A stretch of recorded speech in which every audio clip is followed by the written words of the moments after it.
I had a rough first day of work at this supernatural research facility. Whose intestines am I in? Creatures from another universe broke through otherworldly portals, religious fanatics invaded, all manner of wacky entities escaped containment, and insane practitioners of the dark arts began causing a ruckus too. I just wanted to slap a bit of work experience onto my resume. What the heck is going on? To complete 100%, I'll be maxing out all 14 of my survival skills at level 20. I'll catch all 30 fish and cook all 36 soup varieties. And I'll complete all 53 Steam achievements as I take back the facility and conquer countless unhinged portal worlds in an attempt to stop the chaos from spreading worldwide. This is one of the greatest games I have ever played, but I would like to give fair warning. It's more gory than what you would usually see on my channel, so be advised. Welcome to 100% of Abiotic Factor. There's an interesting mix of dinguses to choose from here. Yeah, oh yeah. Endothermia. Gate Cascade Restricted Zone. Old mate with the jawline was driving me down a bumpy road somewhere desert-like. And little did I know that this would be the last time I saw sunlight in a very long while. Almost there. You an Aussie, mate? Or a Kiwi? Almost there. Lance the New Zealander asked me if I was ready for my first day. I was ready for anything. And soon we arrived. Is he just gonna leave? Yeah, he left. See ya, fella. Okay, not hungry, not thirsty, nothing I'm gonna need to poop. It's important to have a peek at the menu when you start a survival adventure. Skill, holy moly. Oh, can I go to the toilet? As a minigame for pooping? I flapped my arms for some reason, and then pressed E to ease the passage of my enormous turd. And in some ways, this building was an unassuming shack in the middle of nowhere. But on the other hand, it appeared to have some pretty serious security. Kick it. Kick it. Oh, sorry. Okay, you're the transfer, huh? Yes. Sure picked a day. Things a bit hectic downstairs this morning. Oh dear. Just grab your gate pal there. It'll help you get sorted. I grabbed my gate pal and had a look-see at it immediately. Monday, March 15th, 93. Yep, it was 1993 at the Gate Cascade Research Facility. I opened the window for some reason. Just open the window for you, mate? Is that alright? And I headed downstairs where my induction awaited me. Once I went through the yellow door, a giant warning about radiation popped up, so I knew I was in for a good time. The grainy flickers in my vision indicated I was in fact enjoying the gentle kiss of radiation right now. Jackson, are you aware there's radiation? Are you aware there's radiation? You. Why are you standing around in the radiation? Apparently radiation was perfectly normal around here. I grabbed this construction hat and whacked it on my noggin. It provided 3 armor and a bonus to construction experience. I made my way down and onto this elevator, and it took me into the bowels of the facility. The facility is currently at alert level, precautionary. Oh, okay. Please listen carefully to and follow all security What the heck? instructions. Now arriving at staff processing. Precautionary alert level? That doesn't sound great. Especially with that massive beast wandering around. A bloke named Bruce started yapping. He was filling in running my staff induction because the person who usually does it was otherwise occupied, due to whatever issues the facility was having. Facility power systems offline at night. Oh. This induction taught me the glory of climbing ladders, of grabbing flashlights, and of dismantling objects in the world. I dismantled this vent cover with my bare hands. I crouched to go in the vent, where I found a toolbox from which I yoinked a duo of wrenches. I discovered I could package the toolbox, so I did, and that allowed me to pick it up. I continued through the vents, only to discover my exit was blocked by a crate, so I abused it with my wrench to clear the way. There was some cloth scrap inside, which I collected, and when I saw more crates, I of course decided to destroy the whole family in order to collect even more cloth scrap. Definitely a warehouse situation in there. This underground facility appeared to be absolutely enormous. The heck is this? I was next taught the wonders of crafting, as I turned some of that cloth I'd collected into throw nets. That earned my first achievement, and caused the cage around the weird thingo to lower. Bruce encouraged me to throw a net at it, because he was trying to teach me what to do if I ever needed to hunt down an escaped specimen. It said press E to stomp, so I pressed E to stomp. Oh, brutal. Okay, so next up. What's going on with your leg there? Oh my gosh, Looks to bro. me like you're bleeding. This was my opportunity to craft a bandage out of cloth, which I used on my arm. Somehow, bandaging my arm magically stemmed my legs bleeding. We got some weird crap going on today, not gonna lie to you. I'm a bit worried about the weird crap that's going on. Yeah, the foreshadowing was laid on thick. It appeared the facility was in the early stages of a crisis. Mance suggested the executive committee thinks someone may be monitoring our data network. And I also read an email about weird fungus that made penicillin look like tap water. I admired the vending machines brains, I drank a little sippy from the water cooler, and I tried to package it up, but apparently there's a chance for packaging to fail, because it broke into some plastic scrap. Who are you? Dr. Mance. This was the first of many holograms in the game, all of which offer a little tidbit into this strange world's lore. This one was about Ordo subjects turning blue, or something. What are you talking about, bro? Gate operates several tiers of containment protocols. The lowest is Ordo, indicating an item, artifact, or entity is deemed benign or low risk and requires only basic precautions. In other words, this facility has many weird test subjects, and even the least dangerous Ordo ones are prone to randomly turning blue. Through in the next room, I grabbed a screwdriver, I packaged up this heater, and placed it down again over here next to the power socket. To place down packaged items, you need to build them again, which is where the screwdriver came in clutch. Construction level 1. Once the heater was rebuilt, I grabbed the power socket from the wall and plugged it into the back. With that, Bruce was called to look into a situation, and he sent me off to go to the residences. I feel like you're gonna die. I think like everyone's gonna die and I'm gonna be left here. I'll bring this heater with me. I checked out the skill page. Each construction level increases how fast you construct with screwdrivers, and it reduces the chance of breaking stuff when packaging. I made my way to this elevator, and once inside, a high priority safety broadcast sounded over the speakers. Due to an active security situation, advanced safety precautions Advanced? are in effect.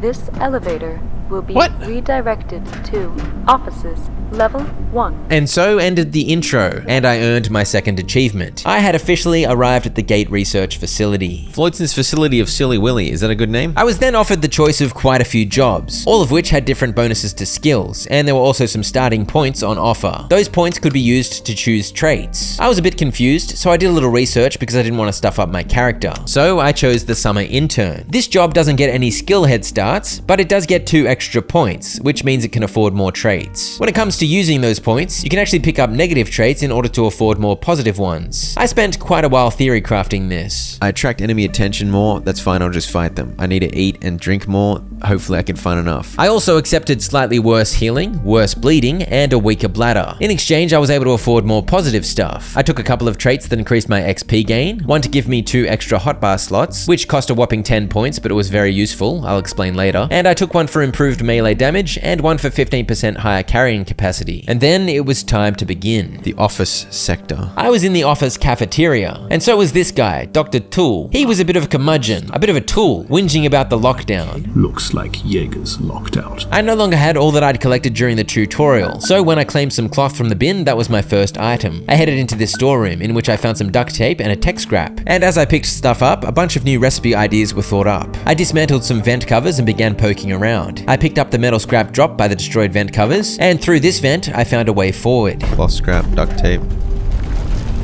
Ah!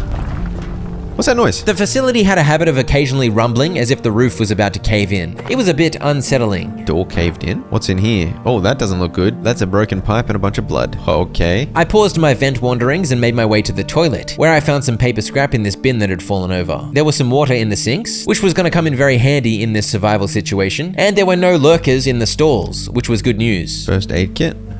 Syringe. Splint. Bandage.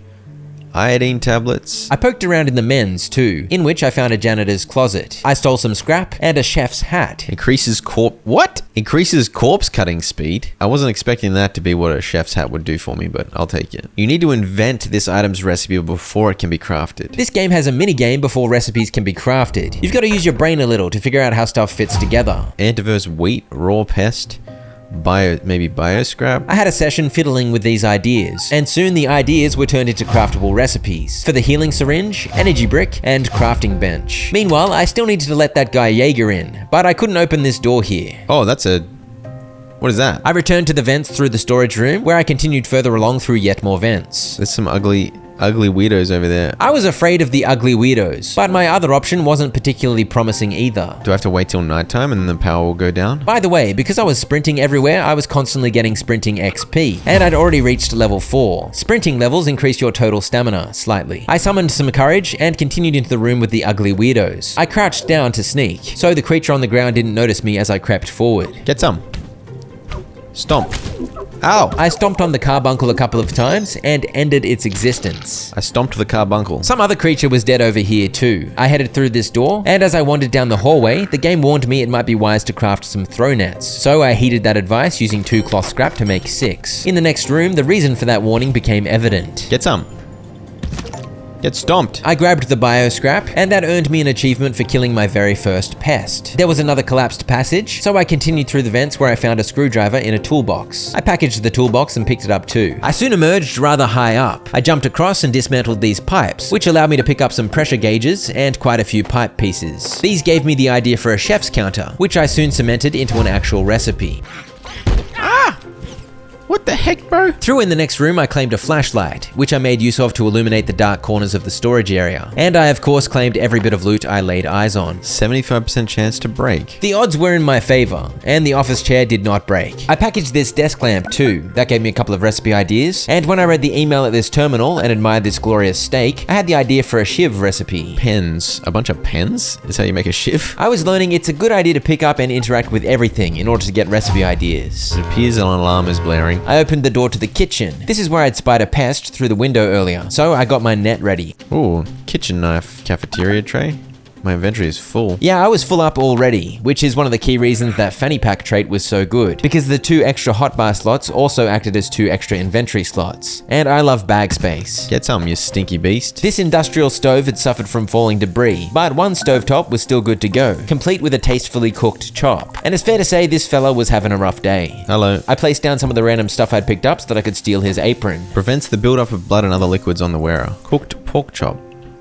Frying pan. I checked out my hunger status. It appeared I was soon to have a bit of a rumbly tummy, and I was getting thirsty too, so I slurped up this sink. What's with my weird reflection, dude? I didn't eat the chop for some reason, but instead climbed this barrier of desks someone had made, in a futile attempt to survive whatever had befallen this facility. How unlucky am I, by the way? My first day on the job as a summer intern, and all hell breaks loose in the weird underground horror show facility. I thought I'd be making coffees and printing copies, but here I am on the brink of being homeostatic. Any colder and I'll be homeostatic. Oh dear, not homeostatic.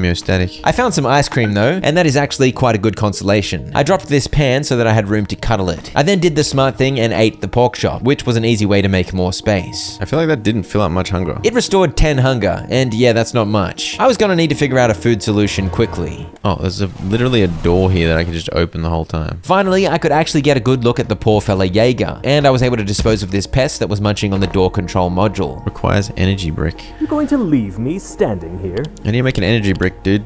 Shut up. Power supply unit. Someone Circuit board case fan. I headed in here, where I looted a few more goodies, and through in this break room was what I needed, a couple of broken computers. I grabbed this desk leg, and suddenly I had a pretty hefty weapon, which I used to abuse the computers. They dropped the exact items I needed. Items in your hotbar weigh 25% less than normal. Okay, nice. That's the second reason why the fanny pack trait is great. With 2 more hotbar slots, there was more opportunity to reduce my bag weight, which was massively useful throughout my playthrough. Need somewhere to store all this crap, dude. On the bottom left there, you can see I had an ice cream buff. That's because I ate the ice cream and now had a brain freeze, which gives resistance to warm temperatures. I also had the tired debuff, which decreases movement speed by 5%. Wait, what the heck? I lay down on the couch and entered the sleeping minigame, which confused me, so I immediately stood up without properly resting. Makeshift bed. Okay, we need to make a crafting bench. I made one using some pipes, duct tape, and a power supply unit. Once I made some space to pick it up, a big blue circle appeared showing me where I could place it to ensure it was in range of the power supply on this pillar. Down it went, and I whipped out my screwdriver and got busy constructing it, which earned me a couple of levels. I plugged it in, and suddenly I had a working crafting bench. Upon interacting with it, I received a bunch of new recipes. Makeshift backpack. Oh, I like the sound of that. Cloth scrap and pipes was all it took. Makeshift backpack. Give me that.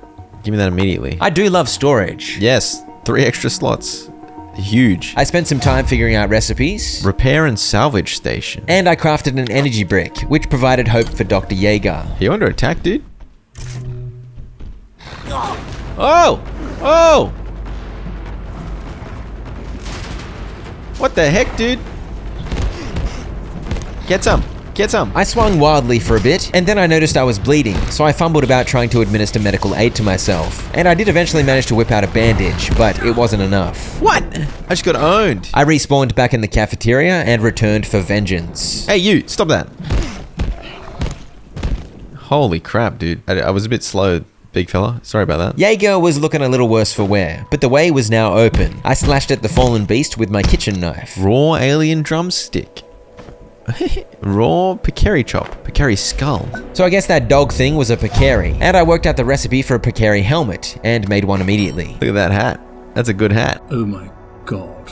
What happened to Jaeger? My new hat provided 3 armor and +1 cold resistance, and it seemed Dr. Tool was now taking the situation a little more seriously. For this facility to get into such a shambolic state, clearly something was deeply wrong with the management of the gate. If only they had Odoo's project management app to rein in the chaos. Big thanks to Odoo for sponsoring this video. Odoo is an all-in-one business management software that provides entrepreneurs a range of applications from invoicing to accounting to inventory to website building, and the list goes on. Odoo's project app offers flexible project management, enabling individuals and businesses to track progress, deadlines, and resources while collaborating in real time. You can create projects with custom stages, thanks to the Kanban view, and you can add tasks and assign responsibility, with priority settings, tags, detailed descriptions, and even subtasks to break down complex projects into manageable parts. The Gantt view provides an overall view of all tasks, along with dependency and timeline. It allows you to centralize and manage info in one place through the built-in chatter, resulting in dynamic collaboration, as communication can flow freely, and activities can be scheduled all in the one place, so everyone stays on the same page. When everyone's on the same page, it stops monsters like this showing up in your facility. The best part, your first Odoo app is completely free for life for unlimited users, so click the link below and try Odoo today. Alright friends, back to the insane facility. Find the sector security officer, huh? That was the next task, but I felt a little apprehensive about venturing out, so I decided to consolidate my little base. I moved my crafting bench further back away from the danger. Wood plank. I need a wood plank so I can make storage. I had a look around, and it seems some of the stuff had respawned, including the computers in the break room. I yoinked a toolbox and moved it over near my crafting bench. It wasn't exactly the most spacious storage, but it at least made some room in my bag, and I brought a bin over too. This is my current storage setup. I now had 7 inventory slots free, so I collected some loot, including an attempt to package this table. I was actually pleased when it exploded because I wanted the wood planks. I made a storage container out of those planks and plastic, and it was a relief to have a more respectable storage solution. I think I'm hungry though. Yeah. Thankfully, that one stovetop in the kitchen was available for use, so I slapped a delicious looking slice of alien meat on a pan. While it was cooking, I headed to the toilets, where the full sinks helped quench my thirst. Hey, where'd you come from? Now that I had a big slappy stick, I didn't net the pest. I just bashed it up. And when I sliced its corpse, it yielded up raw pest meat. The women's toilets were even more infested. Like an army of them, dude. Let me out of here. I managed to take them out with wild swings of my table leg, and when I sliced these up, I got yet more meat, even some raw pest rumps. Bit of water here for me to keep going. But with that, I drained every sink in the area, and I wasn't sure if they were gonna refill, so I needed to find a more reliable water source somehow. The chop was cooked, so I munched it down, but it didn't fill me up very much. I'd taken that negative hunger trait, meaning I was 60% more hungry, and I was now a little worried that that had been a bad idea. But on the other hand, those pests had given me quite a lot of meat. I've been exposed to radiation. I feel a bit nauseous. Dude, what's going on? I believe the fact that I ate mildly radioactive alien meat explains the nausea. I lay down on the couch, and this time persisted with the glorious minigame. Each time I successfully jumped over a 2D pest, it accelerated the effectiveness of my rest, and in short order, I was no longer tired at all. Got the radiation tingle, man. I don't like that. I don't like the sound of that. The Picari drumstick was a bit more filling, so with that, I felt my survival needs were under control. I'm just gonna put this stuff in the bin and I can use it later to cook some more. I left a pest rump frying and ventured out the doorway from where the vicious beast had appeared earlier. I found myself in the large central area of the office sector, and claiming loot was of course a priority. Hello, big fella. And here's Warren, the security officer for the offices. He said no one tells him squat on a good day, and this was not a good day, so he had no idea what was going on. While he spoke, I put my somewhat battery depleted flashlight on this recharging thingo. Elevators are dead, so head for the main tunnel in manufacturing on level 2. So the prevailing advice was to flee the facility, but it appeared that was not going to be easy. I took a map of level 1 of the office sector, and I began looking around. Yo, this thing, security bot. This is gross water. Okay. Tram is locked at another station. Huh. And yeah, this facility was feeling bigger and bigger. I found some statues of some goobers, and this security bot was not in a glass box. It seemed that it was active. They only come out at night, okay. Many of the doors on level 1 were blocked, so it seemed upstairs was my best option. On level 2, there were a few ways I could go, but I must admit I felt a degree of trepidation, considering I'd recently been murdered by a strange alien dog. I was so cautious, in fact, that I noodled my way back downstairs, and decided to check out over this way to the left first. I was pleased to find a crate, because bashing it meant blunt melee XP, and also loot. Requires hacking. I couldn't go down this way, but I wasn't sure I wanted to anyway. Wildlife bends. Oh gosh. I ventured into this server room, where I took out a couple of pests and listened to a hologram from Mance. I claimed a keyboard, some glass, plastic, tech scrap, and a coil from this computer monitor, and some good stuff from the computer tower too. And I headed upstairs by a different stairway, where I found an ominous tunnel towards the security sector. I locked it in with everyone else. It seems she saw something rather disturbing in there. Also, there was a crate here that I couldn't open. Something scary in security. Oh dear. I finally took a passage out of this central area and had a peek at the data farm before backtracking, jumping down this ledge, and ending up back where I'd been earlier. And then I actually put my big boy pants on and ventured deeper, exploring the pool area. My goal was to be thorough. I wanted every possible discovery, and I wanted all the loot. Except I didn't get far because inventory management was already a problem. I grabbed what I could fit, and just the discovery of a desk telephone, filing cabinet, and stapler gave me a bunch of new recipe ideas. The filing cabinet seemed to be a gift, so I packaged it and took it back home with me. Except I think this was not the greatest shortcut. Oh gosh, I broke my leg. I hobbled back to base and placed down the filing cabinet. Voila, more storage. And I began dumping all the goodies. I'd found a couple of splints in first aid kits, so I used one of those to patch up my dodgy leg. And fortunately, the toilet pests had not respawned, because I typically prefer to enjoy easing my poop's passage in peace. I picked up the cooked rump and gave it a nibble, and of course placed another on to cook. And I wanted wood, so I packaged these desks. Sadly, I packaged 2 of them successfully. Oh, I've got level 5 sprinting. You have a chance to not lose stamina when doing something that would usually use stamina. You can package small deployables twice as fast. Thank you. I got so many things that I can unlock now. Fishing rod? What the heck is going on, dude? Cloth rope. I somehow hadn't burned my previous rump, but this one was crispy. Clearly I needed to make sure I took the meat off at an opportune time. So I stayed nearby working on recipes while the alien meat fried. Okay, that is all I can cook at the moment. I'd reached cooking level 1 with that fry up, and at cooking level 5, 10, 15, and 20, your cooked food becomes more nourishing. For now though, even after eating multiple pests, I was still only just above halfway on the hunger bar. I managed to find enough wood for my next craft. Okay, I can make the chef's counter. Do it. I thought this was going to be a huge moment for my food efforts, but this thing lets you butcher fish. I had 0 fish. And it lets you cook recipes. I had 0 recipes. Just then, I began feeling a little tired, and for the first time, a warning sounded over the speakers. Night was arriving and power would soon be turned off until morning. I'd been playing for a couple of hours by this point, but the day cycle had been held off, I guess while I was getting situated. But now it had officially begun. After a nap on the couch, I headed out again, and as I messed around with this desk, a noise sounded. That is the official nighttime beepage, as 9 PM arrived and the power went out. Alright, it's officially nighttime. A dude appeared? Hello? Feed? What? You big dingus. Hey, you got any food? What do you mean?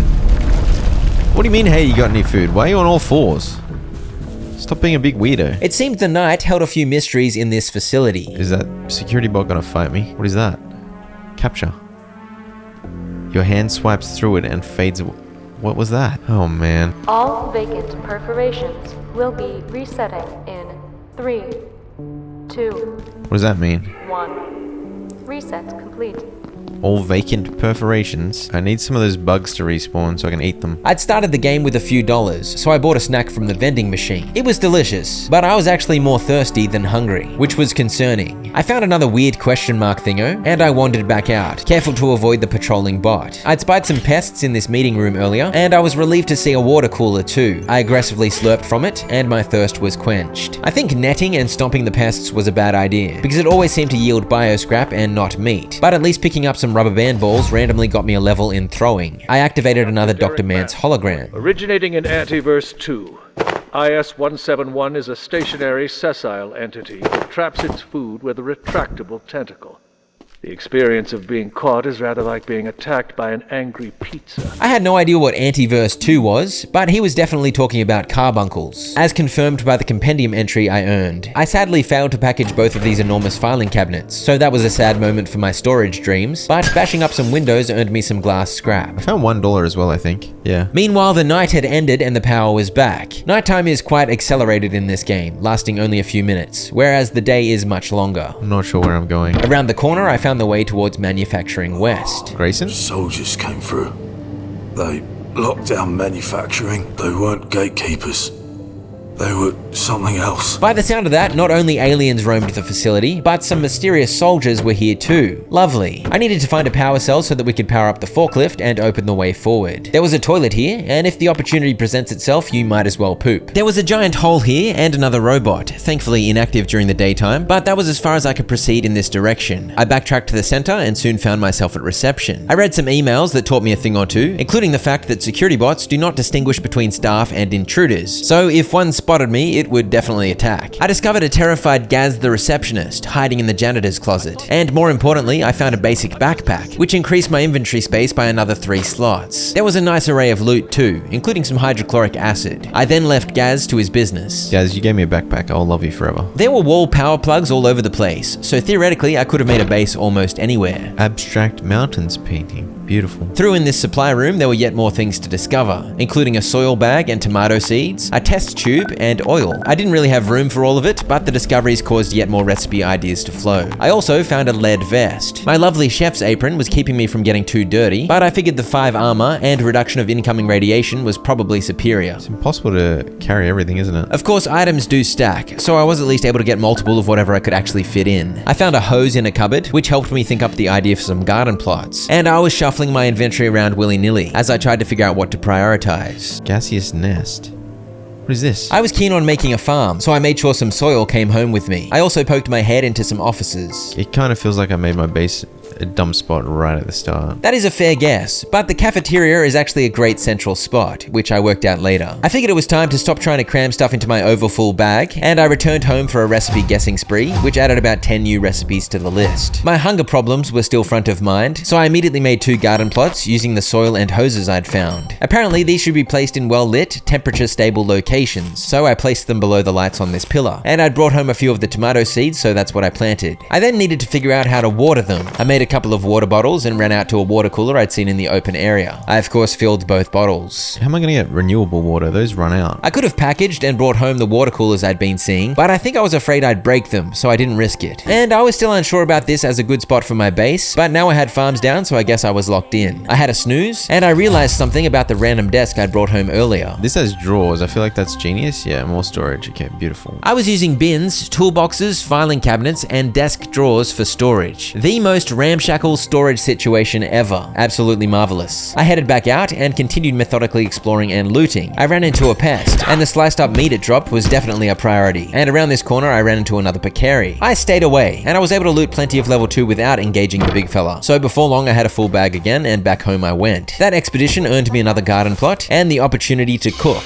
Yeah, you build defenses. I can make a crossbow and some bolts. This has 40 damage. Holy crap, 40 damage. For reference, the desk leg I'd been using had a damage stat of 7. I'd been finding $1 here and there as I looted the abandoned offices, and the vending machine snacks are just $1 a pop, so I snacked to supplement my food needs. And when night fell, I went looking for that weird dude, the one that had been running around on all 4s. Last night, he said he wanted food, so I was hoping to feed him some farm puffs. So where was that weirdo again? Oh, there's the robot. Oh dear. Oh, it looks angry. I had my doubts about this base, but I was grateful it was tucked all the way back here, safe. Are you growing your useless potato? I mean, tomato? It was, but with a farming level of 0, it was growing very slowly. At least the light on the pillar stayed on even overnight. The weird guy's not here tonight. You still here, big fella? Hello. I discovered Warren now had a trading menu, and if I gave him a Picari skull, he'd give me an employee locator trinket. You like peas? You like peas? Apparently Warren was big on peas. What the heck is that thing? I want to cook you. Let me cook you. Let me cook you, you big idiot. A bunch of pests had respawned, and I was pleased because I wanted to eat them. Oh, there's one there. Oh! What the heck? Got a snack? He said got a snack and he ran off. Yeah, the co-worker on all 4s runs off during daytime, so I was unable to give him a snack. He just crawled at the speed of light. I'm impressed. I continued harvesting pests, I jumped over some pests, and then I cooked some pests. But having just the one frying pan was a little slow. Here we go. Portable stove. Huge. My agriculture went up.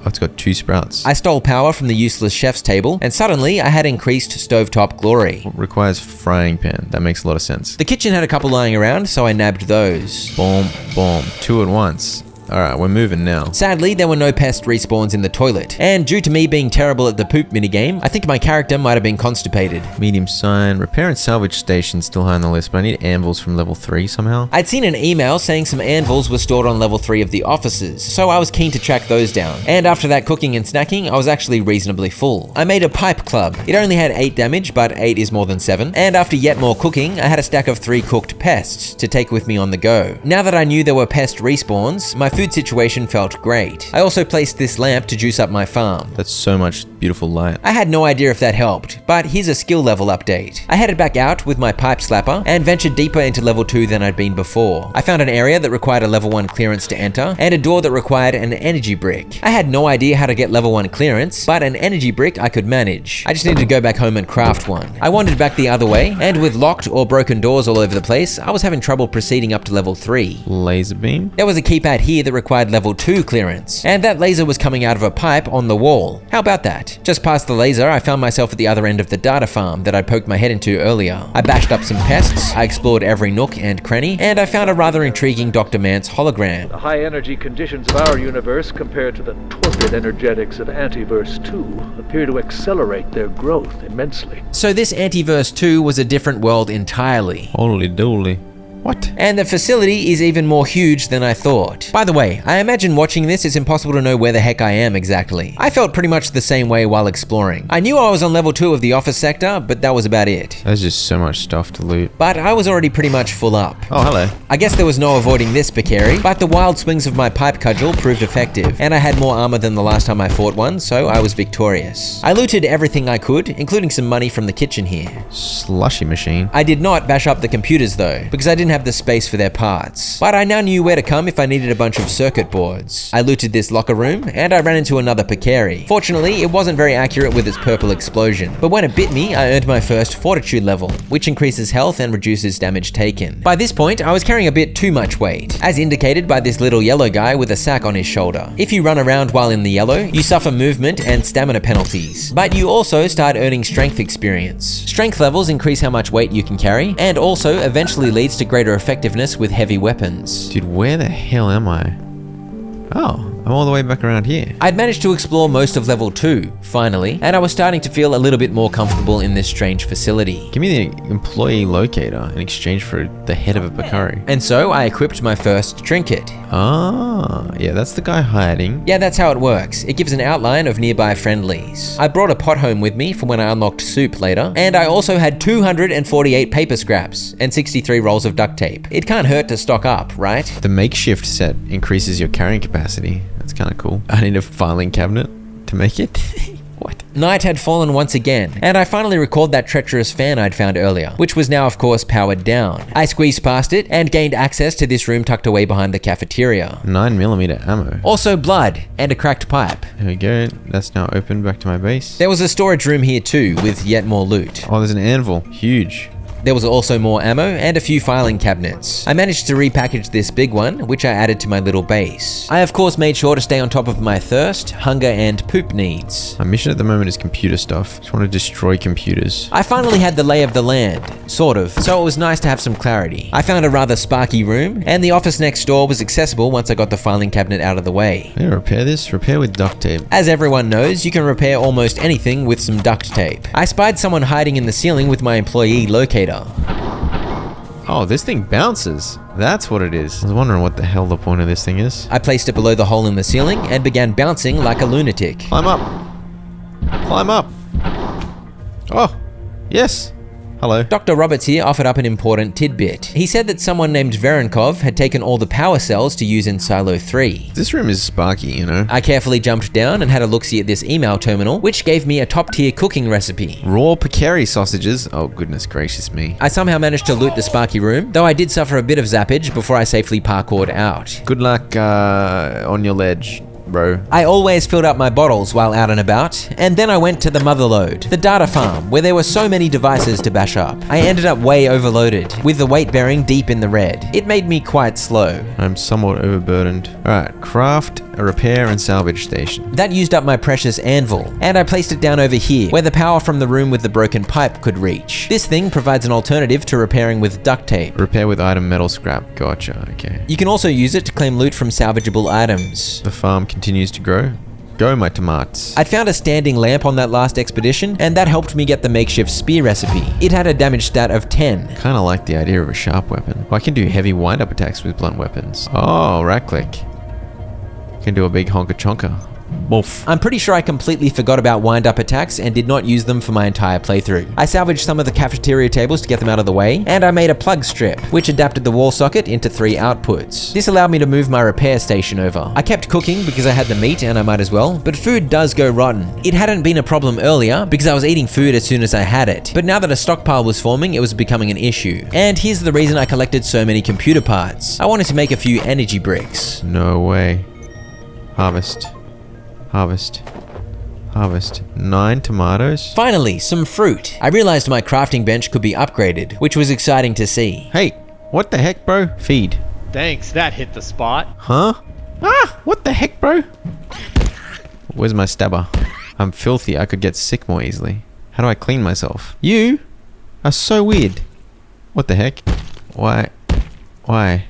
My new spear doubled as a blade with which I could slice up the pest corpse, so that was convenient. I didn't need to carry a kitchen knife with me anymore. I headed out and tried to hang a cloth rope here so I could use it as a shortcut, but it wouldn't let me place it for some reason. And jumping in the pool proved effective to clean off the pest blood and gunk that was all over me. That's a big old ladder. Is this designed to encourage diving? I followed this along and somehow ended up above the data farm. Blunt melee level 6. Hard hat. It had the same armor as the Picari helmet, and the construction XP bonus seemed more useful than cold resistance at the moment, so I switched out hats. There's potentially a way to go higher in here.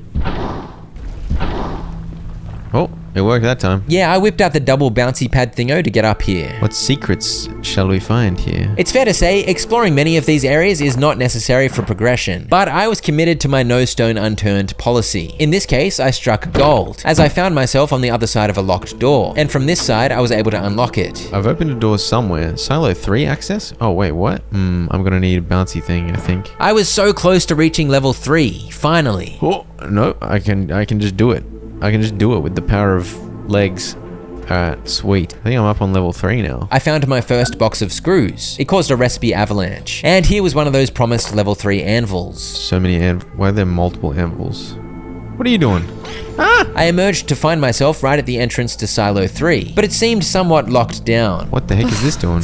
Damn security door. I found Dr. Merrifield. Hello? What's going on? I don't understand it. The systems locked us out. Her name's Dr. Mayfield, not Merrifield. Sorry, I was not listening. What did she say? She said the security bots had CPUs that could perhaps be used to make a keypad hacker, with which we could gain access to Silo 3. Washy washy. Wash yourself with the tainted water. So I guess I was gonna have to kill a security bot. That was a terrifying prospect. For now though, I took the opportunity to explore some more of level 3, including taking on some pests, which now died in 1 or 2 hits of my spear. There were offices aplenty to loot. This was the office sector after all, and this fancy office had its own toilet. Let's take a top tier poo then, in the executive restroom. A man's hologram talked about perforation events as I found my first magazines, which prompted a bunch of makeshift armor recipes. I found a kitchen. There appeared to be a lab of some description through here, but I couldn't gain access. I found another man's hologram in which he admitted he was worried this facility might have been spied on by outside forces, and also a warning came up. The air feels strange. Be on guard tonight. I don't like that. By the way, the spear was now my combat weapon of choice, but I kept my cudgel for bashing up loot. Check-in terminals. A respawn point. Fair enough, why not? Looks sparky if I try to go that way. My bags are so full again. Ooh. Here at the Gate Ooh. Cascade Research Facility.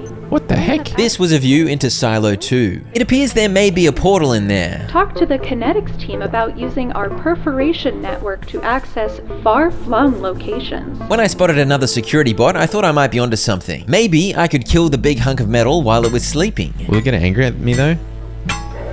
Yeah, it's angry. Yeah, if that had worked, it would have been a little silly. Ow. But I needed to kill and loot one of these things, so now was as good a time as ever to try. But after taking a few punches, I was beginning to think that fighting it with a melee weapon was not the play. That became even more clear when my health in the bottom left there dropped to pretty much 0. My bags are so full, this is a bad plan. The big idiot didn't have a particularly impressive land speed either, so I was able to make good my escape. I then made use of the fact that hotbar items weigh 25% less to reduce my pack load back into the yellow. Strength level 5? You can shake vending machines and stomp carbuncles in 1 hit. Okay. Back near Silo 3, I hopped in the elevator and took a ride down. Does that mean the elevator now works for me? I'd seen the elevator down on level 2 earlier, but it hadn't been working. Now that I'd unstuck it from level 3, it was functional. And that's worth highlighting, because it's a core mechanic in Abiotic Factor. You often progress through areas by crawling through vents or fighting through back rooms. But once you progress, there are almost always shortcuts you can unlock that open up the area for easier navigation later. It's quite satisfying to unravel the world in this way. Oh, what the heck? Biological incursion detected. This is why I'd been warned about being on guard tonight. Stop incurred. A portal storm. Okay. A portal storm indeed. These happen every few nights. And if you happen to be on low health due to a battle with a robot, it's actually kind of scary. Don't attack my bin. They're attacking my bin, bro. Stop that. It's especially scary if you suck at aiming your spear. No big deal though, except for the damage to my pride, because I respawned around the corner. Is it true I can repair with a hammer? It is indeed, so my base was fine, and actually this was a net positive. A bunch of delicious pests had been delivered to my doorstep. Although, as I munched all 9 of my tomatoes, I realized I probably didn't even need this much food. I sliced them up regardless. I ran upstairs and quickly yoinked some filing cabinets, because I wanted yet more storage. Like, I can run and grab stuff so quickly. It's when I realized, okay, this area is not as big as it feels. I wanted all the filing cabinets. Now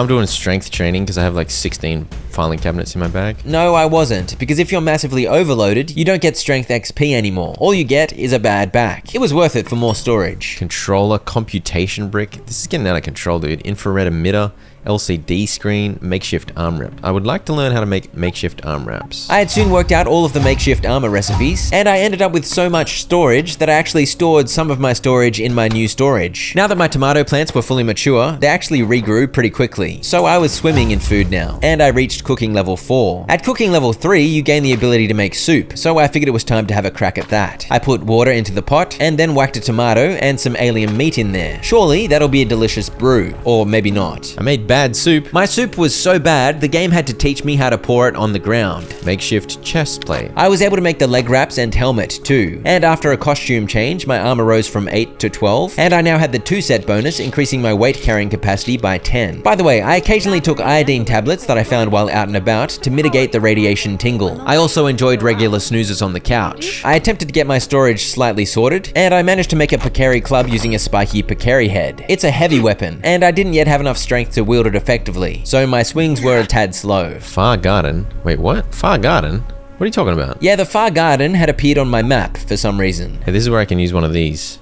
Repair. It was about time I repaired this door. It let me open up a lovely shortcut back to here, the spot with the injured dude and the forklift. I think I kind of have my bearings. Yeah, it may have taken me 5 hours, but I finally sort of knew my way around the office sector. Oh. Wait, where am I? But this was new. The lift had brought me somewhere previously inaccessible. Remember that portal I saw through the window earlier? I'm in this thing. There was some carnage to behold, and it added new compendium data. Wait, what? XOR? What the heck happened to you, bro? This email terminal mentioned intense radiation through the portal. And by the look of things, I was wondering if this portal should have never been opened in the first place. Alright, well, I'm gonna try and get arm wraps first.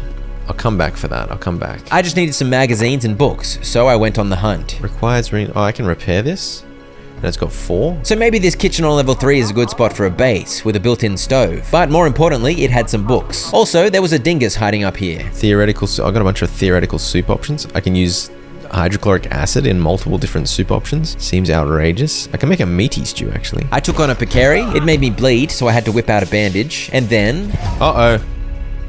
That's not what we wanted. I was cornered, so I had to sprint straight past the big fella. I returned to base and killed time attempting to get my storage organized some more, and when the power came back on, I then made the makeshift arm wraps. Equip a complete armor set. With the 4-set bonus, my weight carrying capacity was increased by 30, and I now had 16 armor, and I was ready to go. Let's pop some iodine. And I suppose it has to be done. Like...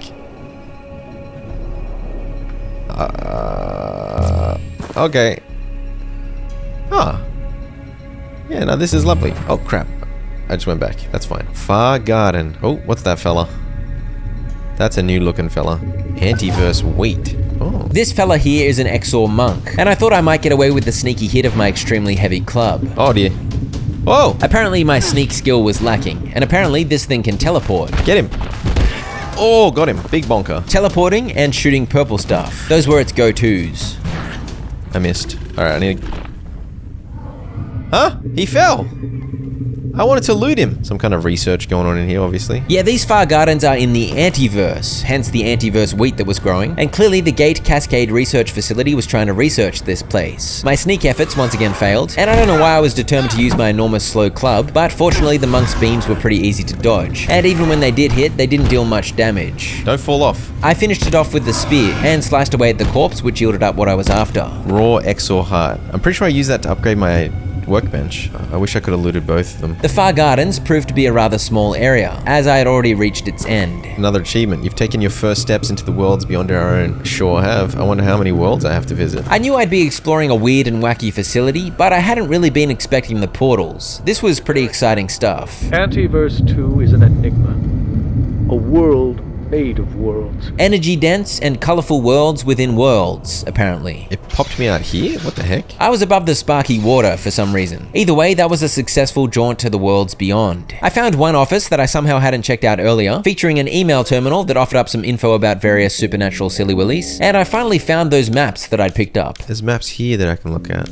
Gotcha. What's this one? This is a different one, right? Yeah, that's the view into Silo 3. I found the level 3 map, and I was pretty sure I'd explored everywhere I could on all 3 levels. To progress now, I had to get keypad clearance, and to make a keypad hacker thingo, I needed to take out a security bot. I discovered that I needed 2 Exor hearts. If only the first one hadn't fallen off the flaming cliff, I could have upgraded my workbench. I finally realized there were bonuses for each level up. So every level is a bit of an increased damage with blunt weapons, for example. Affects how fast plants regrow. And I figured I'd better use my strength ability to shake vending machines. What's the point of shaking vending machines? Level 10 sprinting, 5% faster sprinting. I'll take it. I expanded my farm some more. In this one, I planted an anti-light seed I'd found, and next to it, I'd planted a potato. I made a crossbow, a plastic shield, and tons of crossbow bolts out of pens and metal scrap. I was happy to see I could use the shield while wielding my spear, but the aim of my crossbow appeared to be a little all over the place. Dude, why am I so floppy? I'd taken on a security bot with a melee weapon, and it had not gone well. That's why I'd made the crossbow. I worked this big fella up and got down to business. I missed. I hit. That was the plan, to shoot and to run away. He wasn't a speedy fella, but he was persistent. He just kept marching at me, looking angry. I just got a reloading level up. I feel like I just staggered him. Oh, can I confuse him with the railing? I had to reload after every bolt, and reloading levels make it a little faster, so that was a nice level up. Get confused by the railing, you idiot. Don't punch me over the railing, please. I'm sorry. You stupid bot. He's officially confused now. Level 2 reloading. Okay, he's literally stuck. Now I feel sorry for the big guy. The security bot remained stuck for a while, so I just stood there, very slowly dealing what must have been a tiny bit of damage per hit. And I guess I felt ashamed of the cheese, so I moved and returned to the railing silly willies, which is a slightly less shameful type of cheese. Oh, he got me! What a beast! He reached me through the railing. He did it again! He ended up stuck again, and then I ran off and continued with the pot shots, and this took a while. I think my bolts made out of pens were not very effective. Oh! Finally. Yes! I can get a lot of my bolts back. He also dropped a bunch of beverages, and the all-important security bot CPU. I got 11 back, so I used like 45 bolts. Security bot CPU, that's what I needed. He dropped so many beverages. He dropped one of every beverage. He's basically a vending machine. I then chopped up the big hunk of metal, somehow, and that yielded a lot of good scrap, and my first ever robot oil. Picking up the security bot CPU led to quite a few new recipes, and a realization. Which means I need 3 security bot CPUs, which means I need to kill 2 more security bots. Okay. I made some more bolts and got back out there. Obviously, the bot in the central area wouldn't respawn for a while, so I headed to the data farm. But first, a realization. Why did I never think of packaging up a fridge to bring home? I woke up the bot and spent a rather long time kiting it around the data farm. It's definitely not fast, but it's reliable. Security bot CPU number 2 acquired. I returned home and placed down the fridge. And while sleeping, the announcement about vacant perforations resetting popped up again. Except this time, I understood what it meant. It meant that any portal world was now reset. Okay, so that means I can go to that portal world and get another Exor heart? Hey, could you spare a bite to eat? He just runs off when it's daytime. What a dingus. I made a plug strip and sorted out power to the fridge, and with that, the rate of decay for any perishables was greatly slowed. A wonderful addition to the base. I also made a fishing rod, because why not? Why are there fish in the swimming pool though? I was confused by the minigame for a while, but I eventually worked out that I had to pull my rod in the opposite direction of the fish in order to tire it out. Once it was tired, I had a window in which I was able to reel it in a bit. I first caught a piece of bio scrap, and it must be said, it wasn't the quickest fishing minigame. I caught a portal fish. Not Not bad, but I refused to do any more fishing after that. Until later, of course, when I spent hours and hours fishing to get 100% of the fish collection. I returned to Silo 2 and entered the now refreshed Far Gardens. And inside, I of course found the 2 Exor monks waiting for me. I planned to claim their hearts. Oh, hello. Oh, you got a Geiger counter. Thanks, fella. I didn't see you last time. Don't fall off. Don't fall off. Oh, he got me. He fell off. Oh, no, he didn't. He teleported. He's a trickster. My spear broke, so it was a bit misshapen, but it continued to work, albeit at less effectiveness. On the way home, I figured I might as well enrage another bot, and so I enjoyed a long session of reloading and accuracy training. My reloading skill was now up to 7, but accuracy was leveling way slower for some reason. Allows the bench to automatically access nearby containers. Boom. Now it's accessing nearby containers, so I'm not gonna have to muck around so much when I craft, which is great news. It's very useful immediately because I can make the computation brick 3 times. That bench upgrade was indeed a godsend. And with the 3 computation bricks made out of the bot's CPUs, I was able to make the infrared emitter, LCD screen, and controller for the keypad hacker. A huge milestone. I repaired my spear, and then some portals showed up, but nothing seemed to be happening. You guys ever gonna come, or like what's going on here? I went and washed myself at the fountain, I pooped, I ate a drumstick, and I realized I could equip the keypad. Oh, I can put the hacking device here. Nice. And then finally the portal spat out a few pests. By the way, I'd made a makeshift battery, and I was beginning to experiment with storing power to use during nighttime. Also, I'd read an email about how the question mark light thingos react to glass, so I grabbed some test tubes, and it turns out you can catch these anomalies. What about you? Can I capture you big idiot? I don't know what the anomalies do, but why not? By the way, I was still filling up my water bottles on the go, but my go-to water coolers were beginning to run dry. Thank God, after way too long being a big goose, I actually packaged one up to take home. Thanks to my construction levels, I had a 0% chance to break it, so I could have done this ages ago. When I got back, I found a couple of tomato plants were victim to my lazy watering efforts. RIP tomatoes. But I now began building a row of water coolers to make watering easier. Why did I not bring these home earlier? It would have been very much easier. I cleared some pest respawns, I kept up with the cooking, and I headed out to make use of my new toy. The first keypad I hacked was around the corner on level 1. Hack a door? Got the hacker door achievement. Oh, it's another portal. What is this? Oh, what the heck? The cherry blossom leaking out of the portal here held a clue as to what was inside. What? I'm in Japan? Yeah, I was very confused because this place was completely empty. No loot, no enemies, nothing doing. I can set up a base here? I think this is DLC content, just a fun portal world in which you can indeed make a safe base, if you like. I don't know how I got access to it, but here I was, enjoying the Japanese architecture. At the time, I sadly did not see the merit of placing a base here, but looking back, I kinda wish I had. It would have been pretty cool. That is so random. The anti-light was ready, and it was a one-time harvest type deal that resulted in some alien lighting for the vibes. I returned to Tori for a fish, because that seemed to be the only other thing worth doing here beyond setting up a base. And I think I found the fishing minigame a little tedious. Please! Don't do it. Don't do it. Don't do it. Thank goodness. I know I said earlier I didn't fish until way later when I collected all the fish for 100%. I guess I forgot about this little trip to Japan, where I caught an anti-fish and a stapler. After this, there was definitely no more fishing for ages. I got back to hacking, first the door into this office. There was a ladder up to a surprisingly large area of tucked away desks. I next unlocked this door near the entrance to Manufacturing West. Inside, I found a most delicious reward. Security pack. Wait a minute. Yeah! 3 more slots. I love bag space, dude.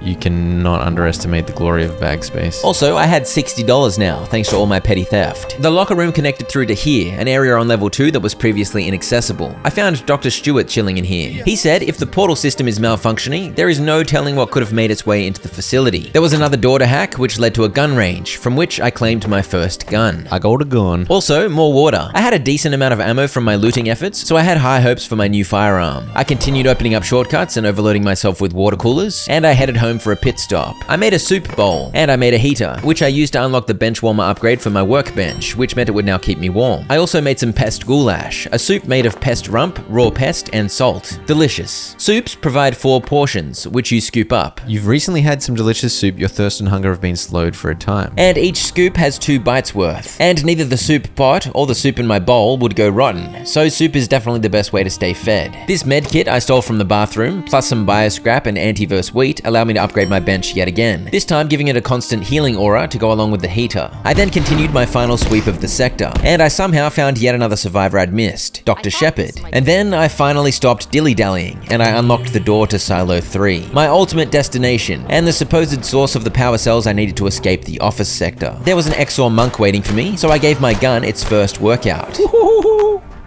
Get some! I forgot to bring any more ammo. That was dumb. Through another door, I found quite a serious-looking control room, and there was an injured unknown militant who had some choice words for me. Scientist, do not reignite the rift. There are abominations within. Who the heck are you? My brethren crossed over to seal your folly. Will not stop yourself. We will. I don't know who that guy was, but he was clearly no fan of the scientific work of this facility. Well, I think you're too late because the portals are already causing chaos. Or is it your fault? Is this open another portal? What the heck? That scared the crap out of me. Hazardous materials suit. I've got a hazmat. I opened the door to the portal chamber, and there was a weird fog awaiting me. And judging by the portal world pop-up that appeared, this portal was going to take me somewhere a little bigger than the Far Gardens. I have a 25% higher chance not to end up with bioscrap. I can throw sharp melee weapons? Wait, what? I could not figure out how to throw my spear. I headed back to base, where my water cooler line was getting absurdly long. I slept, stocked up on ammo, iodine tablets, soft drinks, and food, and I popped the hazmat suit on. It almost completely blocks radiation and protects you from spores, but it does make you feel hot and stuffy, causing you to become thirsty more quickly. Equip an item into every available slot at the same time. And then it was time to venture forth to the rather foggy town of Flat Hill. I plopped down in a treehouse, which I climbed down from and began exploring. All I knew is that I was looking for a power cell. My rights begin where this sign ends. By the look of it, a conspiracy theorist owned this garage. But considering the weird state of this town, maybe it was less of a theory and more of a reality. This shop had been picked clean, and this dead fella looks like a brother of the unknown militant. So his efforts to stop whatever was going on inside this portal world had clearly been ineffective. I stole his military rations. Locked.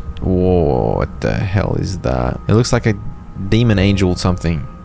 Okay. Yeah, so that is creepy, but at least I found some salt and canned peas. I could see a friendly's outline over this way, so I figured that was the way to head. Something wrong with this guy. Why's he got weird things sticking out of him? I decided I wanted this vintage dining table for some reason, and I of course stole as much ice cream as possible from this ice creamery. I claimed this snowy wolf painting too. Manager's office? What am I hearing? Oh my goodness gracious. What the heck, dude? I crawled through a vent and found myself in the video store, where a very weird bloke awaited me. You want out? Of course you want out. Like them, the giants. You are trapped here. I think this guy was a little bit off his noodle, but he was basically saying to get out, I needed to remove 3 power cells from the devices here. But the concern was, if I opened a way, what else would follow back to the facility? I found an email that said the power cells were on the rooftops, so that helped add some direction to my search. I mean, do I fight this thing? Like, okay, well, there's my answer. Some entities cannot be killed by your weaponry and should be avoided at all costs. I made a run for this truck while its back was turned. Look at that big boy. He noticed me? How did he notice me? I headed out the other side of the truck, where there wasn't much to see except for a weird mucky fungal bloom. Requires antifungal gelatin. I had no idea how to get antifungal gelatin, so there was no way through over here. My only option was to sneak past the big bony giant. I slinked my way over to this building. Money! Oh gosh, I'm dead. Run!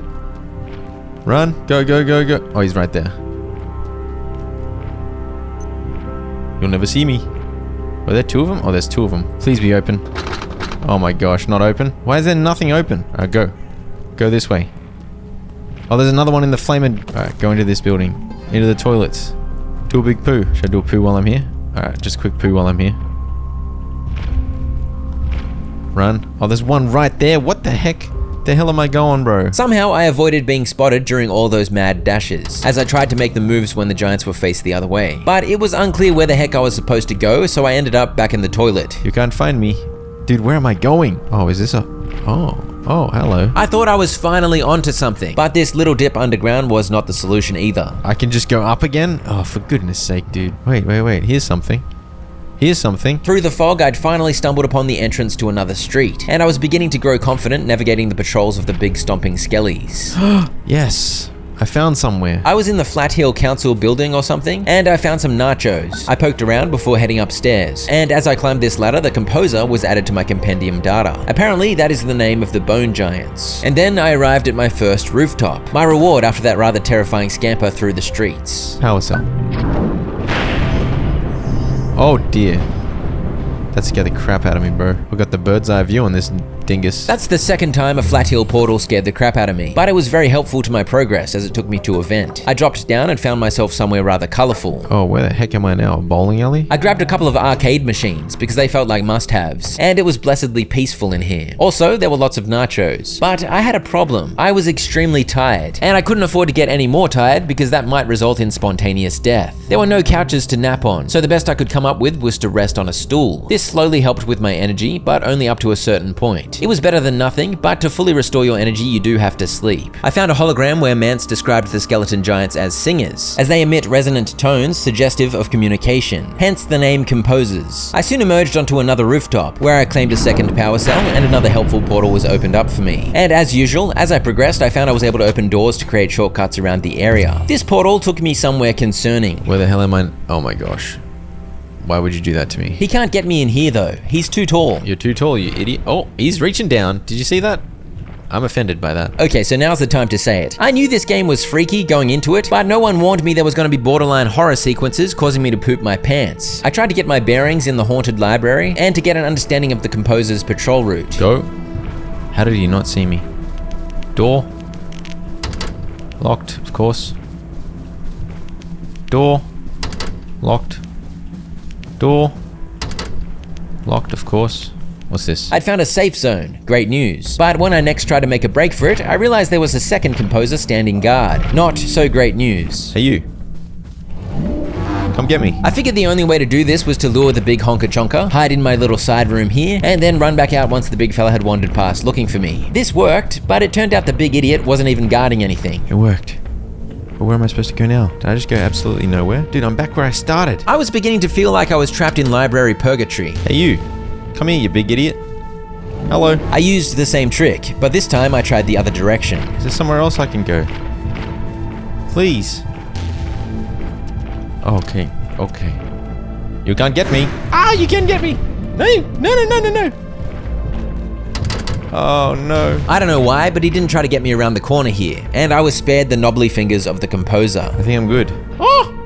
I'm not good. I'm not good. I waited a little longer this time, and it officially lost interest, and I was free to open up this shortcut and make my way across the bridge. I had a quick rest on a stool, opened up another shortcut right back at the start of the area, and made my way into this building here. Up I went, and I believe this was a Cascade facility researching the strangeness of Flat Hill. I found an email explaining the composers were of the fog, or they made the fog, or who knows exactly. I continued heading up. Oh, I knew that was gonna happen. I immediately went back down the elevator, but this was the only way forward. Let's try and make a run for it on the left. And this could be my doom. Go! Oh yeah. Go, go, go. You big idiot.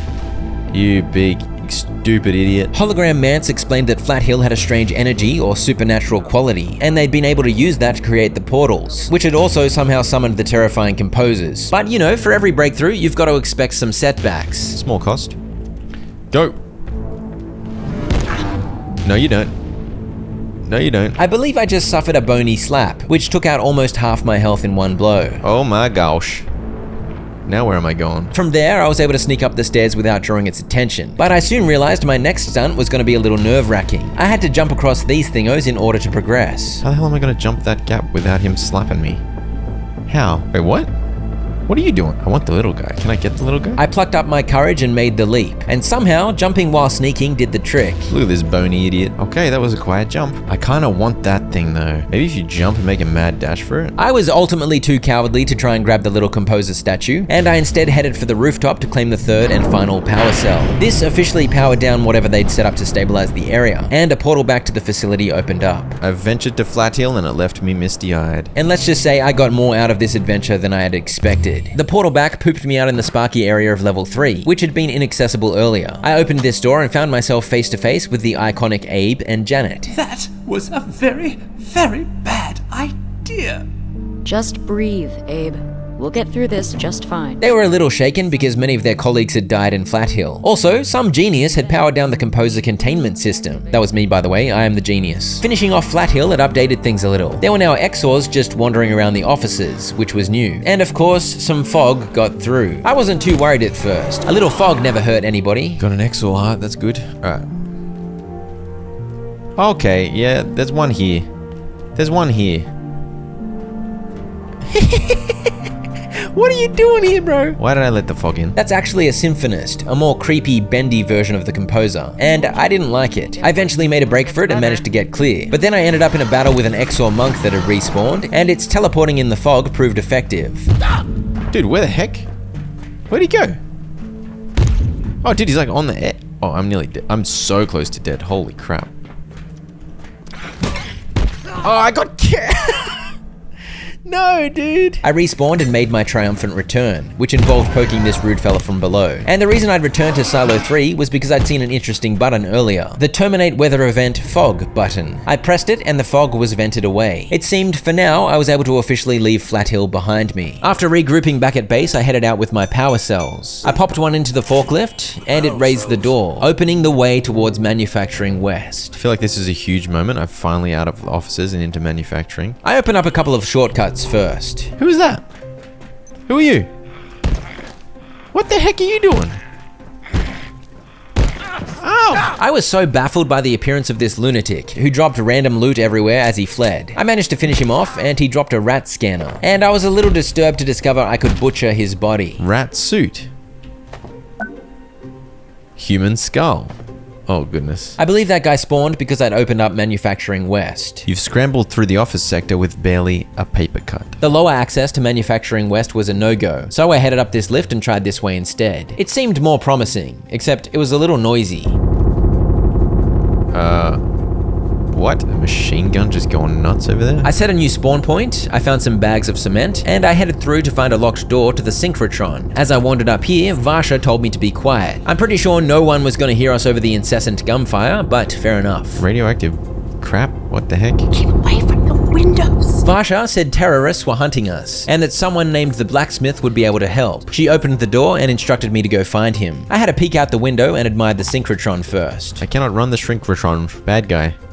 Bad guy. I don't know where the heck I was going, but there were pipes and flashing lights, and it was a bit steamy. And soon I was heading up a ladder. I opened this big honkin' door and found myself in the room with all the rambunctious gunfire. It appeared someone was shooting at that big yellow crane. I tried to be sneaky, because my preference was that they would not turn that big gun my way. And that appears to be another cave-in. I found this radio, and on the other end was the dude inside the crane. He was perfectly fine, because the glass was bulletproof. For my part, I was grateful he was distracting them, because it increased my chances of not ending up like this guy. So profoundly strange guy. And then I can go down this way as well. What's down here? This way seemed relatively safe, actually. Also, there was a new tier of crates to bash up. Inside, I found a new material, rebar. With a new massive area to explore, I was of course back to attempting my no stone unturned strategy. I was impressed to find these mysterious soldiers had taken out a security bot, and I found more evidence of their established presence in this sector. I destroyed one of their radios and claimed my first military electronics. I raided this kitchen and I checked out the map, which helped me work out I was in the officers' part of the sector, just near the garage. I carried on and took out a Picari, claimed a welding mask, and found another source of useful materials, a fire extinguisher. For some reason, the toilets had keypad security, but as I was unlocking them, a rude man interrupted me. He had a gun, so I figured I'd better whip out my gun. My accuracy wasn't the best though. Throwing grenades at me? It's a little dishonorable to bring a grenade to a gunfight. I evaded the blast, but I couldn't help but notice this bloke was capable of taking quite a few bullets from my pea shooter. Why are you taking no damage? Fortunately, he wasn't having much luck dealing damage to me either, as I was quite evasive and I guess my plastic shield was capable of blocking bullets. But it took an absolutely absurd amount of spear pokes to finish this absolute beast off. I chopped him up and was able to loot his arm. How about that? I continued exploring. I managed to get the toilet open, which was a relief, and I was keen on breaking any crates so that I could stock up on rebar in particular. My employee locator showed there was someone hiding below the garage, so I went and said hello to Julia. Drake asked me to get something from the blacksmith.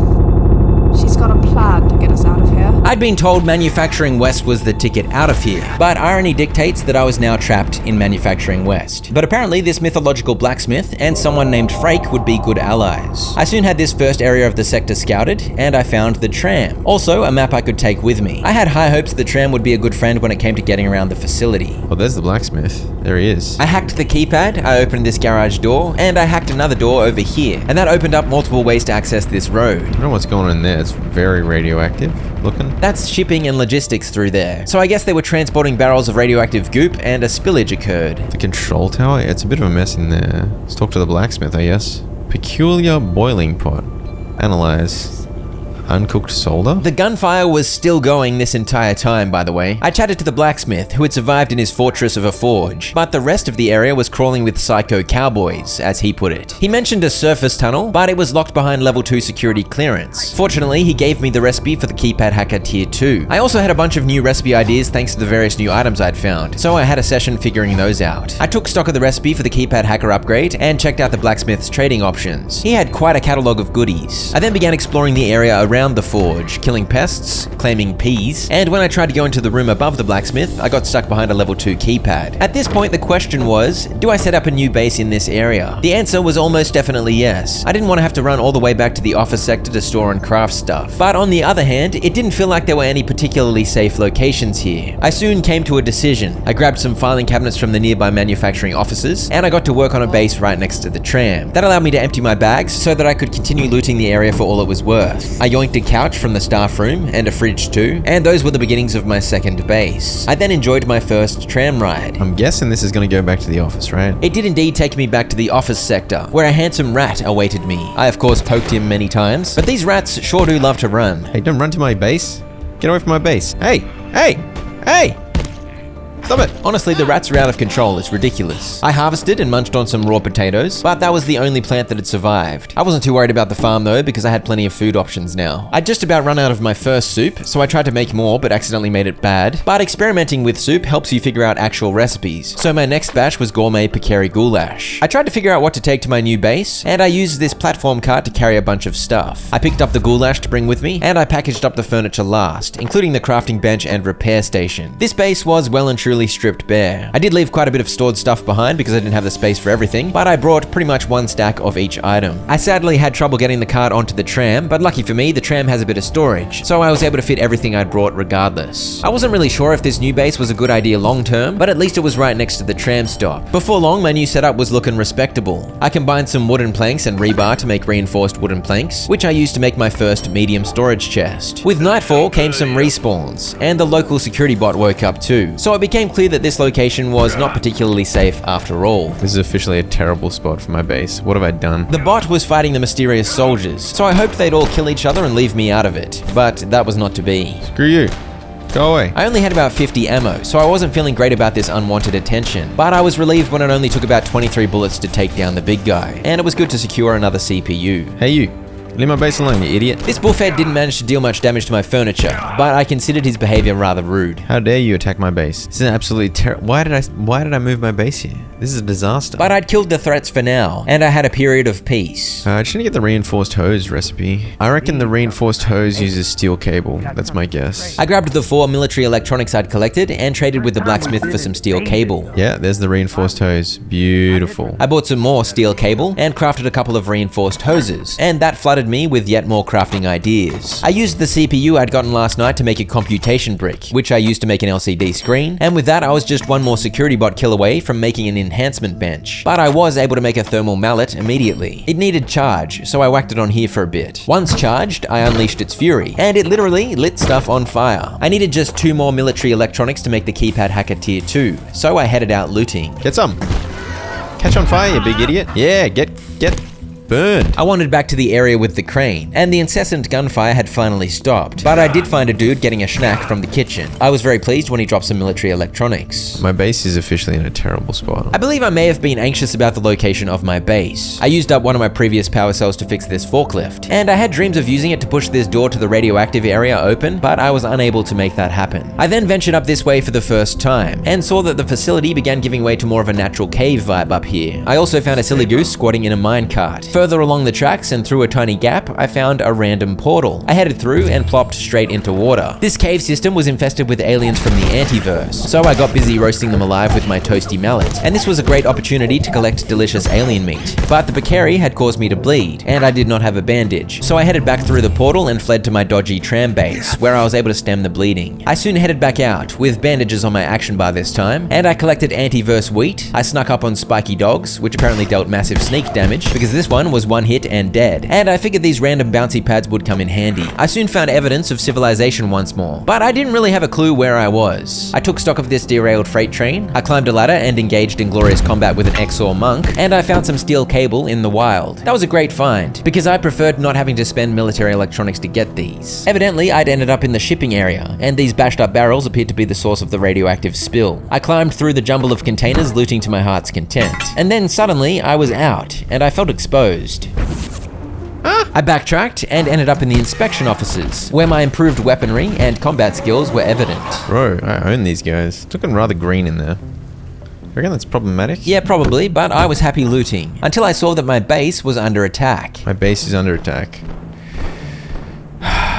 Wait, what's this? I ended up in some different offices. This was the control tower of the shipping area or something, and my thermal mallet was sadly out of charge, so it no longer lit people on fire. It was still effective at donks on the noggin though, until it broke, at which point I switched to my spear. I was killing the Exor weirdos quickly now, but these soldiers refused to die. I've been trying to conserve ammo, but I whipped out my pistol to take on the second one, and that fortunately earned me the victory, just in time. On the plus side, these guys dropped the military electronics I needed, and this guy also dropped a radio pack. It had the same number of slots as my security pack, but it also greatly reduces the battery drain of items. I was low on health with no healing items, so I took my leave. Except I was returning to a base that was under attack. I believe one of those nighttime portal thingos had dropped these fellas off, and it was definitely more than I could handle, mainly because I was already on very low health from my earlier fights. I respawned and ran back, quickly repaired my mallet, and began whacking them on the head. This worked out well enough. Yeah, what have I done? This is so dumb. I mean, to be fair, they did like 0 damage to my base, because they suck. I made a shelf and popped another storage container on there. Military pack has capacity of 24. At least those rude blokes had dropped an even more spacious backpack. I'll take it. And I was delighted to find you can scrap the radio packs to get military scrap, and leather too. I then realized the invaders managed to destroy one of my filing cabinets. I rebuilt and repaired, and I'd found that cement earlier, so I decided I should make use of it. Look at these impenetrable defenses. Clearly I'm a genius. I realized some of my armor was broken, but I fortunately had the materials required for repair. And speaking of armor, I had some new ideas. I was able to make the forge helmet and chest piece by augmenting a welding mask and high-vis vest with a whole bunch of metal. This increased my armor from 16 up to 28. I lost my weight carrying 4-set bonus, but I gained a new 2-set bonus. Bullets will sometimes bounce off my armor. And as you can see, I was still wearing my hazmat suit over my armor, because I figured why not? It provided great radiation resistance. And here goes another important upgrade. Power cell, 2 reinforced hoses, 4 military electronics. The keypad hacker tier 2 was mine. Meanwhile, my fridge was pretty full and my soup was still going. I should mention, soups also help quench your thirst quite well, so it was proving to be the survival MVP. Yeah, and the problem is it's not even quick on the tram. The tram is flaming slow. In my mind, one of the saving graces of my terrible base position was its closeness to the tram, but the tram wasn't as useful as I'd been hoping. I pilfered from my old base a little, and I headed to the officer's level 2, because I recalled there was a keypad requiring level 2 clearance here. I opened it up to see what was what. These were executive offices. There were a bunch of crates to break, and something rather weird. Wait a minute, there's 2 power cells in here? That's huge. Cacophonous crate? I was unable to open the cacophonous crate. What are you doing here? What do you seek? You freed the giants. If I can assist, I shall. This guy's crazy. Okay, so he trades? It appeared Marion here sold the key needed for that bony crate. I bought a porcelain shard from him in exchange for 10 bandages. Why not? It was nice to see the big weirdo thriving post-Flathill. I returned to Manufacturing West with some much needed water coolers. I pooped while holding soup. I also finally killed one of these idiots in respectable time. Oh, finally killed one quickly. Did I get him in the noggin or something? That gave me unreasonable confidence, and I took on the local security bot who had respawned. I immediately realized my mistake and fled, using a healing syringe which gives a healing over time buff. You can't get in, you idiot. I'd mostly ignored these healing syringes, but now that I was fighting tougher enemies, I began keeping them on my hotbar. The big boy destroyed my glorious cement barrier way faster than I'd expected, so I began bonking him from across the remaining barrier. It was actually working pretty well, as long as I timed my movements. But then the second barrier broke and it wasn't looking good. I refused to run away though. I was all in. Fortunately, I had an unlikely ally to distract it. The pest saved me. The pest saved me for sure. A glorious victory, never in doubt. I refortified before being hit with a new quote-unquote weather event, a radiation leak, which made the environment a little green. I had my hazmat suit on, so it wasn't a big deal. I used my upgraded hacker to open the door above the blacksmith, and it was immediately clear that this place was promising. You know what? I think I gotta do it. I think I gotta move the base here. It was up and away from enemies. It had a ladder and a door. It had power. It was actually pretty spacious, and I would be living upstairs from my good mate, the blacksmith. Absolutely perfect. And so I got busy with the big move. It wasn't that long ago that I'd moved an absolute butt ton of crap around, but at least this time I was only going about 20 meters. I even plonked down a barrier out front, but this place literally does not get attacked, so I need not have worried. I think I can make this thing now, right? Yeah, because I can make a controller. I used the bot CPU to make a computation brick to make a controller, and voila, an enhancement bench. Items that are able to be enhanced have a blue arrow on them. I upgraded my screwdriver into a hand drill. Okay. That's kind of cool. And I duct taped a flashlight to my pistol. This was great actually, because it saved an inventory slot. I popped my hammer in the enhancement slot, and it could be upgraded, but it required materials I hadn't yet discovered. The same was true of all of my armor pieces. I forgot to get salt, dude. Oh, you dingus. I needed salt for my go-to soup recipes, but I'd forgotten to grab some from my first base. Meaty stew didn't need any salt though, so I whipped some of that up. Except I hadn't plugged everything in properly, so it was a bit of a kerfuffle sorting that out. I also upgraded my couch into a makeshift bed, and when I had a snooze, it set a custom respawn point. And I must say, it was wonderful to have a nice and secure base. I don't know what the hell happened when I went through that portal in there last time. I got so lost. I'm just gonna go this way this time. Oh, another power cell. Nice. Terminate weather event radiation leak. Oh. What language are you talking, big fella? I don't know if I want to use a zipline into the radioactive goop. That doesn't seem like a plan. I cautiously explored, looting as I went, of course. I found a Mance hologram in which he talked about Dr. Newman's dark lens, which harnesses antiverse materials to enhance the range and efficiency of portals. These blacksmithing gloves were a good find, and I was relieved I was getting quicker at killing these dudes. Earlier, it felt like I killed one quickly because I aimed at his head, so I was now aiming at everyone's head. It was also very clear my improved armor was protecting me greatly. I hit level 15 sprinting, my sprinting skill was popping off. I continued opening up the area, and I popped into my base for a loot dump before returning to the crane area. So the guy aiming at the dude in the crane is above me. If I can kill him, maybe I can talk to the dude in the crane and get some progress. That did not work out, because I couldn't find a way in from this direction. I think I gotta come all the way around from that other room and then I can access it. I made a reinforced hose and used it to buy an optic lens from the blacksmith, which helped me get the makeshift headlamp recipe. I need cracked shoulder lights from some of those dudes. And I made a jump pad, using one of those weird alien bouncy thingos, because I wanted a shortcut up to my base. Wait, isn't there a landing pad I can make too? Yep, a landing cushion to break my fall. And then when I'm leaving my base, I just... That didn't really work, did it? And then when I jump off, I can go... I missed. What? Should probably stop jumping off and hurting my legs, but I can't help it. That's the foundry. This is where I am. The surface tunnel is ahead of me. This is the surface tunnel. Oops. By the look of it, the surface tunnel was blocked by more than just a keypad lock, but I hadn't explored this way yet. Oh, this is their little camp? So I'd circumvented that blockage, and the surface tunnel continued up that way. Maybe there was still hope of escape, but you can tell I didn't really care about that because I didn't even go up there yet. I just kept exploring. Oh. Someone had a rumble in the elevator. Holy dooly. I was low on circuit boards, so I was happy to bash up a computer, and I found an email talking about a train that was never allowed to stop, because if it stopped, there would be a massive explosion. Another email told of an anomaly that was slowly growing, and it would one day destroy the galaxy. Overall, it was just lovely, uplifting stuff, and I was well and truly in the caves now. Harvesting all this antiverse wheat gave some very juicy agriculture experience, and I found a crowbar. There were a few enemies littered about, and another new variety of crate to break. Inside, I found my first chain and grinder disc. Oh, bucket. Oh, what are you? I don't like you. Ah! You shimmery dingus. Ah! He's so fast. Come here. Get some. I preferred not to expend my limited ammo, but this thing was extremely elusive, and its near invisibility didn't help either. So I switched back to my pistol, hoping to finish it off. Where the heck did he go? There he is. Oh! I think I got him and he exploded. What is that?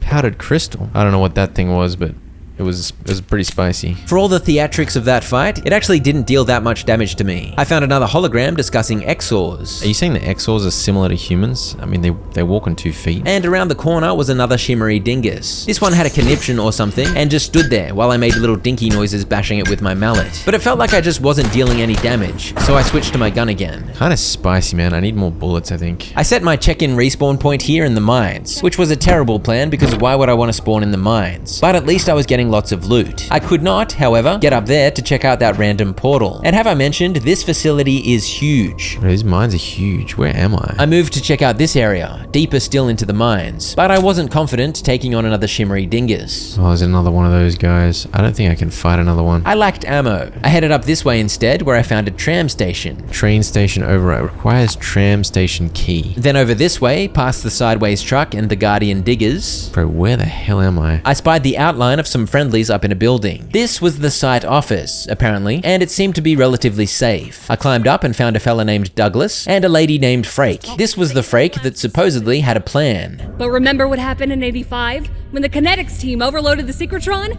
They triggered a singularity that carved a hole clean through to the next sector. We could do it again right now, if these damn quakes hadn't broken the electron pumps. Yeah, apparently the surface tunnels were definitely blocked, although I hadn't confirmed that with my own eyes yet. And her plan was to overload the synchrotron and blow a giant hole so we could escape that way. Doug here was a huge fan of that plan. Due to the unacceptable number of Bunsen burners disappearing. That was an email from simpler times, when Mance's biggest problem was the irresponsible use of Bunsen burners. Down this tunnel, I found myself right face to face with the synchrotron, which was currently non-functional. I took the opportunity to open up a shortcut, and I somehow ended up back in the room with the giant crane. We got respawns down here. I think I just need to go to my base. Yeah, I was due for a pit stop, judging by the red warning saying I would die if I didn't rest soon. I realized something about the meaty stew I'd made. I've had soup that honed my reflexes. Meaty soup. My blunt and sharp melee XP will increase. At a higher rate, I guess? Yeah, many of the soups give XP gain buffs, which became rather useful when I maxed out all of my skills to 20 later on. Heavy weapons. Strength. I'm strong enough to properly wield heavy melee weapons. So I made the crowbar 2.0, which had 75 base damage plus 9 thanks to my weapon skill. This was a much higher damage number than I'd ever had before. Stop! It was also pretty good at bashing up stuff that I wanted to loot. And here I go, exploring another part of the center of Manufacturing West. This included saying hi to Hank. He was wise to be chilling in a hazmat, considering the sea of green behind him. Kind of satisfying how, as you progress, you unlock so many shortcuts. You're like, oh, that's where I am. Wait, there's a massive water tank here? I know where to go if I'm ever desperate for water. I'd lost confidence in my rather slow crowbar, so I reverted to the mallet as I took on these two fellas upstairs. And look how much loot I had. Thank goodness for being able to store all items of the same type with the press of one button. Frank wants to blow a hole in the floor. I'd gotten rather distracted and forgotten to talk to the blacksmith, but Frake wanted me to enlist his help to fix the 3 electron pumps that led to the synchrotron. He gave me a list of stuff to collect, and the tram station key recipe. Tram station key, controller. I need another security bot CPU. He can help me fix the pumps, but I gotta trade for materials. Diode.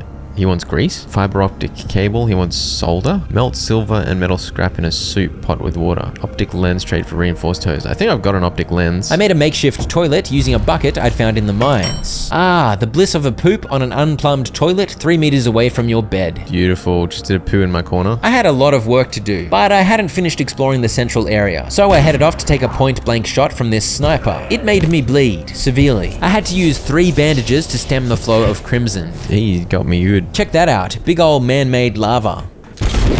Ah! What the heck? I didn't think he could get that. What? Since when could he get that angle? Wait, I respawned in the mines? Wait. Oh! This is exactly where I wanted to go to jump up there. Well, that was convenient. Well, you know, that was a strategic death, clearly, because here I am. Here I am, and I can definitely get up here. I can. Good. I'd made another jump pad specifically to access this portal, so that death was a stroke of genius, no doubt. Staff processing. Isn't this... Yeah, this is where I did my tutorial. What the heck? I said hello to the dummy that had hurt my leg way back at the start of the game. You found a familiar friend in a familiar place. Nothing out of the auto here. What is that thing?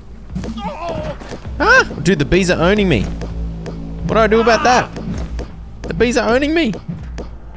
They're owning me. I survived the Great Bee onslaught, but it was a close thing. Beyond that, there was nothing really here, so I headed back. That green pipe there leads to one of the 3 electron pumps. Here it is. This one needed the optic lens. I decided to be bold and head into this area that I'd avoided earlier, but there's not really anything here, so this was a terrible plan all round. Oh, you're like extra invisible in the dark. This is not good. I wanted to keep my shield and weapon ready, which meant I had no light unless I switched to my gun torch. But I also had no ammo left, so that was less than ideal. Where are you? Come here. There you go. What even is in this flaming place, dude? Absolutely nothing. Actually, I did find a random pool of pink stuff with a portal in it that took me up to the ledge above for some reason. And then I ended up climbing on top of the building that Frake and Douglas were in. It was wild. I then returned to unleash vengeance upon the machine gun dude that had mowed me down earlier. But he was an absolute unit, and then 2 of his buddies showed up. Oh dear, there's so many of them. My crappy shield was completely broken, and I was not in good shape, so I died again. Scrap shot and scrap shot ammo. Bunch of screws. Alright, I'll try a scrap shot. I upgraded it and put a flashlight on there, because this was my replacement for the pistol, which had no ammo left. I also made the forge, greaves, and pauldrons, made possible thanks to the blacksmith gloves and chains I'd found in the mines. This bumped my armor stat up to 40, and with the 4-set bonus, I was set to bounce even more bullets off my armor. I made a makeshift battery and plugged the wall power straight into it, so it would charge up during the day and power stuff after nightfall when the power went out. Should have done this ages ago, since the game was suggesting I do it ages ago, but weighed down. One downside of my heavy armor was the weighed down debuff, which made me a little slower. But judging by my recent deaths, I desperately needed the armor, so it was a small price to pay. Look at this battle raging. Get him. Get him, Exor. I'm not involved. I'm not involved. Okay, now we're talking. Ow, dude. You get me around the corner? That guy dropped a Talagi Magnum, but I wasn't able to use it because it had a biometric lock on it. As I engaged yet more soldiers in glorious combat, the scrap shot wasn't quite as good as I'd hoped. You need to be real close for it to be highly effective. I stuck with it though as I fought my way back to that rooftop, popping some healing syringes to keep me healthy. Killed the dude with the massive gun. You're free, bro, over there. The dude in the crane was no longer locked down. He could come out if he wanted. But it turned out he did not care. He liked being in the crane. Honestly, this entire chaotic episode of taking on infinite soldiers was a little bit pointless. But I did get a fair bit of loot. My snapshot broke eventually, and then I one-hit an idiot with my crowbar 2.0. Oh, maybe I need my massive crowbar more. Like, why did I bother doing that? I think the game almost encourages stealth in this sector, because you can definitely avoid all this if you want, but I am a goose on the loose, guns blazing, determined to die, I guess. At least I opened up this door back near my base. That's always handy. I took on the local bot, and a combination of snapshot and crowbar hits took it down pretty quickly. And that inspired me to return to the office sector, because I wanted more CPUs. Dude, did I just one-hit it?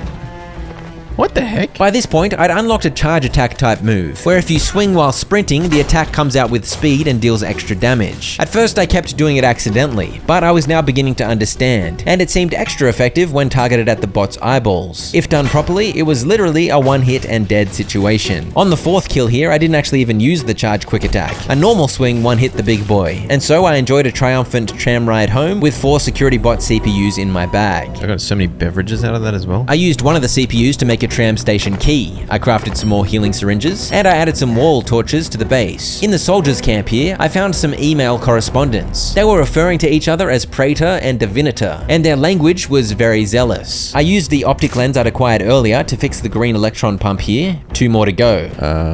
Where the hell's the tram again? Wait, have I been up this? What the heck is that? While I explored the random tunnel with the grub, it's about time I explained a little bit more about the weirdo soldiers that had infiltrated the facility. By this point, I had worked out they were from the Order, a religious militant group intent on stopping the research going on here. They were the ones spying on the facility, and now they had made their move. Basically, they wanted to stop and contain all the weird artifacts and creatures being researched. Ironically, their attack on the facility had led to massive containment failure, so I don't know if they thought that one through. What the hell, dude? He just squished his own baby. Antiverse CCXCIX. Like, what is this? I had no idea what was going on here, but I later learned this entire area is a crossover with the game Core Keeper. I haven't played that yet, it's on my list. So as far as I was concerned, this was the weird grub area. Hello, are you a friend? No. You're angry? Oh, there's 2. Thou hast awakened us. Where is it that I have awoken? Don't ask me. On what plane? Earth. Creature, you are strange to us. That's rude. You're strange to me, you big eyeball. What are we trying to do with the hammer and the glue, bro? Who's intestines am I in? What have I found? If I take my employee locator off. You're an employee? Sadly, that employee was non-verbal. But on the plus side, I began a fun game of poke the big slug whenever it drives by. This big honker-chonker is called Nith the Gluttonous, and I was determined to kill it. Oh yeah, that's good. That's big damage. It was zooming around and around, so I just waited and got some hits in each cycle. He goes, I think he sped up as the glorious battle continued. oh! Oh! Yes! Core fragment. 4 core fragments. Hive lava figurine. I put a core fragment here next to the weird blue thing, and that earned an achievement. You survived the encroachment of Antiverse 299 and restored a bit of hope in a dimly lit cavern.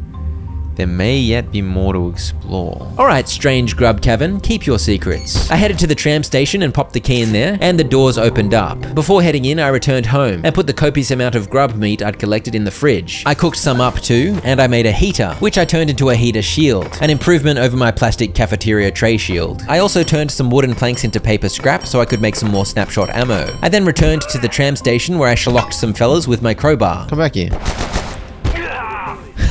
I found an email about the dude that runs around on all fours at night, the co-worker. Apparently it's a shape-shifting creature, and I hopped on the tram here to see where it would take me. It went to the office sector, except on the opposite side of the station there. This is sick, the blunt melee charge thing. So now I officially knew about the battle charge attack. It was a level 7 blunt weapons perk, and the reason why the blacksmith had helped me get access to this tram station was because he wanted materials he knew I'd be able to collect on the other side of this portal down here. Alright, where am I going now? Wait, what the heck? I'm on a train? A train indeed. There was a kerfuffle going on below, as one of the Order militants was harassing a scientist that was frantically shoveling coal into the engine. Explain yourself. Why must this vehicle persist in its motion? Tell me this instant! I snuck down and gracefully slapped the back of his head. This is the train that must never stop, so Dr. Hammond here must be allowed to continue his good work. I immediately found something the blacksmith wanted. Axle grease. And it must be said, this was a pretty fancy schmancy train. Pocket watch. Pocket watches can be used to make a variety of trinkets, so this was a great find. Items in your inventory are passively charged. Wow, okay. The Order had taken over this train, but I was getting pretty comfortable in my ability to take them on. Alright, big fella, you ready to go flying out the train? Boo. See you, nerd. Level 2 sneaking unlocked a sneak attack perk, and it's fair to say this train had more loot than I could carry. Another pocket watch? Ooh, car battery charger. Oh, I can make my own charging station now. Yes, I was just thinking. Oh wait, you can get a canister from the fire extinguishers? Bro, I'm so dumb, I could have scrapped the fire extinguishers and made one of those disc guns ages ago. Yeah, I wanted to make a grinder gun thingo, but I needed a gas canister. Turns out I should have been scrapping fire extinguishers. The door to the next carriage was barred, so I had to whip out some train roof shenanigans. I caused more soldiers to be deceased, and this fine gentleman in particular was guarding a treasure I very much desired. Silver scrap, oh. I needed some of that to make solder for the blacksmith. These two didn't seem bothered by the green goop, but I believe my crowbar caused a spot of bother, and for the cheeky bloke above, I resorted to my scrap shot. This train replica was probably the most important bit of loot in this portal world. Mance explained that the train's momentum is tied inextricably to the atomic attractions of the region, which is why it wasn't allowed to stop. And I interrupted this fella on the toilet, and once he was dealt with, I stole his throne. That's what you get for pooping on the job, bro. Never poop again. You've taken a journey aboard IS-0138. The IS-0138 name is an example of how the facility labels all the various supernatural phenomena. The proper name for it is definitely the train. And for now, I was done with the train. You know what I need to do? I need to break down these canisters. I salvaged the extinguishers to get canisters, and salvaging the fancy watches got me exquisite chains and tiny gears. I figured out the charging station recipe and made one of those using a big battery I'd found on the train, and that meant I could now charge things in my base, rather than relying on the random charging stations out and about. I also placed down the model train. I used a canister to make an air compressor, which helped me get a bigger battery recipe, so I made one of those. And it also allowed me to make a grinder, a new ranged weapon. I can make ammo for it so easily. True, but this thing uses a ridiculous amount of ammo, as you'll soon see. I added the industrial battery to my power setup to help keep things powered overnight, and I wanted out to test out my new toy, which was a bit of a wild one. They start bouncing everywhere, that's sick. But when they hit flesh, they're less bouncy and more slicey. I crunched this bloke on the noggin for some more CPU farming, and now that I had the grinder, I decided to retire the scrapshot shotgun thingo. And then it was about time I made some solder for the blacksmith. I popped some silverware and metal scrap in a soup pot and let it do its thing. Night fell while it was cooking, so this was a chance to assess the efforts of my batteries. Okay, the small battery's drained. And I had high hopes for the big one, but at about midnight, it lost its juice. No! That put my soup on pause, but this night happened to be a perforation reset, which meant the train was restocked. I had to kill time till morning anyway, so I figured I might as well run through it again to stock up on the new loot it offered. And it's always a good giggle when you have a chance to knock this dingus out. I brought back this absolutely majestic couch. This solder was taking forever, and then I wondered if maybe I'd need more solder, so I made another pot in which I began making some more. Soon the first one was finally done, and it helped me get a bunch of paint recipes I never used. I traded with the blacksmith. The solder I'd made, plus the grease I'd found on the train, got me a diode and fiber optic cable. The latter helped me get a very cool recipe. A reusable throwable healing device. Provides healing in a radius. Requires charging between use. What? I just needed to collect a couple of things and I was keen to make one. Oh, hang on. I forgot. There's always more to craft, for goodness sake. Trinkets. I think I'll make this thing. Crystalline vial. This thing helps you see those invisible guys, and it slowly recharges stuff in your bag. The recharging in particular was amazing. Wait, what the heck is this? The moving box. Huh? Are you my friend? He's following me up! Boo! Oh, here's the yellow pump. Pump it up! Boom. That's fixed. That used up the fiber optic cable, and deep in the mines I found the red pump into which I shoved the diode. Should we go blow this thing up? Check out my purple glow thanks to the crystalline vial trinket. And yes, now that I'd fixed all the pumps, the synchrotron was suddenly operational. Hello, is this Flake? Frake? What's your name? Frake, how'd you get here? I have to admit, you surprised me. I had to come and see this for myself. You gonna do the honors? Alright, let's do it. Oh my god! Is that what was supposed to happen? What the hell? There's your exit! Nothing a micro black hole couldn't take care of! Now you can get into the labs. We'll follow soon. But I'm not leaving any of my team behind. Labs next, huh? Is my base gonna be in a completely unhelpful position? We have a way forth. A black hole has opened the way. No time to waste, why not go down the hole? You've bored your way into Manufacturing West and engineered an escape. Cascade Laboratories. I'd just started getting comfortable in Manufacturing West and suddenly I was through. I headed down this tunnel until I had a little loading hiccup, and there was a distinct vibe change. Up the ramp I went, and I found myself on the tram tracks. I looked around a bit and found a tram station that was locked up tight for now. Hello, idiot. As always with a new zone, it was going to take a bit of exploration and ingenuity to get the area opened up. But for now, I could go this way, where I found Abe was getting up to some mischief, despite warnings from old faithful Janet. Mance never let me try this, but if I can just bootstrap the neural array, I should be able to... Aha! Oh no. Janet! Oh my god, it's loose. Run, Janet.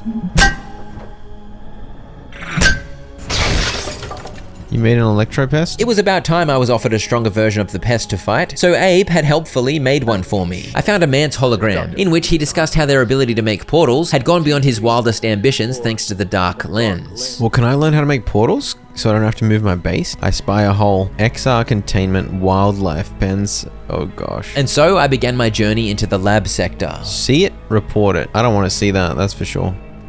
Ah! I see it. I see it. Should I report it? Ah!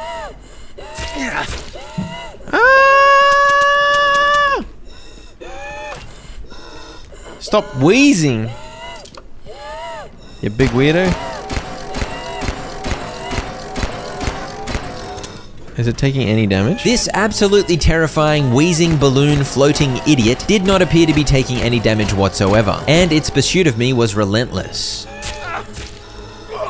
Dude, what the heck, man? Thing just ate me for breakfast, bro. That was dramatic. This is when I realized how easy it was to churn through grinder ammo. Did I actually use up all my grinder discs? How that? Suddenly, they didn't seem so cheap, as I would run out of rebar eventually. Oh, there's Varsha.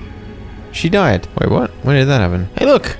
It's the dingus! Can I actually kill this thing? I searched around for the flesh balloon, but it had disappeared. Where did you go, you big balloon idiot? This is where it had once been contained, but evidently this X-ray contraption here was broken, and the tentacle beast had escaped. I got the X-ray tower recipe, but I still didn't have an answer. Where did the balloon weirdo go, man? I figured out my new recipe. Capable of turning away or suppressing X-ray sensitive entities. Like what, this guy? It appears the X-ray had been holding it in place, but no longer. What is that ball? In any case, it was gone for now, so it was time I continued exploring. I found an email discussing the various containment risk levels, and more importantly, an email about IS-0091. I'm seeing 0091 right now. Should I be reporting it? Just log in the daybook that you're its current target. That's all you need to do. There's nothing to worry about. It's contained and it'll switch soon enough. That's got to be the balloon thing. It targets a certain person. There was also an email about a hate-inducing table. Oh, now I've got to worry that the flaming balloon idiot is going to show up at any moment. What is this?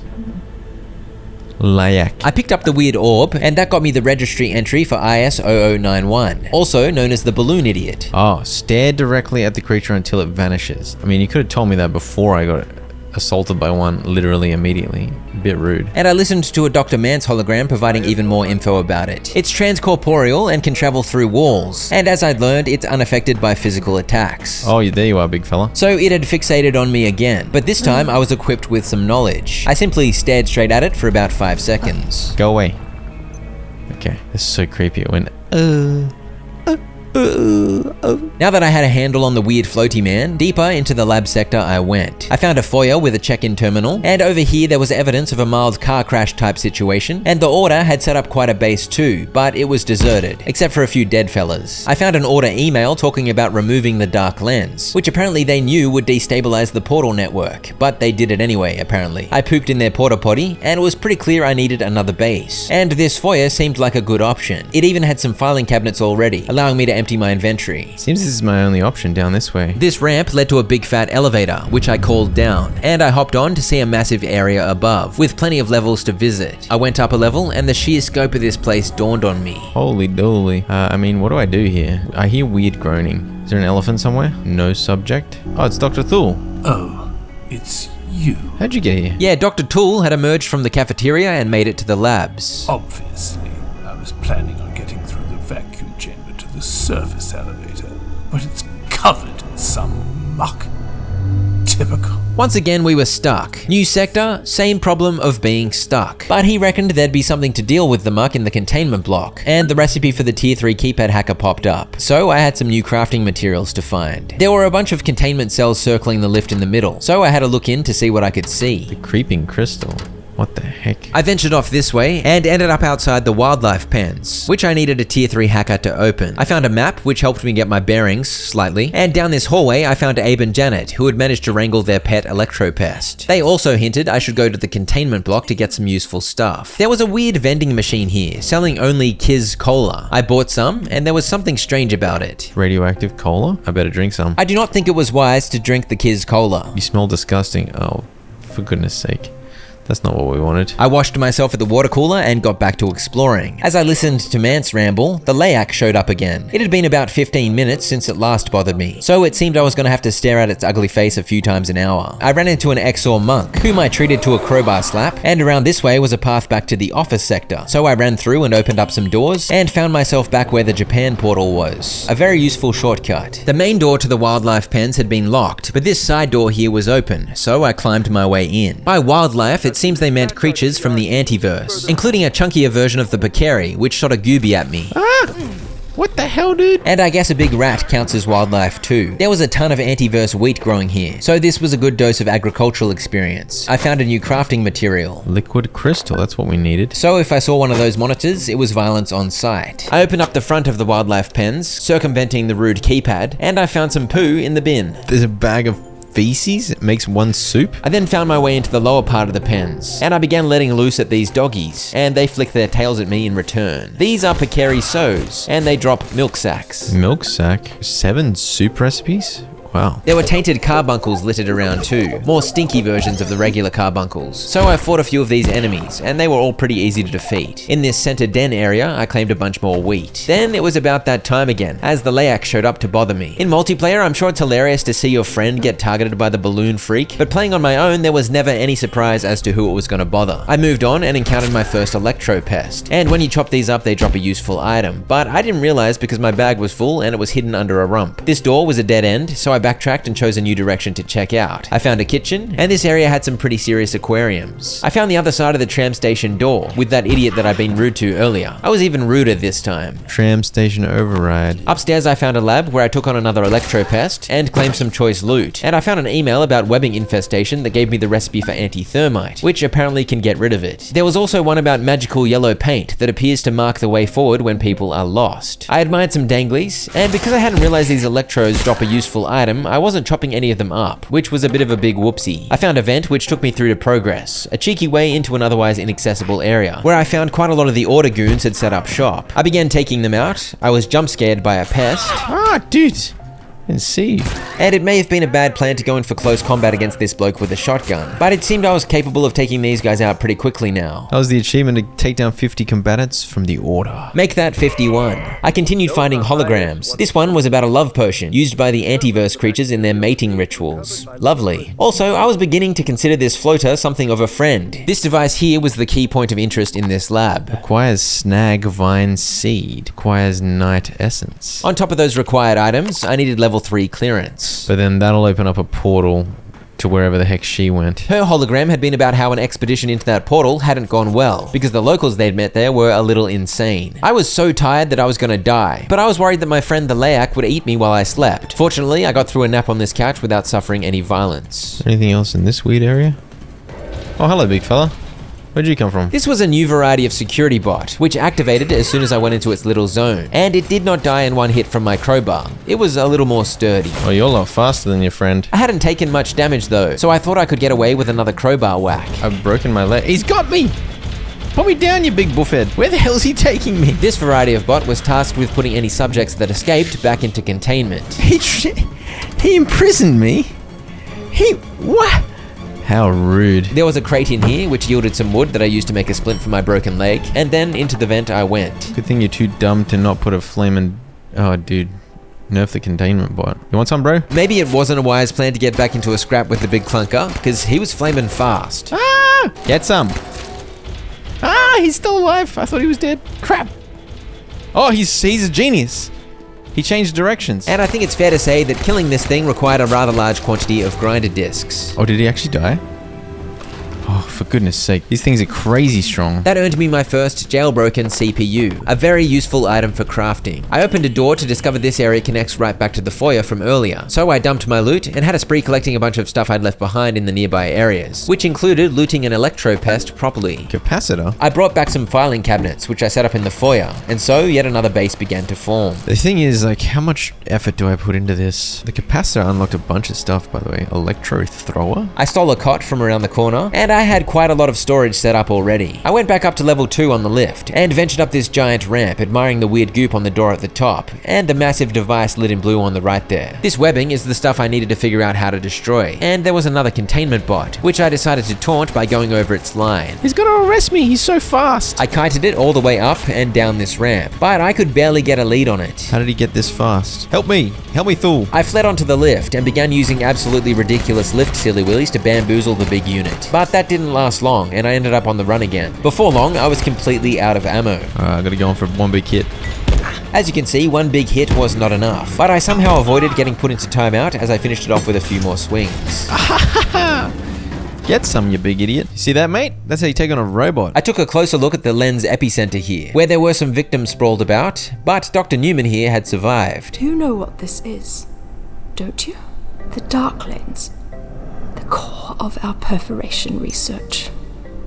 Or it was. This is where the Dark Lens had been, doing its good work of stabilizing the entire portal network. But the Order had removed it, and the portals were now out of control. Hello, funny cube man. Oh! I can see you. My trinket was helping me see this dude clearly, and he soon fell. Not so scary now. How come you didn't help me against that big weirdo, huh?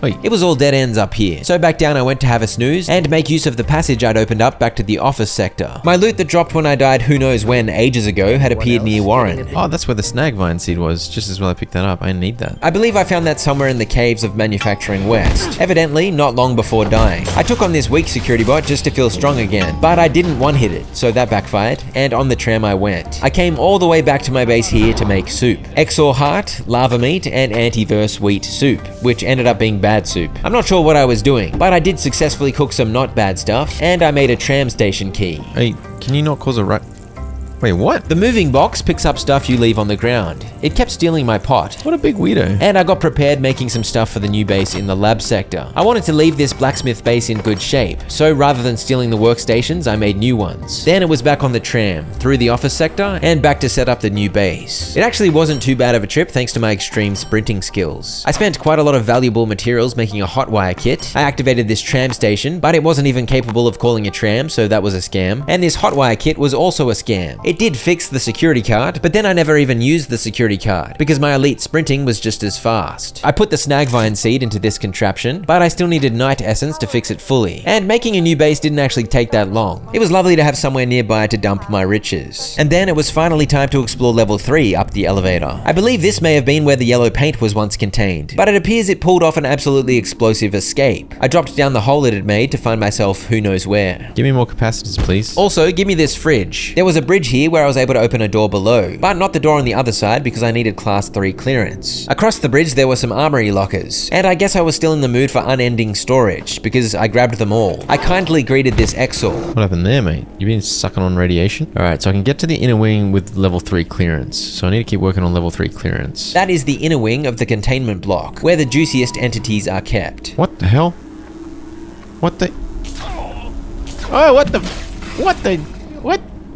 It's your fault, is it? Well, I don't know why I need this much storage, but you just gotta do what you gotta do, you know what I mean? I used 2 capacitors to make a big plug board, and I don't know why I hadn't been placing these on the wall the whole time. It is way more convenient. 6 sockets. Go away. That power leech thing had caused rolling blackouts, so the power was going on and off willy-nilly, and the lack of power was annoying me, so I went and bashed up some electronics, which I used to make a bunch of small batteries. This probably wouldn't be enough to last an entire night, but it was a start. I returned to level 3, and have I mentioned there are lots of weird things in this facility? On the complete other side of level 3 was the adjustment wing, where there was, of course, carnage. You guys got interrupted eating your nachos, huh? In recent battles, other than against the containment bot, I'd been very easily defeating my enemies, so I was overconfident, thinking I'd be able to one-hit this beast with my crowbar. That did not happen, and I got owned. I feel like I one-hit one of those recently. These were a tougher version of the Exor monk, more of an Exor soldier, but I had one hit the last one. It seemed my crowbar hits were unreliable. I returned with my grinder to finish it off. I headed into the adjustment wing to take on another, and this one died almost immediately to my grinder shots, so yeah, very inconsistent. When I chopped these big ones up, I was able to grab their arms. Very lovely. The rolling blackouts did not help, as I was plunged into darkness trying to take on more foes, but I was able to begin systematically looting my way through these labs, starting with breaking this fancy container to claim the refined carbon within. So many new recipes. Ooh, bionic legs. What the heck is that? Someone's tentacles? The water filter looked promising too. I'd been surviving okay on water coolers, but a filter would mean infinite water. What the hell are you? That was a mushroom pecari. I stole some mushrooms from its body. It's an Exor, right? Wait, is it? I think it is. Refined carbon was obviously high priority loot, and I discovered a contraption that would let me convert silver into refined carbon, so I made a mental note of that for later. I continued clearing the infestation of creatures, and soon discovered there were also Order soldiers infesting the area. There appeared to be some laser silly willies going on in the laser lab, but it was blocked off by strange webbing. Oh, hello. The lurking of these crystal dinguses is much less terrifying without the camouflage nonsense. This one refused to die though, so that was rude, and it lured me to an Order soldier, and I almost died, which was even more rude. I was now in the habit of keeping a few healing syringes with me for this very situation. As I continued looting, inventory management was a bit of a headache. Also, the refined carbon was quite heavy, so I was overburdened. I found another conversion device involving some kind of crystal, and then I was betrayed by my friend. Dude, no, why are you angry at me, dude? I was gonna come look at you. For goodness sake, that scared the crap out of me. I figured out the recipe for Carapace gauntlets. It appeared this armor set was a Thorns type deal, reflecting damage back to attackers. And then I discovered I had 0 metal scrap with which to fix my crowbar. I'm missing so many materials at this base, it's really frustrating. I went on a looting spree and managed to fix my weapons, but I had a bigger problem. Alright, I need to solve this water problem, man. Behind the non-functional portal here, I'd spotted a giant water tank, and I'd found multiple barrels. But this tank actually barely even filled one. A barrel worth is quite a lot. But I figured that would keep me going for a while, and it allowed me to get some soup cooking. Don't you dare kill me again, bro. Go away. I got back to it, properly watered and fed, and this wing was a bit of a labyrinth, so I was just bumbling about. My sharp melee skill reached level 10, and I soon found another new material, once again contained in one of these fancy things. Antiverse gem. Ooh. Finding that gem opened the floodgates of some very good recipes, including the personal teleporter. When synced with a crafting bench, this device can teleport the user there once per charge. I didn't sound very excited there, which was a fail, because this was an absolutely massive find. My accuracy hit level 7, and I found another new item. A Grayo seed. I also continued to find many dollops of lore from holograms. I found another exchange, which came in handy before long, and I could open these things with one whack if I used my sprint strike, so I got some practice in. I soon arrived in this room, where I couldn't progress without attracting the fury of this containment bot, so I was forced to fight. I didn't want to use 3000 grinder ammo, so I was in there with a crowbar. Oh, he got me. I got locked in a lab, and I had to drop down and suffer even more leg injuries to get out, but I soon returned to vanquish the robot. No, I'm just kidding. It picked me up and put me in detention once more. You butthead. And then it finally fell. After all that, it wasn't really protecting anything too exciting. They found a weightless material that's really strong.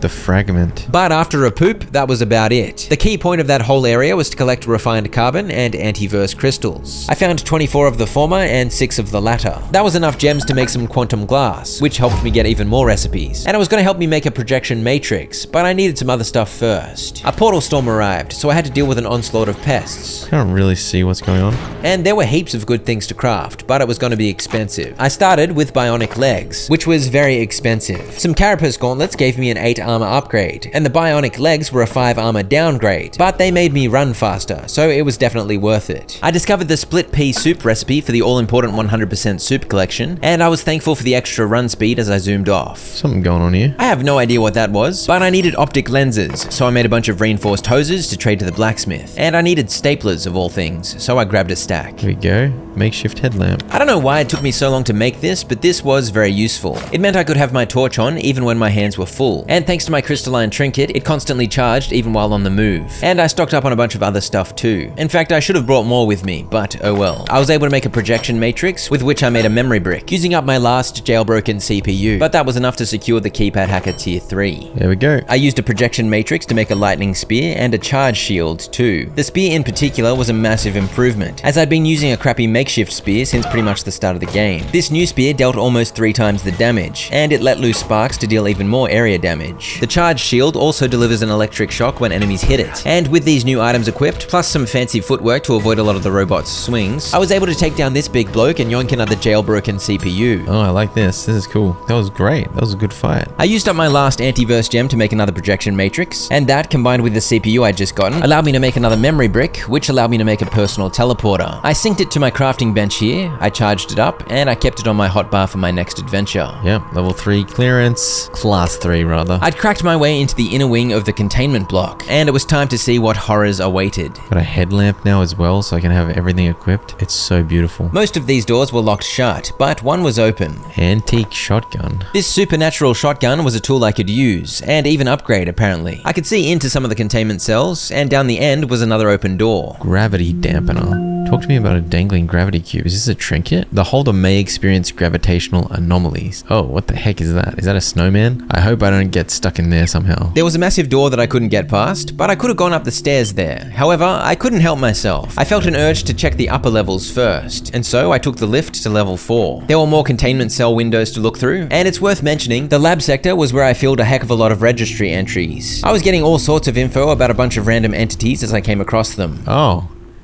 No way, dude. He looks so sad. That's what I've been hearing this whole time, I think. Is him going, "Ooh, let me out." Okay, so I can't do anything on this level. Level 5 had a few more containment cells, one holding the famous hate-inducing table, but level 6 had a bit more going on, including mushrooms. Portal Lab 04. To the right of the portal, I found Dr. Houston, and she had lost some of her memory. When I went into the cell behind her, I gained an inkling as to why. This is the amnesia threshold. If you walk through, you forget. You can use this to re-choose your job, skills, and traits, so it turns out you can re-specialize after all. I was happy with what I had, so I wandered over to check out the other side, which had a rather large warning about a live fire zone. Considering the many dead people, I probably should have taken that warning at face value, and yet I still poked my head in there and took a few bullets. In fact, I was so stupid, I decided to see if I could do a nudie run past the turret into the area on the left. Oh yeah, it's a bad idea. It's a bad idea. I thought I could make a break for it. I don't know why I did that. That was so dumb. I guess the live fire stuff was active to shoot any escaped entities in this area, so that is some pretty serious security. Except now that the facility was in chaos, it was set to cause me a headache. I managed to get my loot back, but then I bled out. And that sequence of events is up there for most stupid ever. I then went to the more peaceful mushroom side. There was a man's hologram talking about Tarask fluids, and when this keypad here wasn't functioning, I discovered Tarask Ica was exactly what I needed to get this thing functional. So for now, the mushroom portal nonsense was a dead end. I then returned to the adjustment wing, because I recalled a section I hadn't properly looted. This spot, with the beehive on the wall. I shot it from a safe distance and avoided any stings, and I claimed some honey, wax, and a queen bee. And I was now finally satisfied that I'd scoured every corner of the labs, and there was only one way left for me to go. Up these stairs, I found a tram station, but the other side of the door was blocked by that strange webbing stuff. And across this walkway were the observation rooms. Also, a button to press which opened the door downstairs. Dr. Mance told me about a doorstop from a kebab shop in Turkey that they discovered was actually the oldest manufactured item by millions of years. It's that thing down there that kind of looks like a hand giving the middle finger. The weird blue substance down there couldn't be identified, and through here in the dark, gathering by the image there, was something spooky. I had a staring contest with old mate on the way downstairs and headed through to the inner wing. Containment block Baird? I headed into the round tunnels of Baird. I chose to go right first, and this took me to more observation rooms behind the horror snowman. This room had the presence. It kind of looked like a tiny 2D black hole on the floor, and this funky blue plant was a noxious weed called the entropy flower. But I was just excited to loot a stapler. And down this way, it seemed I'd found a friendly. All I wanted was a place to rest a few hours without getting eaten or shot or minced. But I accidentally locked myself in. Dr. Khan was sure that he could help us escape the facility, if I just let him out. Resetting the system in the control center should open these cells and reprogram the guns out there. I just needed to get to the control center somehow. I don't know if I trust you, dude. What if you're just lying? Why is there a bell in there with you? Like, look at this. Yeah, Dr. Khan was a little too smiley as well. And his registry entry said only this. Renowned as curious. But is it really him or is it some monster pretending to be him? I don't know, dude. There was one more tunnel, so I headed down to find a door that had obviously suffered some thumping, but I was glad to see it had remained intact. I checked out this assessment room, where Mance said some interesting stuff about portals. Left unguided, portals will ground their exits near other portals. If they weren't so unstable, I'd be tempted to suggest this could be exploited as a way to travel rapidly around the facility. That's what I want. Other than that, there was another live fire zone, which was especially bloody, and a large gap across that I definitely could not jump. The whiteboard here suggested Helmholtz had one of those wild portals going to the lab control center. What am I missing? Where's Helmholtz? Helmholtz was across the treacherous gap. You know what I need to make that jump? I need the gravity ball thing. I left that back in my base when I died, so I returned to grab it and realized that if I simply held it in my hand, gravity went all funky. Exor heart, Exor arm, and a drumstick. Uncooked A&L mega. I got a mega stew out of that. What do we got? Metrio medley. There we go. We got some new soup varieties coming, baby. I keep forgetting to use my personal teleporter. The A&L mega stew gives you a buff to run faster and feel stronger, which I like the sound of. And I could have made a trinket out of this gravity cube, but that would mean I'd have to take it on and off again in the gear menu every time I wanted to shift my gravity. It seemed way easier to just have it on my hotbar. And this is where it comes in handy. Whee! To the left was the entrance to containment block Helmholtz. Why is my reflection so creepy? The door was locked, but there was a vent entrance right here. So I soon snuck my way into this security area, where I found an unexpected friend. Oh, what the hell? Since when were there zombies? This keypad opened the way into Helmholtz, and it was time to see what else they had locked up in here. What is that, a witch's hat? Level 5 clearance? Oh dear. I poked a few zombies, and the arc lightning of my spear helped out, as it zapped the brain-hungry shamblers. I need level 5 clearance for this? What is that? That's a big turd. A bloodbath. Literally, for goodness sake. Oh, that's a majestic chair. I opened this door, which got me into more observation rooms, where Mance warned me that under no circumstances should I sit on the red chair. And then I found the main attraction, the portal in Helmholtz, which would apparently help me get to the control room. Look at that portal. I thought this portal looked pretty cool. I took an iodine tablet and reached first aid level 4, and now's a good time for a bit of a skill update. Sprinting was in the lead on level 19, and fishing was lagging behind on level 1. I'm going in this terrifying looking portal. Through I went to discover the source of the zombie outbreak. Oh my goodness gracious me, the furniture store. Clearly these guys were all desperate to purchase some choice pieces. Maybe a mahogany desk for their zombie offices, but I was not inclined to let them in. This is a nice big couch, man. Look at this. By the sound of it, I fancied a bit of furniture shopping too, but I had a mission, which I soon realized involved pressing some of these buttons. 4 more to go. Hidden rabbit painting.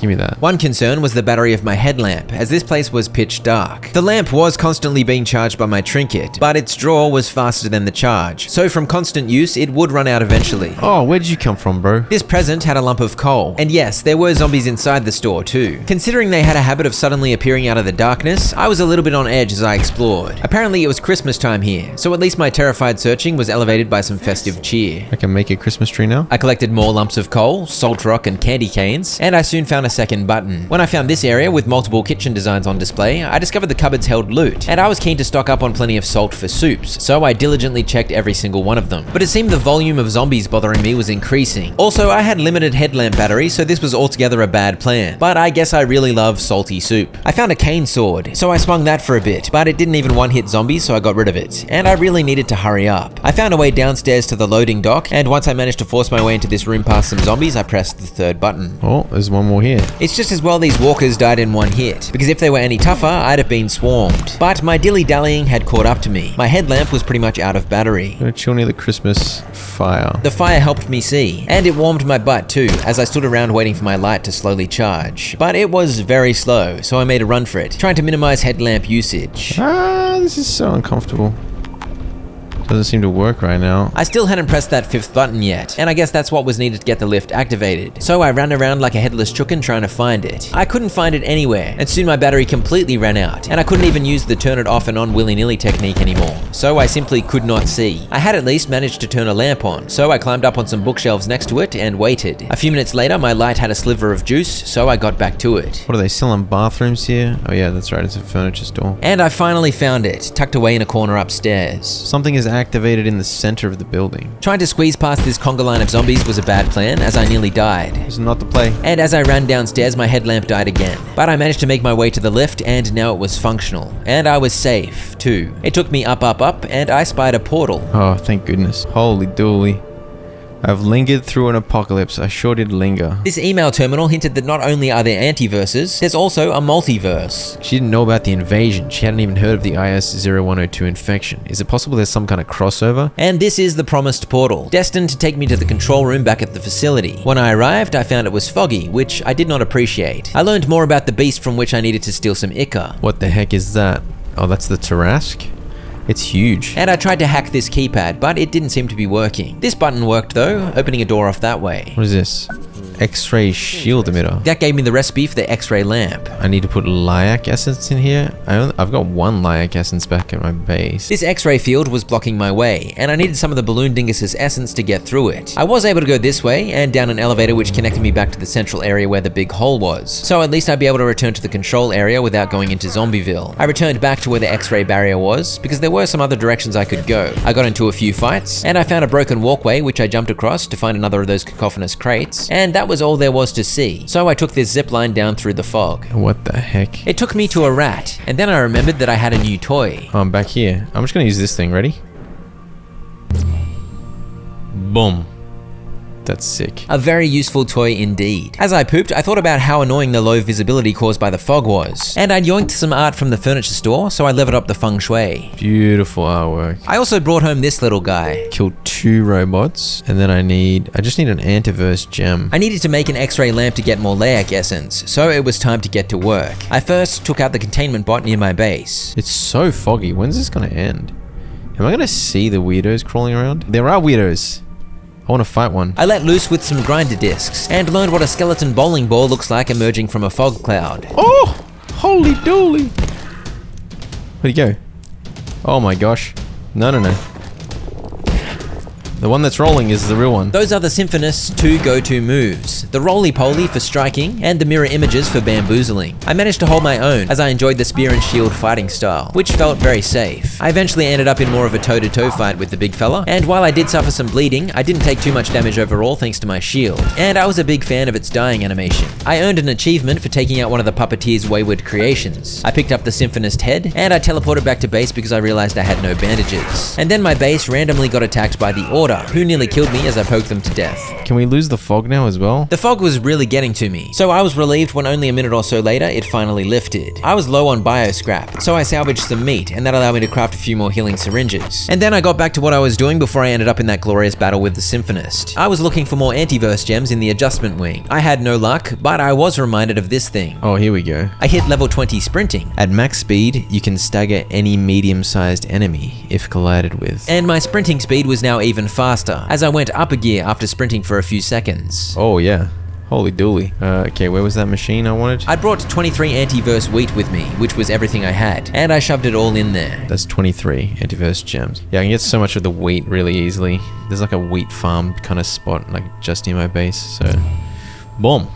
That's convenient. I can make the X-ray tower. But I needed one more jailbroken CPU to make the lamp. So up I went to take on the bot chilling next to the strange webbing. And soon I had my new lamp. Let's get that bad boy powered up. So now I use it on the next layak, and then is that how I get its essence? Oh dude, I can get the portal suppression field. That stops the portal storms, like that one that brought the order attacking recently. And I had time to kill waiting for the balloon idiot to show up, so as you can see, I pinned some recipes in the top right. I grabbed a bunch of stuff from the blacksmith base, I traded with the blacksmith to get some fiber optic cables, and I don't think I mentioned it, but the layak follows you pretty much everywhere in the facility, so it came to bother me in Manufacturing West. When I shone the X-ray lamp at it, it left some of its essence behind. Oh, okay. I'd used my first essence to make this lamp, so I needed 4 more to open that X-ray door. Make that 3 more. I stocked up on another security bot CPU, I brought back some water coolers and my enhancement bench, which inspired me to rearrange this new base a little, and I made a water filter. Thing is, I don't actually have a spot where I can get dirty water from. I can run to the office to fill that up actually. I also made the healing briefcase at long last. And I'd thought to yoink a hammer from the blacksmith base, so I finally repaired stuff that had been sitting here half broken for ages. I took out a containment bot respawn, cause why not? I'm so low on staplers for some reason. Clearly staplers are impossible to find. I need to go back to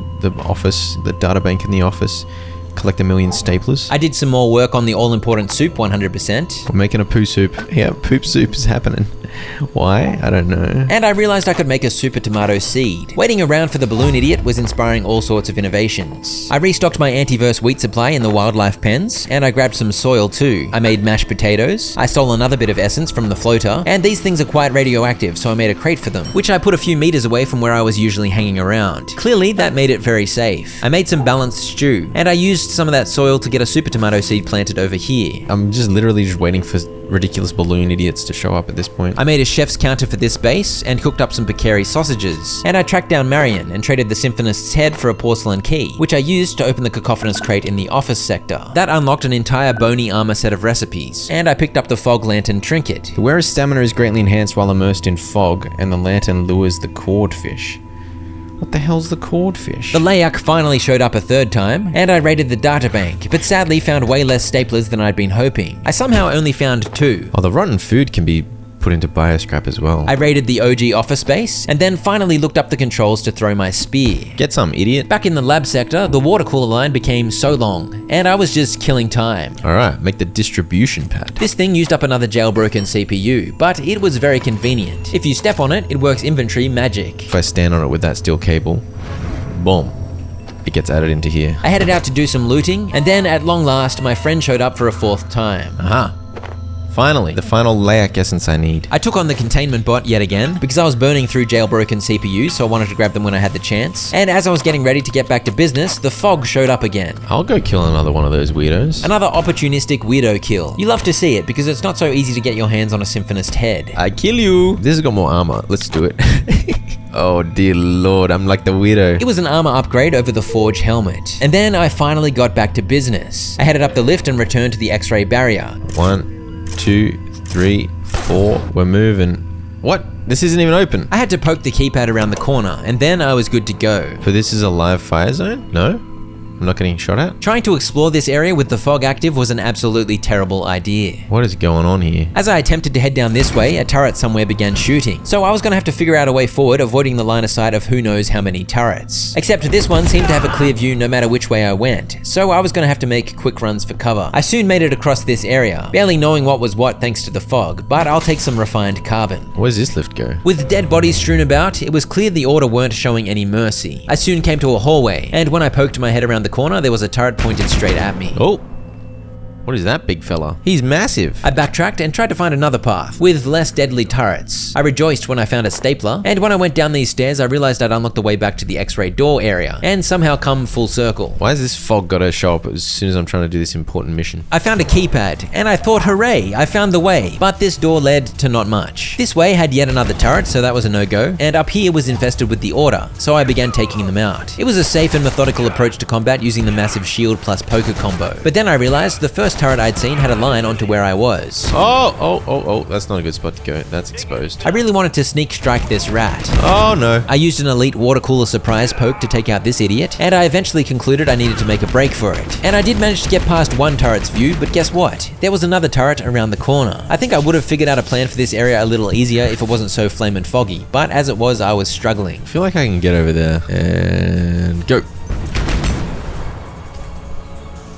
Aha. The problem was I was now pinned down, and who knows if there was even going to be anything useful here. Though this did look like a fairly important area of the control center. Surely this is it. There's so many Dr. Mance thingos here. To remind you, I was looking for just one button. The one that would deactivate the turrets and free that weird bloke Dr. Khan. I just needed to press one button. I dropped down and got myself even more pinned down, but I managed to crawl over and listen to a man's hologram about a substance that was something but nothing. And when the lights came on and the fog went away, I tried jumping to see if I could spy the precious button. Get down, bro. Yeah, I got stuck on a chair. I got very angry at the chair, and my one remaining bandage failed to stem my bleeding, so I teleported home to regroup. Except I was immediately assaulted by a portal attack nearby, even though I thought I'd upgraded my bench so that wouldn't happen. Anyway, somehow I didn't die from all of that, and I recharged my briefcase and let it heal me up. This thing was amazing. I used it for the rest of the playthrough, to complement the healing from healing syringes. Can I harvest this?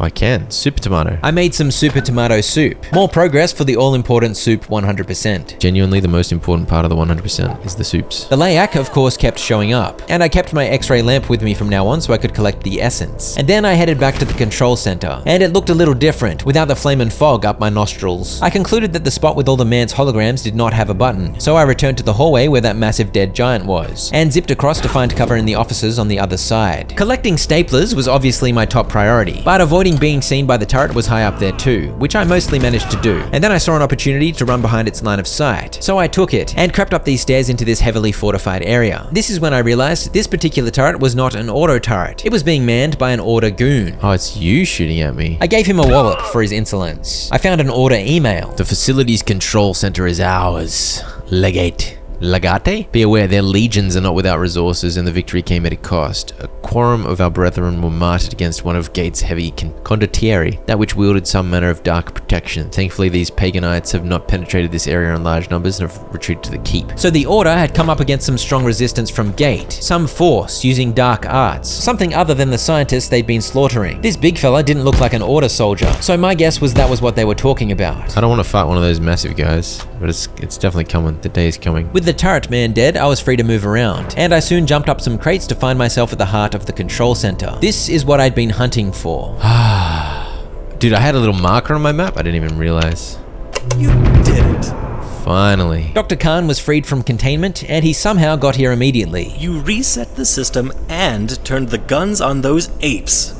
Bravo! Now, we just need to get that odious gunk off the vacuum chamber door. Apparently the mushroom portal led to the Mika fields of Antiverse 2, and that's where I needed to go. But in order to activate the portal, I needed some Tarask Ika from one of those giant monsters. The auto turrets were friendly now, so I had the freedom to explore to my heart's content, and I used that freedom to loot stuff. Stapler.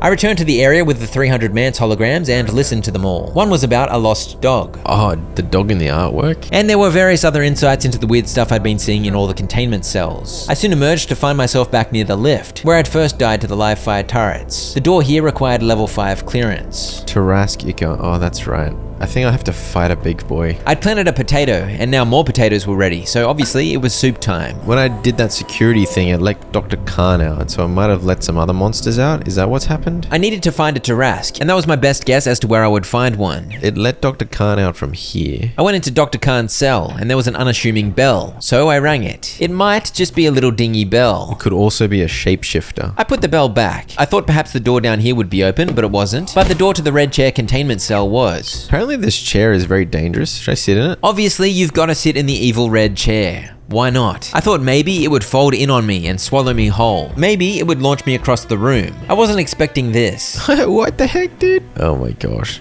Why did I sit in the chair? Oh! Oh! Is that because I went in the water? Something angry was lurking around here somewhere. I jumped across to these stairs, and up I went into the glorious light above. It did not provide an escape. It just put me somewhere else in the weird labyrinth. Ah! What the? What was that? Ah! What? Some kind of invisible beast? How do I get out of here? I ran around trying to find a way out, but I was going in circles. There were more weird stairs, but they led to nowhere, and the invisible beast didn't like it when I went in the water. Stop it. I searched for an exit for quite a while, but I had no luck, so I used my teleporter to escape. I returned to the containment block, and because the live fire turrets were now deactivated, this area was accessible, and that's where I needed to go. In I went to containment block Anning, where I found Dr. Peters. She told me the Tarask was contained somewhere nearby. I found this flow transit room featuring some broken pipes, and I opened up a door to a large area. It was some kind of loading dock, and when I spotted some bees in a corner, I got hungry for honey. But I didn't move far enough away before I shot at it, and the bees got angry. And these bees do not stop until you're dead. Dude, they just kill me from... what? I returned to claim my queen bee, and then I noticed a big chonker. Wait, what the heck? It's right there. It wasn't there before. Was it? I'd found the Tarask, and it was big. Very big. Sneak up and stab it. Hello? Ah! Oh my gosh. What are those weird things on its face, on its belly? It was a bold strategy to just start poking the big beast, but I got away with it at first, as I managed to hide behind a pole, and then it fell down for a bit, so I stabbed it a bunch. But then things took a turn in the beast's favor, because once it recovered, it was throwing me all over the place. That's a big boy. I need to knock him over again. Syringe, syringe, syringe, pole. Pole strats? The pole strats were rather amusing, and quite effective as it gave me time to regenerate some health. Oh crap. Did you just destroy the pole? I was bashed, flying through the air a couple more times, and my health was critically low, so I fled up a ramp and hid. And I managed to loop back to where I'd placed my healing briefcase. Once my health was full, I re-engaged, using my grinder this time, and the beast fell to the ground almost immediately. He's on the floor. Stab him in the fat, his back fat. I stabbed as much back fat as possible, and when it got back on its feet, I fled and tried to keep it ranged with the grinder again. It got stuck on the other side of this door for a bit, which allowed me to get some stabs off, and this became a ridiculous game of cat and mouse. I of course resorted to cheese. Hello. Tom gets stuck on a door. Hello. It was going absolutely ballistic, furious that it couldn't reach me through the door, and I did my best to duck in and stab it at every opportunity. I knocked it down and unleashed some damage, it got back up, and we played our little back and forth silly willies. His belly hands. Stab his belly hands. Those belly hands definitely deserve to suffer violence. Come over here, I need to stab your belly hands. For the next 5 minutes, I kept the Tarask in a frenzy, attempting to get me through the tiny doorway. And then, finally, after it had fallen down 3 more times, I closed in, sensing the end. Oh, he's down again? I feel like the red bits are the juicy bits, right? Oh, okay. We got him. We got him. Hopefully his loot doesn't bug into the wall. That would be very sad. I had to poke it about 20 more times, and then it finally exploded into delicious loot. Okay. Woo! It dropped a skull and 5 of its juicy ichor. Holy dooly. That was crazy. More importantly, I made another new variety of soup. I returned to Portal Lab 4 upstairs and placed the ichor into the flow control module. I tapped at the keypad and the portal opened up. In I went to find many mushrooms, and it was rather hot. Too hot to handle. I was burning up and a fiery vignette appeared on my screen, so I noped on out of there. The Forge set has heat resistance. Okay. The Forge pauldrons also have +1 heat resistance, so I put those on. Alright, I'm just gonna try and go quickly. I got 2 heat resistance now. I don't know if it's gonna improve situation any. I just needed to find some of the antiverse gel I'd heard so much about, so I figured maybe I could be quick about it and get out before I burned my face off. Except I immediately got stuck thinking there was no way up. I managed to jump up, and then I realized there was a plant I could have climbed. And I wasn't taking damage yet, but I had become ill and I began vomiting, and I guess I would have been sweating like crazy too, so I was becoming dehydrated rather quickly. I frantically ran around looking for my prize, and once I ascended a little higher, I found some. My first dollop of antiverse gel. I found this little guy, but it scurried into its hole before I could kill it, and despite the fact that I was burning up, I ended up having a fair bit of time to explore, as I tried to collect as much gel as possible. I found some evidence of gate research, and I kept vomiting. I brought some soup with me, so that filled me up a little bit to counter the leakages, but as I tried to climb higher and higher, I became deathly hungry, and a big red warning made me feel the tension. But I managed to climb up and grab a couple more cheeky bits of gel before heading through the exit portal. I had the teleporter as backup the whole time, so I was never in any real trouble, but in pushing myself to the limit, I managed to collect 9 antiverse gel. And just as well I was obsessed with soup, because that meant I had plenty to fill me back up. But then I discovered something upsetting. This is what I... Dude, I need more? I used a queen bee and some wax to make a beehive, which I hung on the wall. Oh, you need anti-juice nearby? Wait, anti-juice? Bees need anti-juice nearby or they don't produce honey. Also, a spore event had taken over the facility, hence the weird vibes. I had my hazmat on, so it didn't bother me. I vaguely remembered seeing a big pool of anti-juice in the caves, so I tried to find it again. Wait, what's up here? Have I ever been up here? Surface 500 meters, what the heck? Do not shoot! Do not shoot! We are Who are you? together in this petition. We came here to cleanse and protect, but this chaos is beyond our capacity to suppress. I was supposed to find this Huster Tria bloke earlier, because he was rambling about Frake, but it was nice to have a chat with an order rat. However, I sadly failed to find any anti-juice. I gave up on the bees for now and took out a bot, before returning to the Mika fields. I brought a ton of food with me, so I was free to take my time. Except I fell into the funky lava stuff and died. Nice one. I was impatient, trying to find more gel, and that death may have triggered me a little, so I got careless and jumped and fell a little too far. Oh, for goodness sake, bro. I eventually found some gelad mist on my first sweep of the area, and I also found some of these antiverse leaves, from which I yoinked some juice. I put it in a barrel near the beehive, and the bees became active making some honey. I don't know how useful the honey even is, but I'll take it. I need soil, I need 2 lab burners. Can I make 2 lab burners?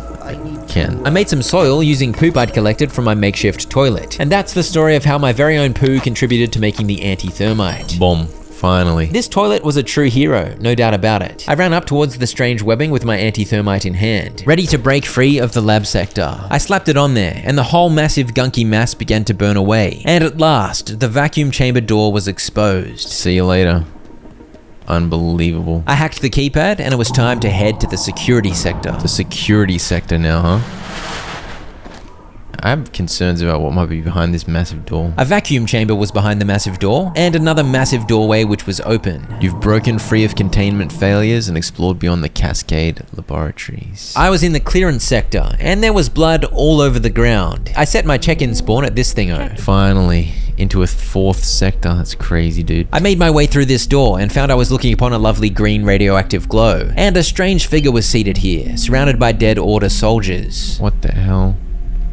Sister of the Unlost? I perceive you've come far and seek escape from the depths, the shadow layer, where our kinds cannot coexist. The sister spoke in riddles. She told me to go no further and nothing bad would happen to me. I believe she was suggesting that whatever awaited in the security sector would not be pleasant. The main door wasn't open, so I hopped down here and began looking around. I soon found a ladder down and a busted up pipe in which I crawled, and I ended up following quite a convoluted path that led me disturbingly close to the radioactive river. I think I probably got some of that radioactive goop on my shoes as I made my way up this pipe, but I was soon infiltrating the security sector, which was extremely dark. Seems quite dark here, even though it's not nighttime, which I'm not enjoying. Well, I think I made it into the security sector. Look at this, staplers. Whatever horrors await in the dark of the security sector cannot possibly dampen the joy of some staplers. I grabbed a map, and this sector looked a little unusual. Actually, this entire part of the map is just redacted. I began opening up the area a little, but it was indeed completely dark in here. I was gonna have the same problem I had in the furniture store before long. My headlamp simply did not have infinite battery life. There's a eye? A blood eye there? Oh no. I opened up the main door from the other side, and up this way I found my new friend Dr. Khan. If you can get to the surface elevator in the center of this sector, we may actually have a way out of here. I've heard the song and dance about a way out a few times already, Dr. Khan. I suspect it won't be so easy, yet again. I was reasonably selective in my looting by this point, because I tended to know what was worth stocking up on. Around here I found a deceased robot fella. I found a man's hologram explaining that the Order considered themselves the only right custodians of supernatural anomalies, because they are the protectors of humanity. And I headed back downstairs to figure out a way forward. How am I gonna do this sector if it's just dark all the time? I found a locker with security leg protectors in it, which could be salvaged to get Kevlar. I actually ended up looting quite a lot of security armor, and gun repair kits too. Holy dooly. I couldn't get in there though, but that would have been Kevlar galore. I found a keypad, which opened the door below, and another man's ramble talking about something terrifying. It appears impervious to all equipment and weapons employed against it thus far, and I'm putting in a transfer request to Keystone for Gatekeeper staff to replace those lost. Some staff were lost? Oh, for goodness sake, dude. The door I just opened was on the outside path that semicircles the sector, and the blood all over the place confirmed many indeed were lost. Was that the Order's doing, or the handiwork of whatever Specimen Mance was talking about? I opened another door, but it was about time I regrouped. I need to figure out a solution to the extreme darkness. I'm going home. I'm scared. When I arrived back at the lab base, I noticed a friendly nearby. Who are you? Oh. Dr. Carson here is a big fan of snacks, and she had a bunch of stuff available to trade. The Layak got sneaky and nearly slashed me, but thankfully the X-ray lamp stops it in its tracks. And I'd planted that grey ebb seed I'd found earlier, and it was now fully grown. I got some grey ebbs. And you'd think I'd have learned my lesson regarding bees by this point, but no, I went and shoved my hand into their hive. I just wanted to confirm one more time whether or not the bees are dangerous. I salvaged all of the security armor and got my hands on some Kevlar, and I don't know why I didn't wear some of this new gear, because I'm pretty sure it had a higher armor stat than my current gear. I gave Dr. Carson a heater and a glow stick, and in exchange she gave me a cookbook that increases cooking experience gained when you're nearby, and a space lettuce seed, which I planted immediately. I had high hopes it would help me make a new soup. And speaking of soup some more, I discovered the grey ebb chowder recipe. If I caught some fish, I'd get some more soups, I reckon. Oh, these guys have moved on. They left behind some bobbleheads. I bought some snacks because a certain soup requires snacks, and I placed the Abe and Janet bobbleheads. Staplers, bro. Staplers is the hardest thing to find in this entire game. I was using staplers to make soup pots and soup bowls, along with a number of more mission critical items, so they were indeed in high demand. But I managed to make a couple more personal teleporters, and I ran over to the blacksmith base. I synced one of the new ones to the workbench here, and the teleportation network expanded. Can teleport to this base. I can teleport to this base. Now we got teleporting happening. But I was worried I'd forget which was which and accidentally teleport to the wrong place. So I googled and discovered you can name your crafting benches. I called this bench Forge, and once I resynced, Forge was now written in brackets on the personal teleporter. I did the same with the lab foyer bench. I'll keep the lab foyer as my main base for now. There was no point trying to make a base in security because there was no power. I saw an interesting achievement when I was browsing briefly. I think I understand what it wants me to do. Oh, my favorite flavor. How'd you know? There we go. You fed coffee to an entity that probably doesn't need more coffee. Coffee in the coffee hole. I took on Mr. Containment Bot. Oh, you got me? What? And since this was my main base, it was going to be the teleporter hub. And I can just leave teleporters to other places here so that I can quickly jump between. I grabbed a hazmat from outside the wildlife pens and upgraded it into a beekeeper suit. Alright, we're rocking the beekeeper suit. Look at that. And I harvested honey without dying for the first time ever. Except the stuff that fell hid under the farm there, so I couldn't pick it up. Lucky for me, Cube with Legs Man here was hanging around. Don't worry, this idiot picked it up. I moved the beehive so that wouldn't happen again, and I had a second queen bee, so I made another hive. Except if you place two hives close together, they wage war and do not produce honey, so I had to separate them. In this new spot, both hives could reach the antiverse juice without getting into a fight, so I was happy. And I finally returned to the security sector. Even though it was obvious there was no power, I hoped that I could find an outlet somewhere with a bit of juice, just so I could place down a charging station and a workbench for teleporting, but no. There was nothing to do but head into the darkness. There was yet more carnage, there was an email terminal that gave me the keypad hacker tier 4 recipe, and I opened this door, but that was back the way I came. My only option was to head up these stairs. And I think it goes without saying, I was a little on edge. Why is there a pack smaller than the one I've got? Useless. I was so excited for a second. I tentatively made my way through the horror show, and around the corner, I saw something disturbing. The hell is that? What is that? At first, I thought it was some wraith, ready to rip my head off, but it didn't seem to be moving. Oh. Clinging shadow. Requires destruction of a night sphere? The hell's that? Oh, man. Oh my gosh. Oh my gosh. What the hell is that? Ah! Ah!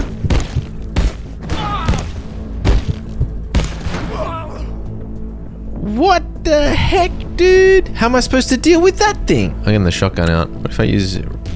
Is that it? What the hell is this? Scares this. Why is this game turned so scary? Hello. Go away. Okay. What the heck? Oh my gosh, dude. I'm in the night realm. Why? There's like a million dudes here. The night realm's got more light than the security sector, so this is kind of cool. Can I put a base here? What is this? Snag vine seed. I can put a base here. No way. Hello? Shade. Oh. What is this? Night essence. Okay. I found this strange floating thing, and it looked like it deserved a poke, so I began poking it, and it was soon destroyed. The heck did I just do?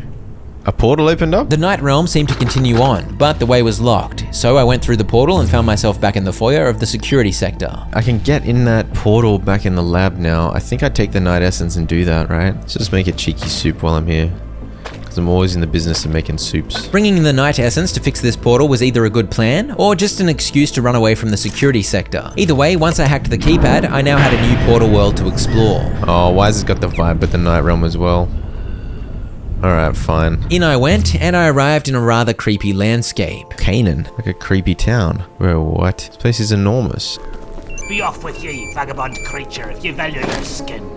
Excuse me? Would you call me vagabond creature? I don't value my skin that much, but I'll try this way first, I guess. Is this just a fishing spot? Oh, someone's been hanged. Why can I hear a weird wet pounding noise? I snuck around the other side of the wall somehow, so I was able to get the jump on the angry fella.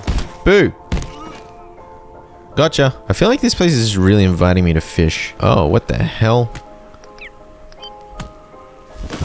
Whoa! Whoa! Hey! Hey, hey, hey! What's going on here? What kind of Halloween, weirdo, religious, fanatic, cult, psycho world had I arrived in? Alright, we need to patch up, patch up, patch up. This tree was quite rambunctious, but I managed to poke and retreat to victory. I killed it! Hexwood. I found one of Nicatus's diary entries, and it hinted that this town was full of zealots following the faith of the Order. Evil wood that pulses with malice. The malice wood helped me learn the recipe for a wooden bucket. Also some maledict gear. Let's put the radio pack on. Greatly reduces battery drain. Maybe that's worth it at this point. Considering all the dark locations I was visiting, this seemed wise to keep my headlamp juiced up, even though it did mean I had a smaller inventory. I took on more angry cultists as I managed to sneak all the way around to the back of the town, where it met the sea. There was a massive windmill, into which I snuck and struck a grandma, and they had a bit of an orchard here too. Hello. Oh, what the heck? He got me on his pitchfork. What a beast. Other than that glorious pitchfork maneuver, none of the people in this town were too hard to defeat. I admired their cornfield before taking this zipline to get into the town proper. And I had no idea what I was doing here. I just assumed I'd find something mission critical somewhere. So I looked everywhere while taking on cultists and trees. And I guess I lied about these guys being easy to defeat, because when I took on quite a few at once, it got a little dicey. Dude, stop flanking me. You absolute beast. I nearly died, but managed to pull through. I found a pumpkin, and I was pleased my headlamp was lasting way longer thanks to the radio pack. I found a chapel. They clearly knew how to chop down trees. And down on the dock, I found a friendly. Who are you? A fine day to you. Ew. Holy smokes, you're gate. This guy was a gate employee, blending in with the locals in order to survive. His colleagues were the people I'd seen hanged outside the town. There's a chance Dr. Riggs is still alive, though. I heard them yammering about a witch lurking in the swamp. He had a cot in his hut, which was handy because I was quite tired. I'm having a rest in some weird backwards town. They may be backwards, but they do sport some mighty fine facial hair. And I needed to go find Dr. Riggs in the swamp, but to be honest, this entire place felt like one poopy swamp. Also, I had a code brown. I needed a toilet desperately, but these Canaanites lacked even the most basic latrine. I found a mine entrance, so that seemed promising, and then I pooped my pants.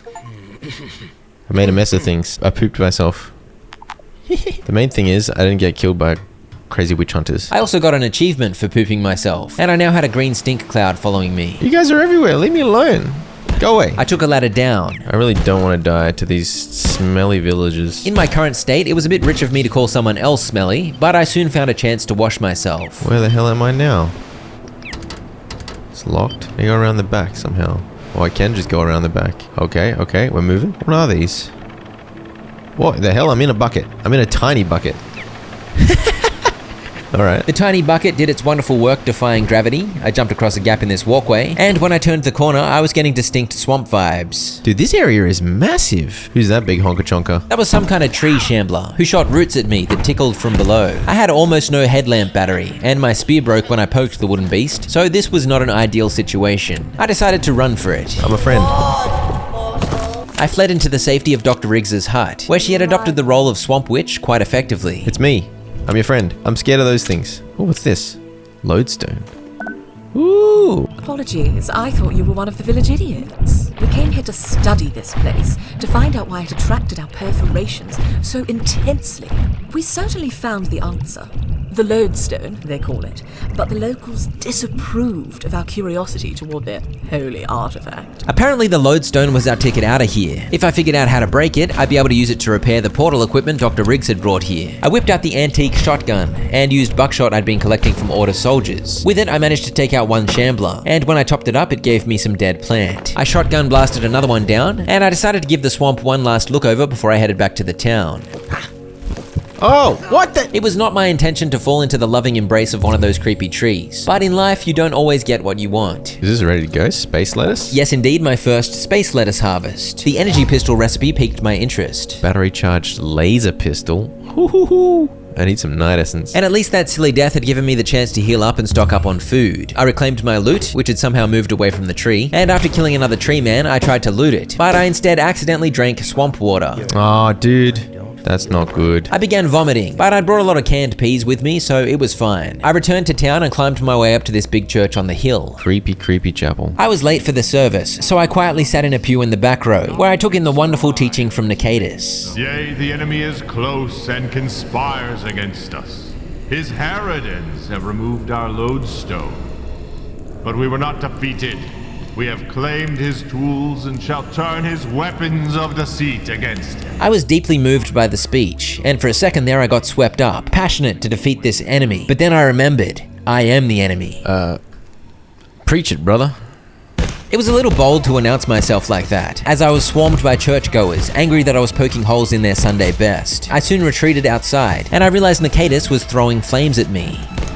What is that? What are you doing? I took out General Burnside here, and then for a second there I couldn't find Nicatus in the dark. But he is the fella in blue, throwing the flasks of burniness. I figured I'd better take out the crossbow lady first, so I gave her a poke. And just to confirm, this entire town was indeed faithful to the Order. They weren't of the Order themselves, but they'd come across the Order's teachings and created a cult out of it. For this fight, I put my healing briefcase on the ground and did my best to stay out of the holy fire. Once he was defeated, I poked his body and stole his preacher's hat. You've met the excitable locals at the seaside hamlet of Canaan. Where have you hidden our portal gear? It was up top, almost functional, but in need of a lodestone fragment. I placed the military cot down and had another snooze. I didn't notice the background being like this last time I slept in the portal. And I had the lodestone, but I just needed a fragment. Fortunately, I knew where the forge was, so I used the anvil to break the lodestone into 3 fragments. I only need one of those for my keypad 4. And one of them went into the flow control module. There was a flash of white, and a portal back to the facility appeared. Through I went to find myself in a random room in the labs. I escaped through a vent and had a fight with the big bot man to celebrate. My base is under attack. How did you get me? The base seemed fine after all, so that was good. I salvaged the pumpkin to get a pumpkin seed, which I soon planted next to the other plants. I paid a visit to the wildlife pens and claimed some milk sacks from the sows, and I began cooking a majestic soup. Antivirus gel, hydrochloric acid, and a milk sack. Alien cheese curds, soon on their way to being aged into bona fide cheese. Alright, so I gotta let it age and then I'll have alien cheese. Cheese. I made a second headlamp, I placed the curds down and left it to age, and as I returned to the security sector, I hoped 2 headlamps would be enough. Okay, yeah. The thing I destroyed in the Night Realm, I think, got rid of the thing that was blocking this keypad. That is correct, and now another door was open below. Hello. Go away. The man's hologram earlier had explained this thing cannot be harmed by physical attacks, but I guess I forgot about that because I was testing whether I could kill it. I fought admirably, and survived for quite a while. I could have fled, but I was in it to the death. My death, of course. Although he grabbed me and sent me to the Night Realm at the last second. I bled out as soon as I arrived. Oh no. Wait, portal entrance? Okay. He saved me, kinda. The portals had reset by now, so I grabbed another snag vine seed. I jumped in the ink and said, why am I in the ink? I grabbed another night essence and returned to the security sector. Alright, well, let's try this way. I never went down this way. Down this way was a shortcut back to the office sector. I was beginning to realize most areas had shortcuts back to the office. Oh, dude, you scared the crap out of me. Honestly, maybe I should just make a home base here. I then realized I had a note about shining electromagnetic radiation on the Night Reaper. If you do that, apparently it drops something, much like the Layak. So I ran at it with my X-ray lamp, but it just grabbed me. Oh, you got me quick. Okay. Though when I returned, there was night essence on the floor. He's back. Drop some more. Drop some more, you big weirdo. It did indeed drop some more, and it was clear that it was not a fan of the X-ray lamp. Drop some more. Drop some more. But it wasn't completely deterred, as it soon ran at me murderously. I kept my distance, and it eventually lost interest and wandered off. Yeah, I think I opened this door when I was up there. Okay. Oh, now I can open this door. We're making progress. There was a friendly hiding in this room, but I couldn't see a way to get in there. Interesting diagram. Interesting. Okay, so what? Judging by the bonnet and the book he was holding, this guy was the one who brought the teachings of the Order to Canaan. And through the blue door, I found the surface access lift. Freedom at last, right? Oh, here we go. I'll call surface lift. Oh, that didn't work. And there's a demon coming towards me. No freedom at last. And I was getting sassy with the demon. He goes, ooh, Sata. That's all you do. No one cares. No one's impressed by you going, ooh, Sata. You Grim Reaper idiot. He killed me for my insolence. Wait, so the surface lift literally exploded, for goodness sake, dude. Well, I got 4 night essence now. I can make an energy pistol, probably? At least the Grim Reaper idiot was a decent source of night essence. I ventured into storage unit C, where there was indeed a lot of stuff stored. But I couldn't go 5 seconds without this goober bothering me. Oh, go away, bro. Just leave me alone for 5 seconds. Uh-oh. Run! I'd finally learned my lesson, and I now refuse to go toe-to-toe fighting the Reaper. But somehow fighting it head-on is actually less scary. Fleeing from it through a labyrinth of corridors was not my favorite. No, not that way. Ah! Hello? Send help? The Reaper was not one to give up on a chase. Where'd he go? Oh, I can go this way. I think I lost him. What's these blue crates? The crates offered up some new materials, sensors, magnetic alloy, and more Kevlar scrap. But someone was jealous of my loot. No, bro. Stop it. No one likes you. No one likes you. Woohoo! He'd gotten a few slashes off at me, so I decided to retreat back to base. I'm sick of you stupid idiots. Get out of here. Yeah, now that I had multiple idiots showing up to bother me, I was getting a little tired of it. I had a recipe idea session thanks to the new stuff I'd found. What the hell's an MPG? On night vision, automatically salvages stuff dropped into it. Okay. Energy pistol. Presumably this is a battery-based weapon, right? With the 4 night essence I'd collected, the energy pistol was mine. It is indeed a battery-based ranged weapon, which was a nice change because it meant I didn't have to use up inventory slots carrying ammo for it. Oh, what? What? The rat idiot dropped lodestone fragments now. Oh, that's useful. I collected my charged up pistol. Dude, I can stay behind my shield and shoot. And I knew exactly who I wanted to pew-pew. There he is. Oh, he's gone. Okay, that helps. The situation is much improved, my friends. Oh, more night essence. Finally, a reprieve from the incessant Reaper, and I could loot in peace. No, no, no.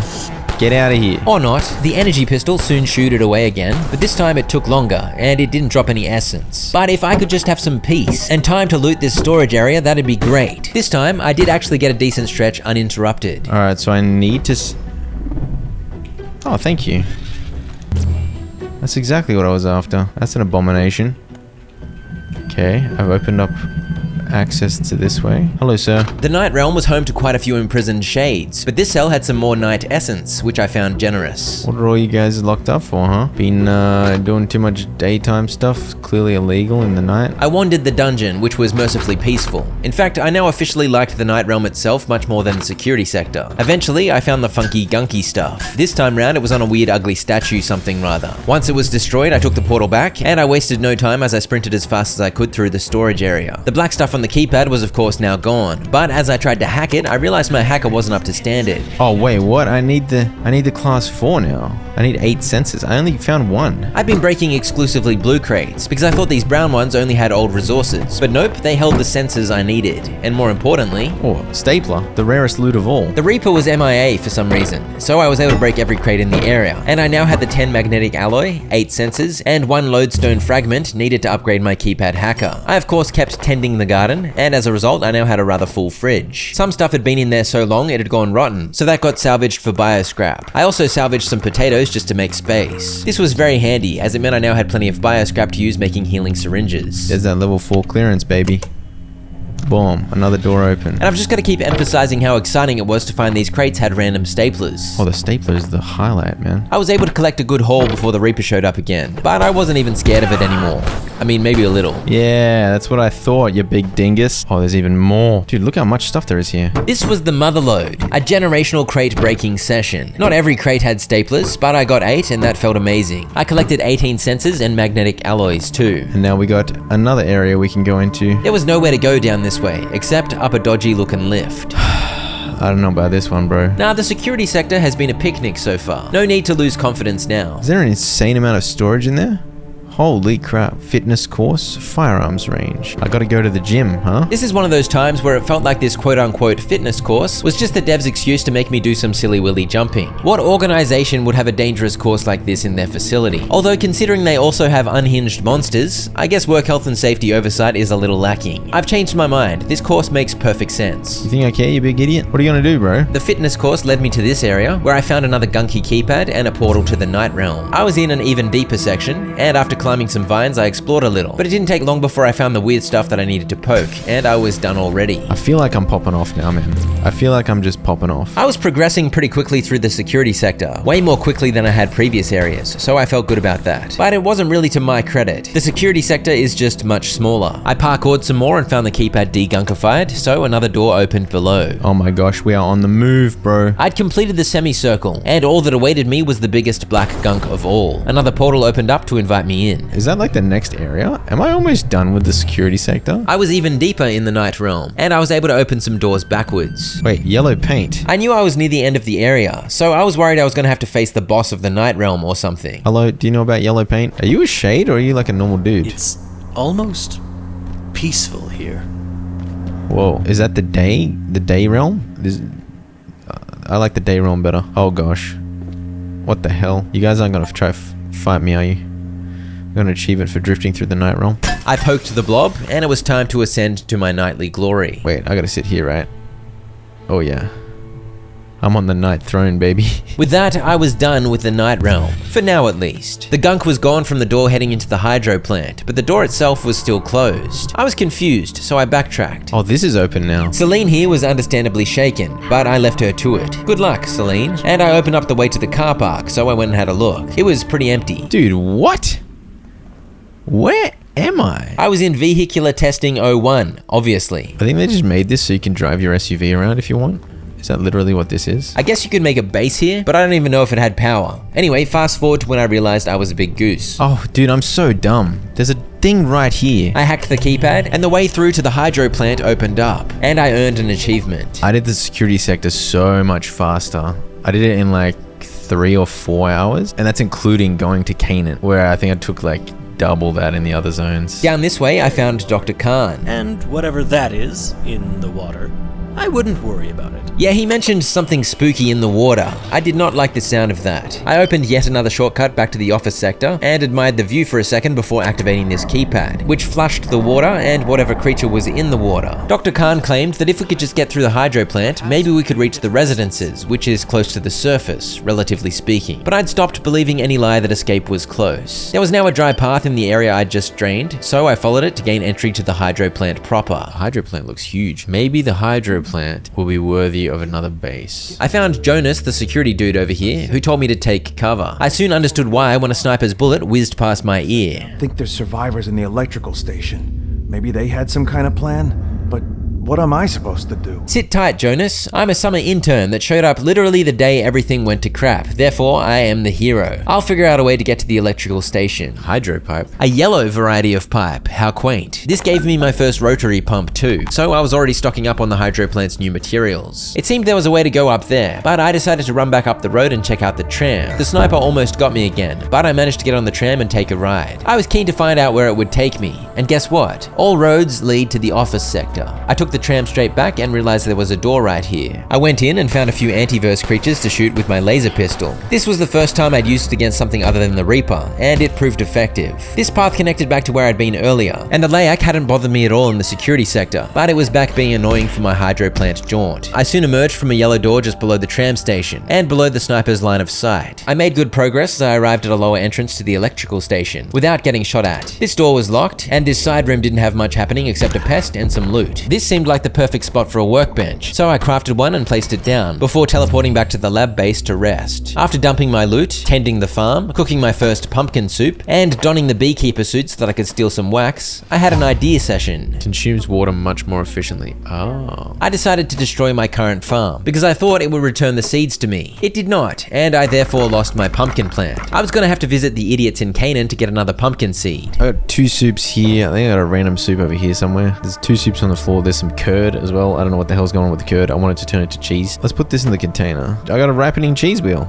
I'll let that ripen. So I was not meant to leave the curds in the pot, fair enough. And after destroying my pumpkin plant, I decided I couldn't be bothered making another farm, so I hung up my farmer's hat for now. This little room became my satellite base for the hydro plant. Not a proper base, just a spot for a cot, a bit of storage, and I still had a spare teleporter from earlier, so it became the hydro plant teleporter. And with that, I was ready to take on the hydro plant. Alright, in that case, we're sneaking up here. Dude, what's going on with the hydro plant?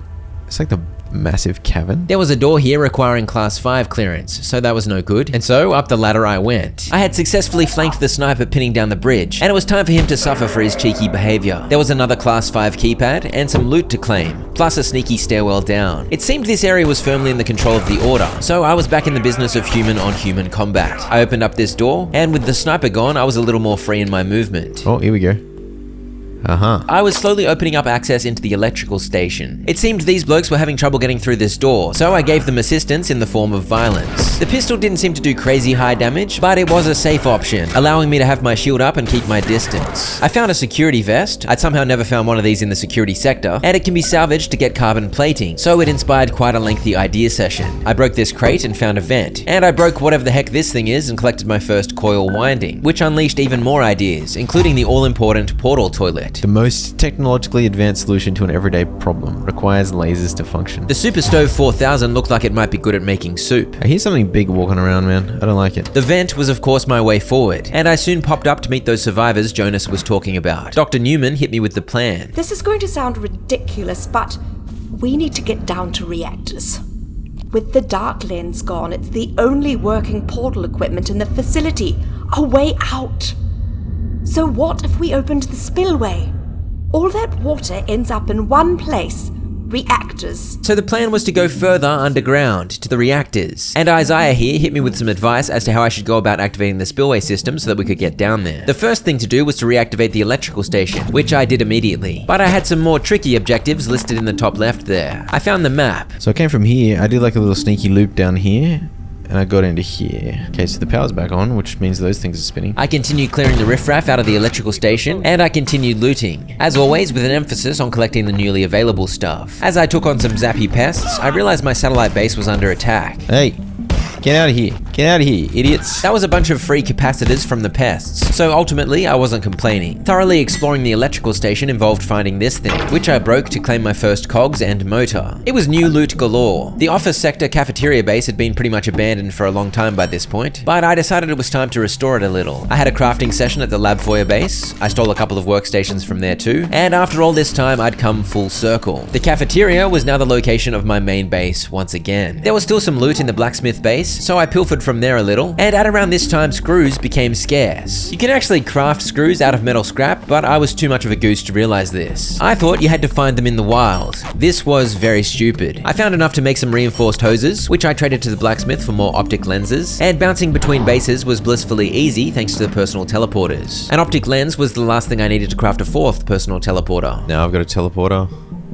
Cafeteria, my official base. These teleporters of course made it so you could make your base wherever you wanted, with satellite bases for your teleporting needs. But since I'd recently learned that all roads lead to the office sector, I figured I might as well make my base as central as possible. That way I wouldn't be completely reliant on the teleporters, because from here I could sprint to most areas pretty quickly anyway. I ate my first wedge of cheese, and I teleported back and forth, moving heaps of items over. This was of course quite a process, and I changed the layout of things a couple of times as I iterated on the new base. We got 2 fridges, we got a pantry kind of chest up there, a whole bunch of batteries, so we got decent backup during the night, I guess. The distribution pad, which reaches there and up there, no problem.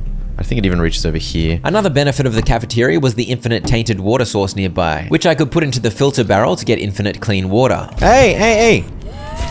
Stop it! Dude, you snuck up on me. Not long after that rude assault, the black fog arrived. The black of night falls. Oh, okay. Well, that's a thing, huh? Dude, why did the blackness of night have to fall? This is the worst. This essentially made the entire facility like the security sector, so I was now on edge, waiting for the Reaper to bother me. Dude, what the hell? What are you? Hello. Hello. I had really hoped that I wouldn't have to see this bloke for a while. Goodness sake, bro. I thought I left the night crap behind. The dark was also unhelpful, as it made exploring this new area next to impossible. I ended up hiding and staring at my watch for about 20 minutes, simply waiting for the black fog to go away. Okay, this endless night is finally gone. To celebrate, some zombies destroyed my hydro plant base. I feel like the fact that I can see has changed my life. Except I couldn't figure out where to go. Every way seemed to be locked or blocked. I decided to try and jump around this fence with my gravity dampener. Oh. Nope. This is actually the first time I realized I could swim in this game. How about that? I think I can swim over here. Is there a monster in the water though? I swam to the scaffolding and climbed the red ladder, which led to an entrance to this big tower. Obviously, the hydro plant was in the business of pumping water all over the place, so there were many pipes. I found a valve, so I opened it. I opened a valve. I can use waterways to travel the facility? What? I figured I'd better see where this would take me. I was very surprised when I ended up in that flow control room back in the lab sector. Some fast travel shortcuts were opening up, and I was a big fan, especially since the fast travel involved being shot hundreds of meters through a giant pipe. I took out an order soldier and continued checking out the towers. I didn't find much more, so I took this zipline down. No swimming?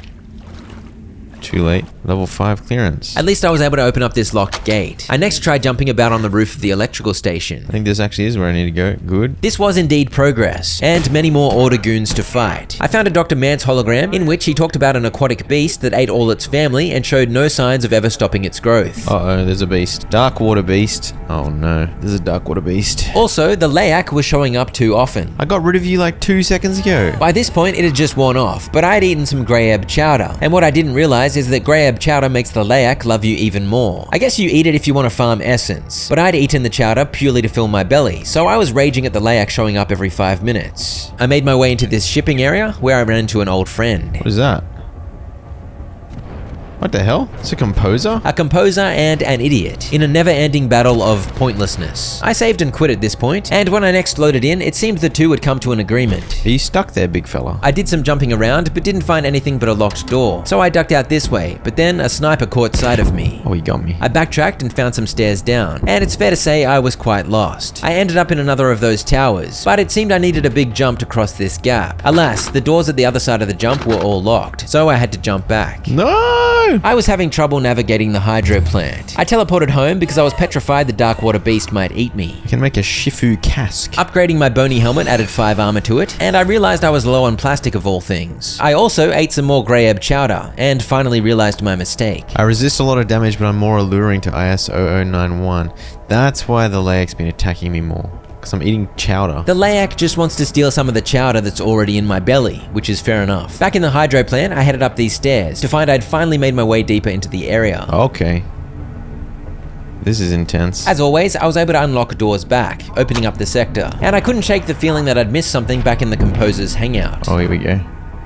This is what we need. I was glad I double checked, because the email terminal told me about the wonders of photon receptors, which gave me the tier 5 keypad hacker recipe. Gotta find photon receptor and transformer plushing. I also found a way that I hadn't checked yet, which gave me some more cogs and motors. I took an elevator ride down, and I found a vent that led to a sneaky room. You suggesting I could swim down there? I did not feel inclined to swim down there. There was precious plastic to collect here, and some old friends chilling on a submarine. They were, of course, bickering. Abe was very sad the submarine was not functional, because he wanted to go see the dark water beast. And here was the spillway, the very thing I was working towards opening up. I think I gotta go this way. I found my way into this building because I wanted to say hello to the robot inside. This was not a security bot nor a containment bot. It's shooting? Oh my gosh, burning the place up. I concluded this was not the ideal place to fight, so I began fleeing up the stairs, shooting my energy pistol as I went. But this battle was a tricky one to manage. How do I stop this thing from burning me? Oh my gosh, what the hell? Did I just get sniped as well, I think? When I returned, I left the bot inside the room alone, but a different one showed up to take me on. At least the battleground was slightly more open, and my energy pistol seemed to stun it, some of the time at least. When it eventually did manage to throw flames at me, I retreated, shooting pistol zaps as I went. This strategy was effective as it kept me healthy, but I don't know how much damage I was doing. Ah, the battery. And the limited battery life of my energy pistol caused trouble. I was forced to switch to a spear poke and retreat approach, which was much more dangerous. The Layak joined in for a bit because it wanted chowder. My pistol actually recharged pretty quickly thanks to my trinket, so I was able to shoot it a few more times. And then my best friend from the town of Flathill decided to lend his aid. Composer gonna help me out? Good luck. Good luck, big fella. Oh my gosh, the composer is molten. This is an epic battle for the ages. I thought I must have dealt quite a lot of damage to the bot, and yet it clearly wasn't even close to dead, because it took quite a few slaps from the big skelly. It's beeping. Okay, it's destroyed. Oh crap. The bot ended its life with a self-destruct sequence, and the Molten Composer was majestic. Once the heat had died down, I returned to claim the robot's loot. Oh, got me Transformer Blushing and a reinforced CPU. Huge long jump pack. A backpack that allows for rapid and repeated long distance propulsion. But I wasn't sure how the heck I was going to take on one of these guys without the Composer's help. My doubt grew when one of them spotted me from across the cavern and began unleashing mortar fire. Bro.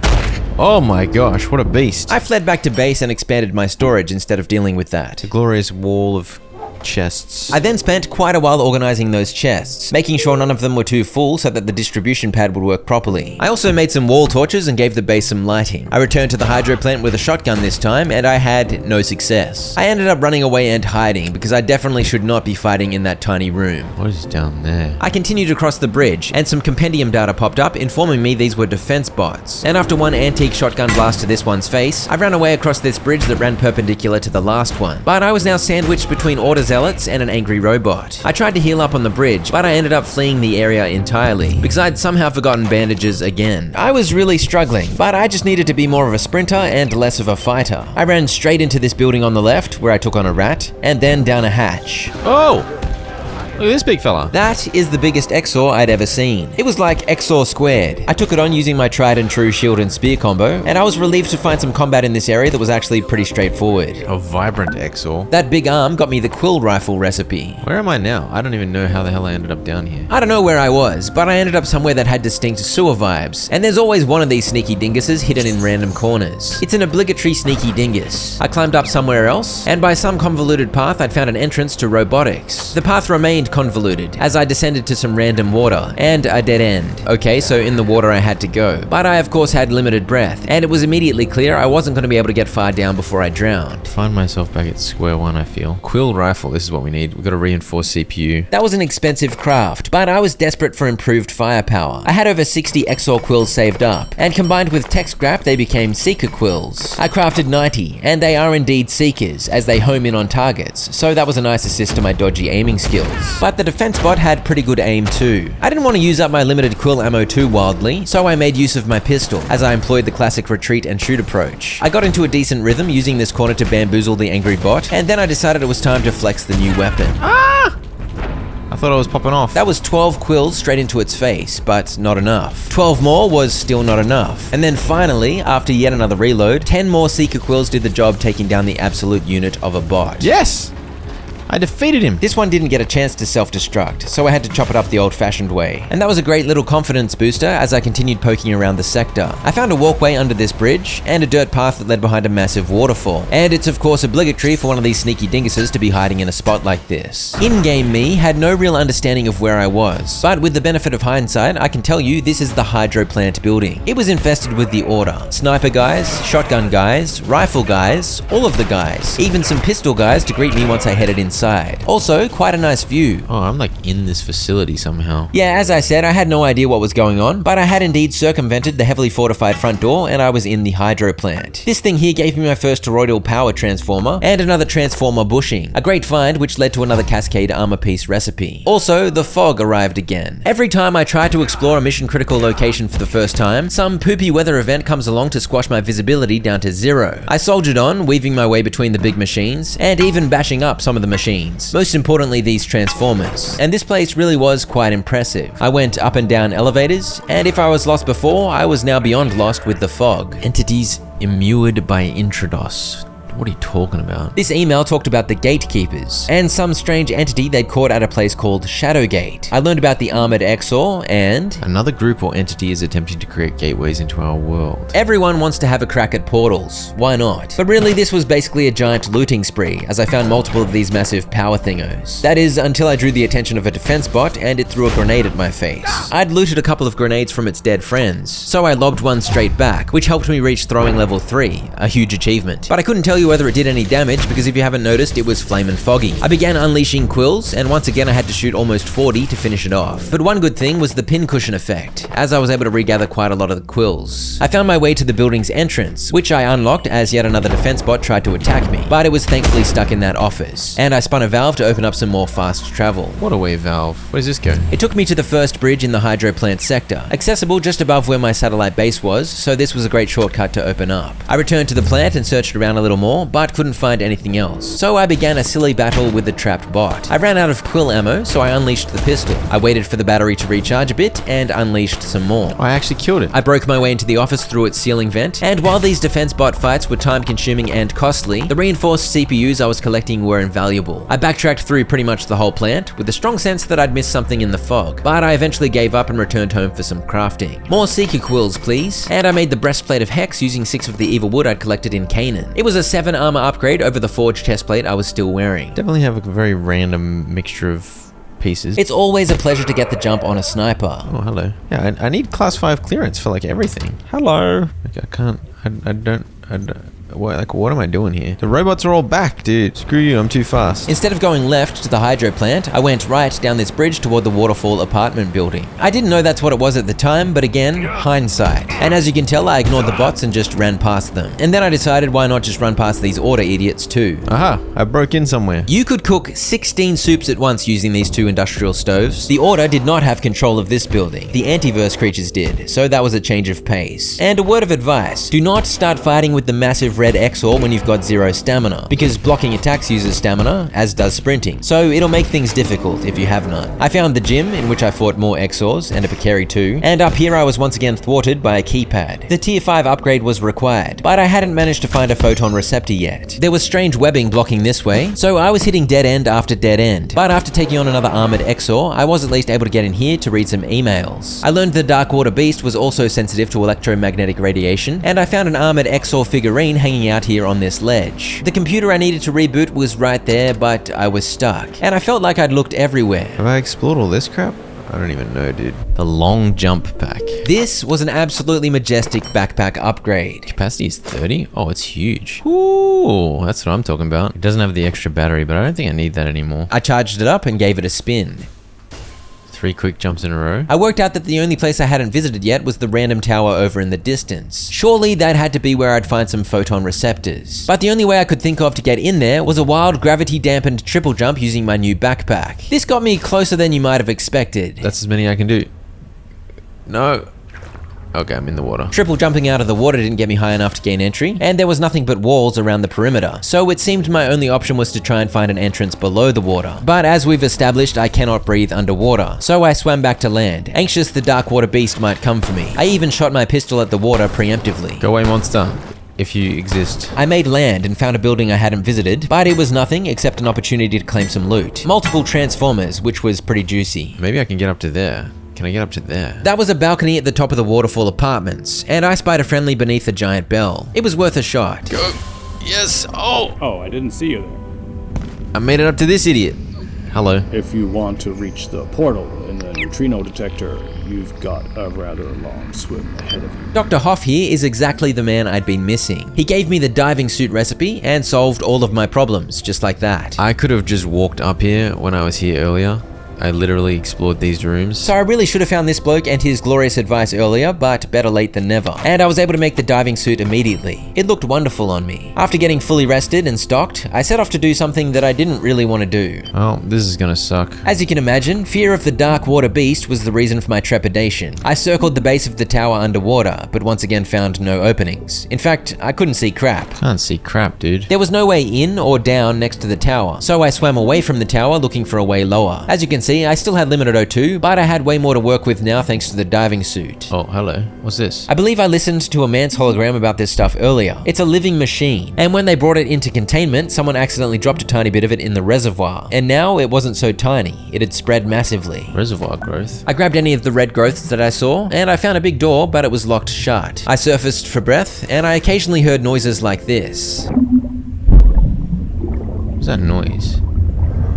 I don't like that noise. I grabbed more red thingos, and I soon found another new material, some merkweed growing in the mud. I was swimming in and out of all sorts of nonsense, but I didn't really get anywhere. Until finally I saw this sign to the detector, and I felt like I was onto something. I weaved through submerged hallways until I hit this door with a too tiny gap, through which I couldn't fit. So I looked around and spied some vents. If in doubt, you'll probably end up in a vent. I made it through to this room where I met up with the mechanical AI organism thingo again, and congratulations, I made it back out to open water, which was probably just just as well actually, because I was getting a little thirsty for O2. I snaffled up more underwater goodies, as many as possible because I didn't really want to have to swim again later. And somehow I hadn't been bothered by that dark water beast. I suppose I was lucky. I found my way back into the submerged building, but this time I managed to snake my way through many twists and turns that led me up, and I was inside the tower, which was a little frosty. Hey! I did it! What's this? Oh! Photon receptor. This detector contraption had a rather large amount of photon receptors handy, so I greedily began yoinking them all. And then I realized there was a portal in the middle up there. I circled the entire tower, taking all the lower receptors, and I ended up with 58 in my bag, which I figured was surely enough. Looks like it's gonna be frosty in that place. I hope there's a shortcut here somehow. I climbed to the ledge I'd attempted to jump back to earlier, and inside I found a whiteboard with the wise suggestion to stay warm. And over here was Dr. Quercy, who talked to me in French. She sounded concerned, but I don't speak French, so who knows. What does this do?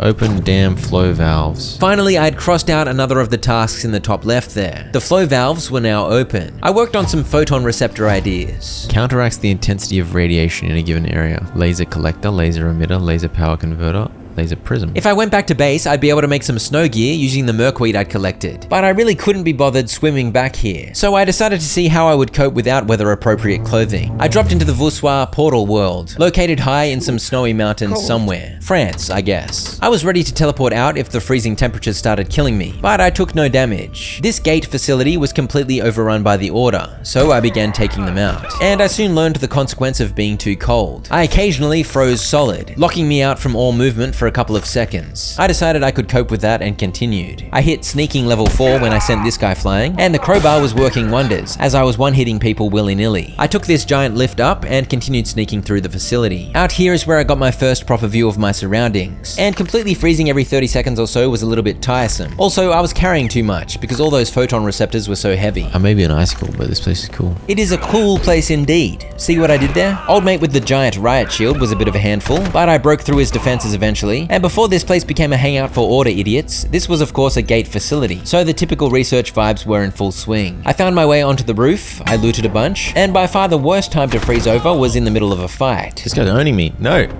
No!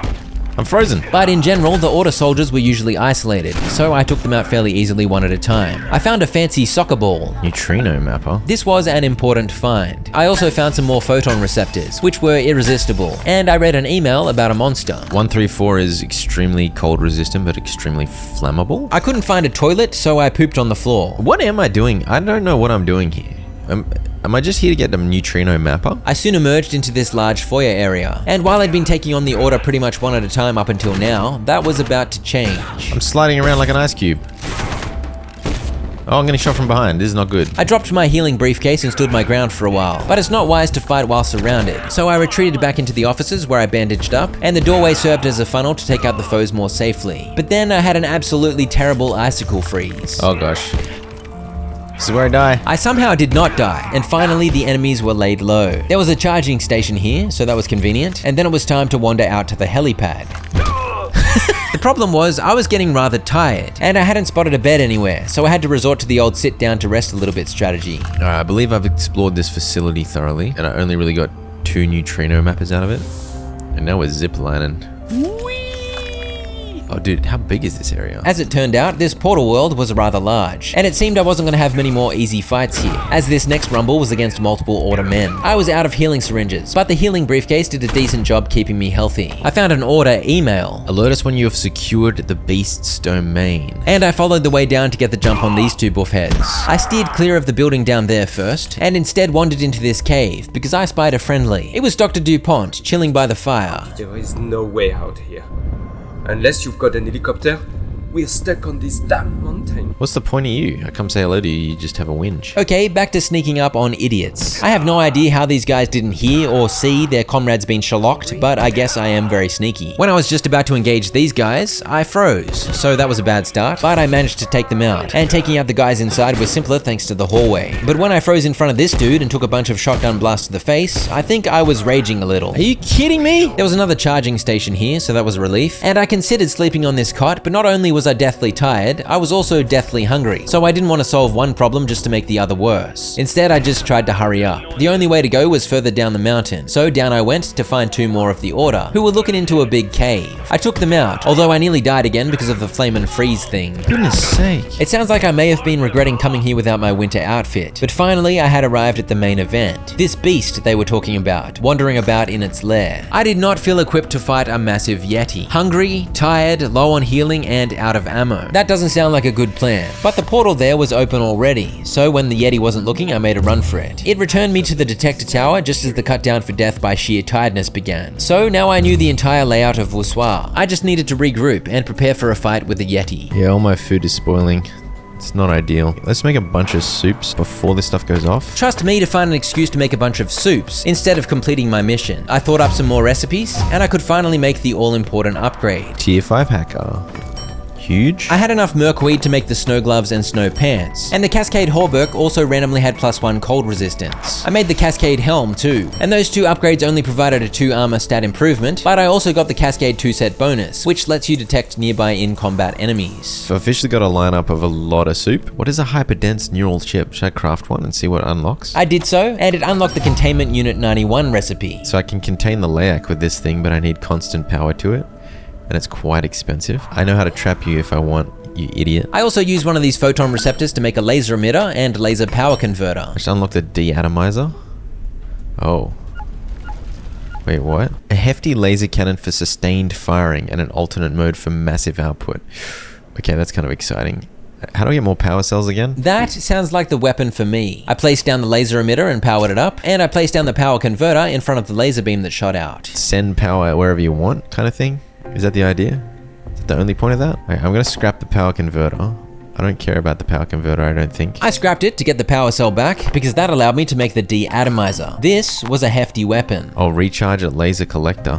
Oh crap. Good thing I stocked up on optic lenses and antiverse gems. And I also used up my last jailbroken CPU, but I was able to make a laser collector. And I need one more laser emitter. I don't have enough optic lenses. No, dude. I'd used the first laser emitter to make the deatomizer, so I had to go for a quick blacksmith trade. And while I was there, I grabbed these arcade games from storage. I set them up in the cafeteria base. I soon had another laser emitter plugged in, which I shot directly at the laser collector. Alright, so this thing is now collecting laser, however the heck that works. And that is how you fill the deatomizer with ammo. You just shove the collected laser juice in there, and voila, a big laser gun. I needed to leave the laser collector for way longer before I could fully charge my new gun, so I killed some time, and then, judging by the red bar, the deatomizer was full of laser goodness. Now I was ready. I'd already gotten the keypad hacker tier 5, so maybe I could have just ignored the Yeti, but that would have just been wrong. The Yeti has got to get deatomized. It was a long road back, and the portal world had heaps of respawns, but I decided to sprint past everyone. These guys haven't respawned. Yes. Oh! Hey, what are you doing here? What the heck? What the heck are you doing here? Get lasered. Get lasered. So apparently this bloke likes to wander. After all that, I hadn't actually put on my snow clothes, because they have pretty crap armor and I was worried about that. And I think that ended up being the right choice. I did freeze a couple of times, but I barely took any damage. And then the absolute dingle-dongle got stuck down there. Should I switch laser modes? Massive beam? What the hell? He's dead already. Go the laser. Bro, I'm so confused. What was he doing here? And the laser just owned him. That was sick. I used about 3/4 of the deatomizer's ammo on the normal laser mode, and I did one tiny blast of the charged up red mode. And the mythical beast was dead, just like that. What do we get from the Yeti? The skull? And the fur. Oh, freezer recipe. Okay, worth. I used 3 of the 10 Yeti fur that I collected to make a freezer immediately. Unlike the fridges, which only slow the decay of food, the freezer stops food decaying entirely. It has a bit of a different shape though, so it required some creativity to fit it in, but I was soon filling it up with perishables. I realized I could afford to upgrade my other fridge too, so I figured why not. Once I finish these 3 soups, I'll be able to fit it there, and then I can put the shelf above it. I placed a couple more medium storage chests and did some reorganizing. I also did a little skill check. Honestly, I barely paid attention to the skills, but overall they just slowly improved most elements of my survival efforts. And I was feeling good. I had some glorious freezers, improving my food situation to higher heights. I had a powerful new weapon, and finally the keypad hacker tier 5 was mine as well. I returned to the hydro plant building and followed the marker on my map to the roof. Hey, what? How did I miss this? I missed this because the first time I was near that ladder, the fog had been ruining my day. It appears the radiation is blocking the signal.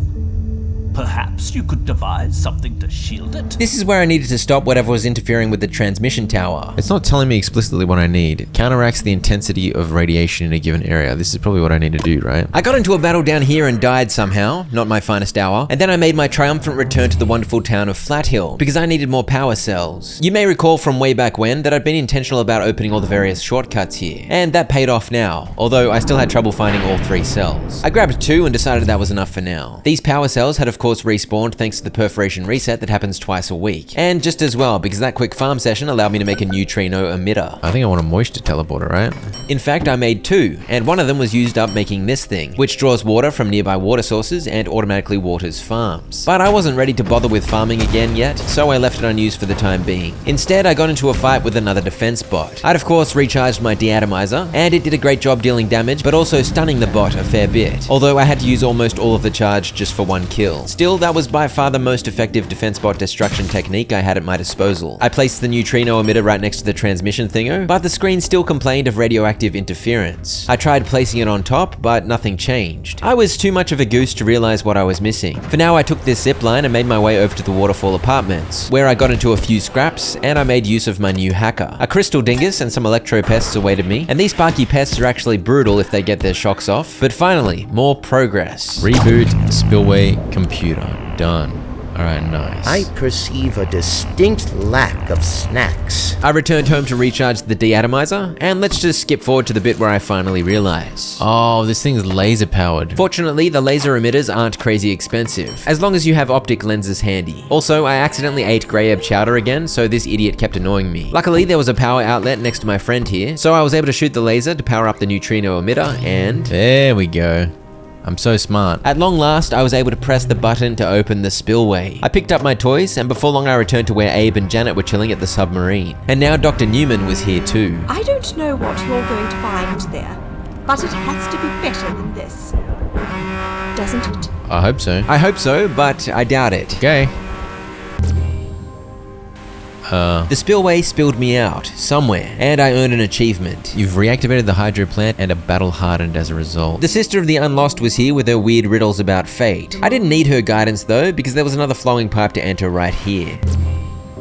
Oh, what the heck? Holy dooly. I'm carrying a fridge for some reason. I don't know if it's helpful. Yeah, I'd stolen a fridge on the way here and it was hampering my progress, but sometimes you've just got to steal a fridge. Yeah, that's where I just came from. Where does that connect to? I don't know. My jump pack helped me go from floaty thing to floaty thing, and here I go again with a new area to explore. I climbed out of the water and learned that this is power services. As I wandered into this luxury building, my immediate thought was, this would be an absolutely glorious place for a base. I took on some foes and placed down the fridge I'd been carrying because I was tired of being overladen. Just outside, I found one of the shortcut pipes, and in here a man's hologram, explaining how they'd successfully opened up a stable portal to Antiverse 2 down here. Except some of Antiverse 2 got through, hence the colourful mushroom nonsense that was everywhere. I found this runic crate, which I didn't know how to open, and I looted any and all of the good stuff that I came across. I decided to test out the pipe, and it took me back to the spillway above in the hydro plant. Good to know. I headed back down and continued exploring. I found this overgrown tram station, and the quest in the top left was telling me to clear the obstruction, so I figured I'd better go have a look at what that was about. Antifungal gelatin. I did not have any antifungal gelatin, so I kept wandering, and in this area the Antiverse 2 vibes had completely taken over. I eventually circled around to here, which I guess was some kind of control center. Excuse me, sir, are you friendly?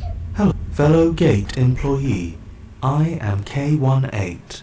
Dr. Wakeman entrusted me to care for the plants and vegetation in this sector. A friendly water bot was a nice change to the robots I was used to. I decided I wanted to get to the tower in the center there, but I wasn't sure how, so I tried my best to climb. I successfully gained some altitude and found my first one of these Exors. An Exor Char, who had a spear and got up to some teleporting shenanigans much like the Exor monks. Well, this is what we're mainly here for. Oh, there literally is a portal there. That's the portal to Antiverse 2 they were talking about. And I figured I better go in there and tell them that their weird mushrooms were infecting our power services area. Village Den Dako Year. This massive pink pool was all anti-juice. Could have so many bees here, man. Wait, where the hell am I going? The village was over that way, and it seemed my only option was to jump down. But I was rather tired, so I decided to return to base first. I absolutely demolished a containment bot using the supercharged setting of my deatomizer. It couldn't even move. You got owned. You got owned, bro. And when I was on my way back down to power services, I got curious. It's down here. What? That killed me? As it turned out, there was nothing really down here. I continued that curious streak and looked around this new area a little more. Marion, what are you doing down here? Marion likes to show up in random places. And I should highlight, I was now quite maneuverable with the triple jump backpack plus gravity dampener. I headed through here to check out the buoyancy lab. Hey, what the hell? That's a whole different area. No way. And where does that go? I already had a portal world to visit, so I decided to leave the buoyancy lab for later. I'd brought a crafting bench and made a new personal teleporter, so I set that up, officially creating a teleportation point down here. And that meant I could easily have a quick trip home. At this point, I think I can just put my hydro plant teleporter away. Don't need it. We're switching to the power services. I made a tram station key with which I got this station back up and running, and despite a little bit of growth, it was still functional. I assume that connects up to... I don't know where that connects up to, somewhere. Probably the office sector. I then returned to Antiverse 2. Let's get to the bottom of this place. Cowbunga. Should I stock up on meat while I'm here? Like, why not? What are we looking at? What is that? Oh.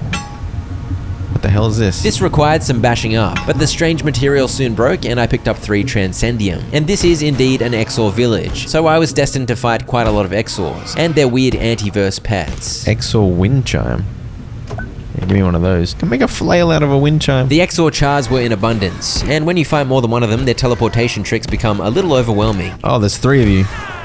This is difficult. I decided to whip out the big guns, but I stuck with the normal laser, and compared to the overcharged laser, it didn't seem to do that much damage. The trade-off was it of course used up less charge. I placed my healing briefcase down, but I was spinning in place like an idiot, as these aliens teleported around me at will. Finally, the second one fell, but the third one was a teleportation maestro. Dude, give me a break. Stop zipping. Holy crap, dude. At least I was collecting lots of delicious meat, except for when it fell off the bridge. After my struggles in that fight, I decided I needed to be more sneaky. This was reasonably effective. What is that army of pests? I collected all the Transcendium I came across, and out this way towards the Anti-Juice Sea, I found a little gate research hub. There was an email with concerns about the creatures here. As if my mind were being scrutinized by something distant and indistinct. There was a random power cell and neutrino mapper in the juice here. Yes, please. And then I continued back into the village. My sneaking skill got a good workout, but there was no sneaking up on these peccaries, and this fight got a little out of hand because some Exor chars joined in. No, not you overpowered beasts again. My de-atomizer ran out of charge, so I whipped out my energy pistol, and though I suffered a lot of damage, I managed to pull through again. Woo! These guys are so hard. I'd climbed my way to the center of the village, where I could see a friendly Exor. Dude, there's so many Exor here, I don't like this. If I wanted to chat to the friendly over there, I was gonna have to take on 2 more chars. But as established, when you engage more than one of them, they are incredible at flanking. I'm dead here, dude. There's no way. I just couldn't kill them fast enough. I tried getting out my crowbar for a big wallop, but that wasn't easy against these zippy idiots, and I did indeed die. Can't believe how hard those guys are. They're crazy hard. I was having trouble, but this is how you make them easy. You whip out your big red laser. I don't know if they were still on low health from our last fight, but this went much more smoothly. Well, that actually chewed them up. That was good. It did use up all of my de-atomizer charge, but I'd arrived to talk to old mate Kin Hak Jal Dar. Apparently I was able to translate some of his language. We think whispers. A sanctuary you will violate. Return to your home before Ninjati is aware. Forget what you have seen and do what might be. The children of Njakdin as spores on the sea of first night. It attain our purpose. Yours is not yet grown. Untranslatable beast. I guess that's probably what I need to collect. That thing down there. The first thing he said seemed to be a warning. Do not defile the village, because some untranslatable entity will know and it won't be happy. The second thing he said explained that the Exor are like spores with a higher purpose. It seemed the way I was going to anger the unnamed beast was by defiling this thing here. But when I KO'd this Exor, I saw that this thing had the antifungal gelatin. I had no choice but to defile it because I needed that gelatin. I got 3. What the hell? I ended up with 4 total. Oh, is it a portal opening? Is that what that was? Dude, I thought the world was ending. I paid this fella another visit. You have chosen. The god of the Exors is going to come for me or something. I was about to see this quote-unquote god much sooner than I thought. Oh my flippadooly. Well, I think I found the god of the... I've stumbled across something alien and ancient. Yeah. I don't like it. Can I teleport home? I can. Oh my gosh. That scared the crap out of me, bro. That's the god of the Exors or something? Whatever it was but ugly. Antifungal gelatin.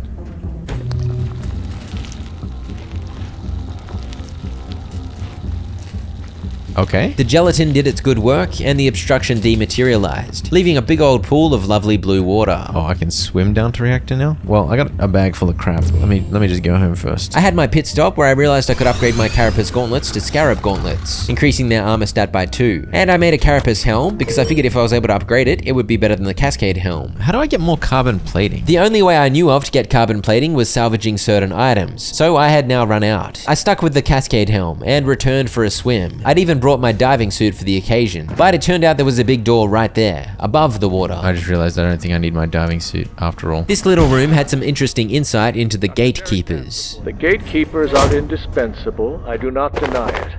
They serve a necessary purpose, containing and occasionally culling some of the more unusual specimens our work requires. If ultimately their own agenda is not entirely clear, that is not what concerns me.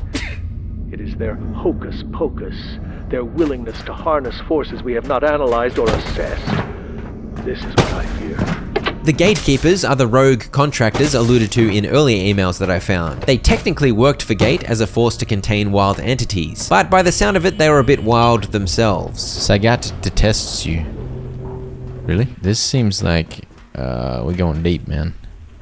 I think I'm going deep. Deep, deep, deep, down to the reactor sector. I'd had a brief time in power services, but now it was time to go nuclear. What's going on in here? Is this Dr. Khan? Hello? I'm not going to lie to you.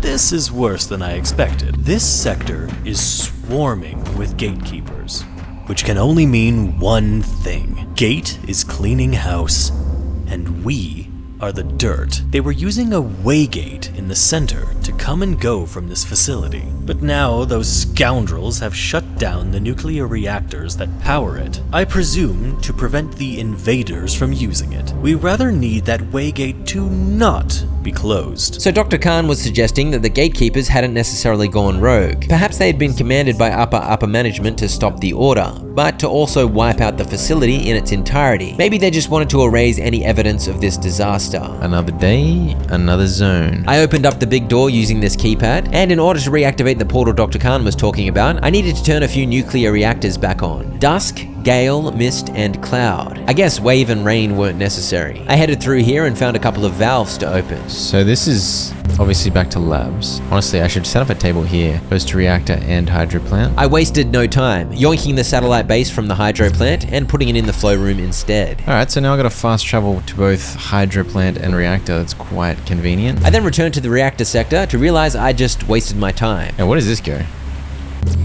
Oh snap, this goes back to my main base.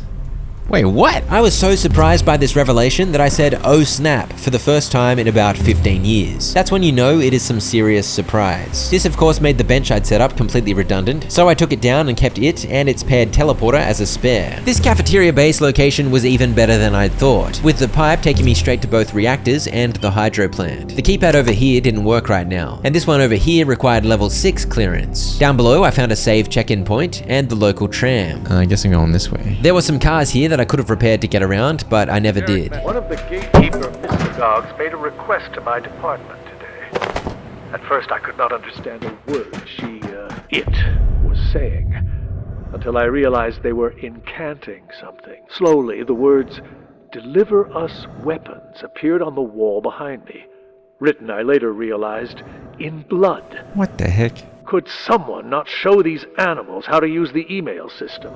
Bro, who the heck are these gatekeepers, man? Why are they sending messages in blood? When I first arrived at the facility, I thought I was dealing with weird aliens from some strange portal world. Then I learned the Order were here to cause a ruckus too. And now the gatekeepers were in the fray. And they had harnessed some funky magic by the sound of it. As I continued down the road, I faced both anti-verse goobers and Order dinguses. So the reactor sector was shaping up to have a mixture of foes. Gatekeeper witch? Oh no. Oh, for goodness sake. Who gave a gatekeeper witch access to the microphone? The overcharged deatomizer took out Exor monks in about -2 seconds, and Dr. Khan had told me I should start with the dusk reactor, which meant I needed to go up here. There was a tram station, and I began opening up doors thanks to my Class 5 hacker. It was nice to see the gatekeepers offered a lovely welcome. Burn in the 7 rays. While the power services area was just a little side quest, the reactors were shaping up to be absolutely enormous. So I got about the business of trying to be thorough in my exploration. You know the drill. Doors opened up and loot was collected. But soon I had to head in beneath that slogan about the 7 rays. Oh. Yeah, that's all I said when I saw the floating weirdo. And then I said it again. Oh. It was about time I introduced myself to a gatekeeper in the flesh. I'd heard so much about them. These gatekeeper mystagogs are generally accompanied by eyeball weirdos. I shot the eyeball first, and then the mystagog began throwing flames at me. He also lifted up a massive purple shield, so I wasn't going to be able to just blast him down. The shield eventually came down, so I was able to unleash with the deatomizer, but it soon ran out of charge, so I went in close to attack with my spear. Come here. Oh, he's got me. No, you don't. Stop it. After dealing some damage to me, he threw me off, but I avoided fall damage using my jump pack and the gravity dampener. But this guy had a big shield to block ranged attacks, and if you got too close, he just grabbed you by the neck. This was rough. I stuck with the spear, dancing around his flames and trying to get pokes off, but he soon picked me up again and took my health down low. I hoped that if I darted in quickly for attacks and then backed out immediately, he wouldn't get a chance to grab me, but sometimes his grab was instant. How the hell? I desperately tried to get some healing going, but with purple flames everywhere, it wasn't easy to hang out in my healing briefcase's aura. Up until recently, I've been keeping my energy pistol with me as a backup ranged weapon, but now, for some reason, I'd chosen to leave it at base, and that was proving costly. I had no option but to continue going in close for spear pokes, so I was grabbed a couple more times, but my healing syringes and briefcase kept me alive. And then, finally... Stop grabbing me! That grab was his last. I got him! I got him! Screw you! I chopped him up and claimed his head. The left eye appears to still twitch about as if observing you angrily. Okay, well that was intense. Some crates had been broken in the fray, and they dropped some arcane scrap, along with capacitors and silver scrap, which up until now had been a little bit tricky to collect. These funky green crates were the new juicy variety I was after. Well, there's a big honkin' idiot in there. Dusk reactor, can I get in? I was able to open this door, but down the end of the corridor was another door which I could not open. All I could do was admire the reactor through the glass. I was gonna have to go the long way, through the offices and labs surrounding the Dusk reactor. I checked out the map confirming this sector was indeed large, so I had some work to do. Next to this cafeteria was a doctor's office, in which a big dead weirdo Exor was hanging out with an alive gatekeeper neophyte. The Mystagog and his wacky magic had been a handful, but I felt more comfortable taking on one of these blokes. He was more of a normal soldier type. Oh, he's rolling. What a beast. He did know how to do some pretty fancy rolls, you gotta give him credit for that. He also took a lot of spear pokes to kill. I found some plutonic blood on the desk, but at this point I became deathly tired, so it was time for a pit stop. I worked on some recipes. 26 armor. And I'd finally cleared the soup off the floor, so I rearranged the kitchen a little. I returned to power services and collected some fridges, and some choice decorative items too, and I soon had some pot plants down and a third freezer too. But the freezers can't be effective if they lose power at night, so I hunted some containment robots for their jailbroken CPUs. While I'm here, there was a random room that needed level 5 clearance in the labs. Boing? I think it might have been in here. It was indeed, and so I was distracted, investigating an almost forgotten containment cell. So what's the deal with this place? A man's hologram complained that staff members always came to this cell during their lunch breaks, I guess to play the arcade game. But this wasn't a normal video game. Oh my gosh, it's a portal. I mean, I guess so. The video game was one you literally went inside of. So less of a video game and more of just a game, I guess. Flying fish. What the hell is this? Oh, you're not Space Queen Maxine. You don't look as fast either. Huh? Well, anyway, welcome to Royal Range, but I'm afraid you're in trouble. Pingu explained that I needed to find 7 royal crowns to open the way to the mighty moon. Just nearby, I found my first royal coin. I can scrap it for materials? I make a little funny noise when I bounce. The Lamogi are pretty hardy, but a bop on the top of the head might take care of that. I completely ignored that advice, and instead poked the Lamogi's face, and therefore it refused to die. Whoa! Whoa! A bop on top of the head? Does that mean I need to bring a blunt weapon? I think I managed to kill it with my crowbar, but I decided to just run away from the Lamogi from now on. It was time to hunt down royal coins and royal crowns. The jump pack plus gravity dampener combo was my friend navigating this area, but it was not a good plan to get stuck bouncing on the painful ice. Ow. Ow. I'm stuck. Eventually I managed to claim the first royal crown of 7, except my bag was full so I didn't actually get it, and then it disappeared. Where'd the thing go? So that wasn't a great start, but from there the collectathon went reasonably smoothly. Screw you, Lamogi. No one likes you. Run. Dude, what is... This place is huge. What the hell? Hey! Hey! Screw you, Lamogi. I feel like I'm cheating. Go. Using the double jump seems quite effective. I think I'm skipping a lot of the puzzles. Ah! Yeah, how do I get out there? I don't know.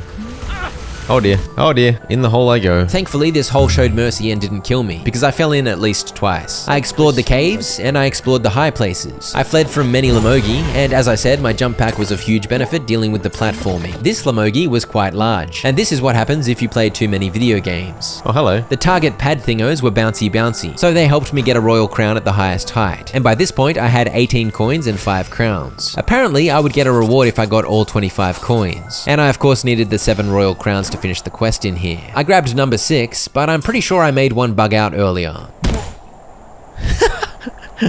See you, nerd. I looked all over for more coins, but I eventually had to give up because I was rather tired. I spoke to the penguin, and it seemed the quest was done regardless of that crown bugging out, because this thing was now active. It shot me rather high in the air and teleported me back to the facility. I didn't get all the royal coins, but I completed a chilling chapter of a long-lost video game, I guess. I had 21 coins, which I hung on to, because perhaps if I returned to Lamogi Land later, I could get 4 more and claim my reward. But I did scrap the crowns down into digital ore and black gunk. Yeah, I need that for digital gold. I can make digital gold now.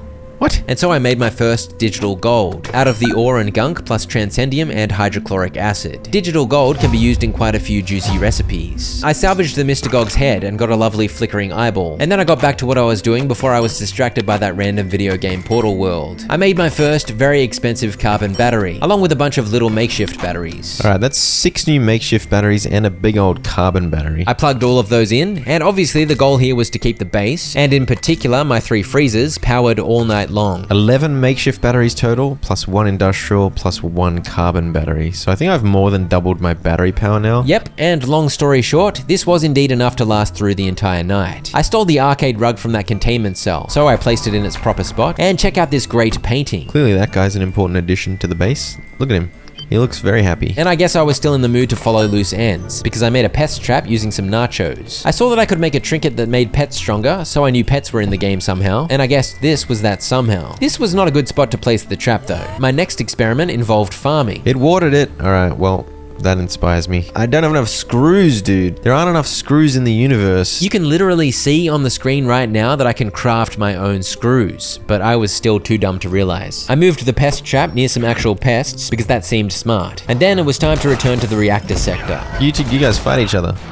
Yeah, fight each other. I was relieved to see the Mr. Gog hadn't respawned, but I did encounter a new variety of pest, the irradiated volatile pest. When I chopped it up, it gave me a plutonic carapace. I poked around this cafeteria and its surrounds looting, before continuing out this way to take on some more gatekeeper neophytes. I unlocked doors to open up shortcuts back, and I had a trip to the library. Crazy son of a gun. I found the spot where the Mr. Gog wrote "Deliver us weapons" on the wall in blood. I still use duct tape to repair on the go sometimes, and Mance had some more revelations. There is no escaping the fact. The Exor, the pest, the peccary, none of them are native to the worlds we're finding them on. Something brought them here. The crux is the monument at the center of their settlement. Not a structure, but a weapon. A warhead. Indeed, increasingly, I am sure the creature is not natural at all, but a bioweapon designed to be introduced to a region and clear it out. Okay, that sounds concerning. Concerning indeed. And my guess was the toothy eyeball god that had made the void was the architect of this biological warfare. Oh, I think I'm getting ahead on staplers for the first time in history. I destroyed quite a few office workstations, and then I fought a big unit. Hello. Oh! The big unit got stuck on that cubicle, and he went pop. What are you? Did you just blow up, dude? What'd you do that for? The deatomizer red mode is insanely good. I was determined to find any hidden areas, so I ended up crawling around the ceiling. I discovered that thanks to my increased sneaking skill, I could do a roll forward while sneaking, and I fell through some dodgy ceiling tiles. That got me through to here, where I took on another massive irradiated Exor, who was quite good at lunging. Woo! What a vicious beast. I found some more vials of plutonic blood, and I could see the outline of a friendly. How do I get to you, man? The door was locked, so I ran around looking for a vent or something. And in the process, I broke into a meeting room that had one of the exchange thingos, where I could trade plutonic carapaces for plutonic blood. I had a rest back at base to charge my headlamp, etc. Get it fully charged up, take it with me, and then it can recharge my laser gun multiple times while I'm out and about. A very good plan, but for it to be efficient, I needed a second laser collector, so I could always have one at base charging up. So I made another. I also took the chance to observe my batteries. So that lasted the whole night, and there was still 3 makeshift batteries to go. That seemed good enough. The pipe was very convenient, but it was still a bit of a jog to get back to the Dusk reactor area. Fortunately, I am an elite sprinter, and if I just ignored the respawns, it didn't take that long at all. I'd noticed that when the big fellas exploded due to my deatomizer, they only dropped bio scrap, so I let go of the trigger a little earlier this time, because if I chopped them up, I got both the plutonic carapace and blood. The green crates were of course high priority, because I wanted all the arcane scrap I could get, and I began finding these cases with transcendium inside, so that was handy. When I broke these crates, I discovered a vent, which I thought for sure would lead to that friendly. I didn't get to find out though because there was a spinny barrier, so I filed that away with a plan to come back at night. Also, it's worth mentioning, this area was just one of 4 reactors I had to turn back on, and it was pretty flamin' big. I had a lot of work to do in this sector. Stop exploding. I want your plutonic blood. As you may have noticed, I was now a big fan of the overcharged red deatomizer beam. I rarely use the piddly blue beam anymore. Through here, I encountered my first ever sapper. What the hell? Since when do you guys have rocket launchers? Also, I'm pretty sure this guy's from the Order, so I don't know how he got in here past all the gatekeepers. He dropped PETN, and a bunch of explosive recipe ideas popped up. There was also a lodestone here, and an ornate crate. My plan to bring a laser collector with me worked perfectly. I popped it down, recharged, and picked it back up. No worries. And I'd arrived at the control room for Dusk Reactor, but the button didn't work. I needed to go in to see what the problem was. Oh dear, that's a Tarask, right? Ah, what the hell? What the hell? I would have preferred not to fall down that ladder, but that got the party started and I unleashed a full charge of red laser beam at it. After that, my only option was hand-to-hand combat, which seemed a little unfair due to the size discrepancy. It did not end well for me. I returned and discovered the laser collector had enough charge to fill up the deatomizer a second time, and I'd managed to open up the door to this big hallway, so I used it to take cover. This go-round was more on my terms, as I made better use of whatever cover was available and managed to knock it over twice in quick succession. And once knocked down, I stopped with the laser to conserve energy and instead went in close for pokes on the fleshy back. And then I realized, why don't I just keep the collector set up during bigger battles? It still had enough juice in it to fully recharge my deatomizer at least 2 more times. I put it down in the hallway and was soon throwing out red beams once again. After 2 more knockdowns, the big fella was laid low. Yeah, just putting down that laser collector and just having it in the boss arena, so to speak. Pretty juicy strat. This beast dropped more Tarask Ica, but it wasn't a mere Tarask, it was the bigger brother, a behemoth, hence the behemoth skull. I climbed up to see what was wrong with the reactor. Requires transuranic superalloy. I returned home and swapped my laser collector for the full one, and the superalloy was pretty expensive, using up 1 plutonic blood and carapace, 4 arcane scrap, and 1 transcendium. But it led to some rather delicious recipes, the teleporter pad and the jetpack. I made a second transuranic superalloy, and I was able to upgrade my jump pack into a jetpack immediately. I gave it a whirl around the cafeteria. It had limited thrust time, but it seemed pretty good. I returned to Dusk and popped the Duberwacky in there. Let us turn it on. Got a reactor on, baby. 1 by 1, you'll get the job done. It was almost night, so I waited around for the power to go off. But then this didn't even lead anywhere useful, so I scoured the area yet again, taking out some respawns. And then I thought to get this filing cabinet out of the way, and that was a bingo. Finally, I made it into the room with Dr. Tenku hiding up there. The gatekeepers have wrested the Dark Lens from the Order, yes, but they've no intention of using it to help us. And now they can go wherever, perhaps whenever they want. The Order just wanted to keep the Dark Lens from being used by anyone, whereas the gatekeepers were willing to use it for whatever weird mission they were on. Overall, that was not ideal. I found Dr. Khan waiting for me out here. The scientists down here have a central fusion reactor powering the Waygate. In other words, we do need all 4 reactors. I noticed a blast door activated near the original station leading to Cloud Reactor. I thought I heard some yelling, but it's hard to tell in this acoustic anathema. That yelling you hear is my newborn boy, Dr. Khan. I took on the Mystagog that had respawned because I wanted its head, and this got a little spicy, but the deatomizer continued to prove its worth. And then I took the tram this way. Are you friends? You don't look like friends.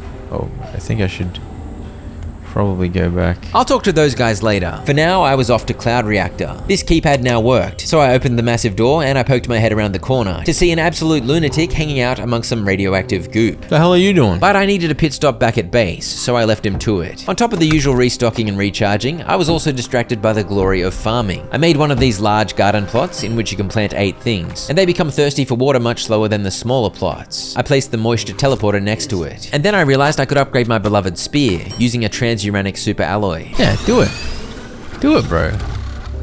The arc bolt spear is here. Look at that. It looks sick. Here, let's stab someone. I stabbed someone, but it wasn't really that exciting. This spear had the same sharp damage as the previous spear, but the lightning was supposedly much more damaging. I got back to farming, planting a tomato, super tomato, xantharium rice, etc, etc. I set up a farming chest, too. I then revisited the frosty video game world, where the crowns and coins had respawned. I brought my 21 coins from earlier with me, so I soon had way more than 25 coins total, but that did not unlock the bonus prize. I guess you need to get all 25 from the one reset. So I googled what the prize is, and it's a pair of Lamogi sunglasses. That is admittedly an awesome prize, but I couldn't find all 25 coins, so I gave up. Back at base, I made a second moisture teleporter, just to make certain the plants never died, and I gave them a battery setup to ensure they stayed on overnight. Look at them go. Can you believe I have 42 staplers? If I only had 42 screws, man, that would be amazing. Bunch of arcane scrap, one of these things, 2 eyeballs, kind of expensive, but... That used up my only Mr. Gog eyeballs, and the last of my arcane scrap. But this is a very cool shield, taking a leaf out of the Mr. Gog playbook. Look at this! This is sick. It never needed any repairs either, just battery charge. And then it was back to it. There were stepping stones through the goop, but I just jetpacked over. Are you trying to stop a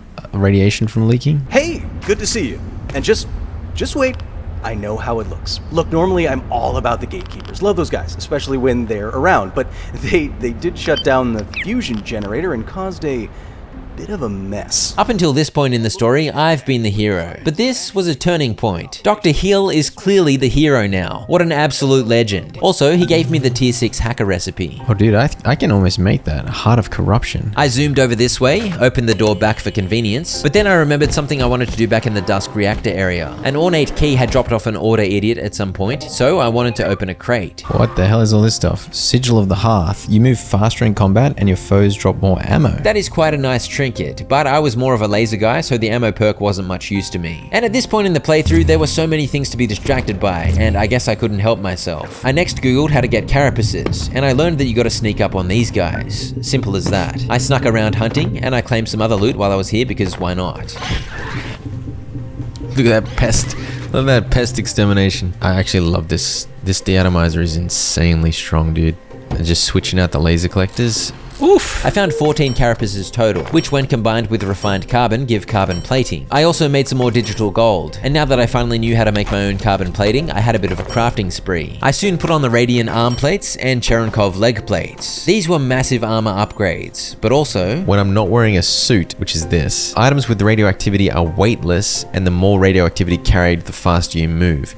That also reduces radiation by 20% each. That's 40%. I grabbed the 40 highly radioactive Laic essences I'd collected so far. So this becomes weightless, right? 17.6. So this is usually 17.6. The more radioactivity carried, the faster you move. I mean, I would have thought this was a lot of radioactivity. Is it even faster than the bionic leggings? I feel like it's about the same as the bionic leggings. And I think I'm getting quite nauseous as well.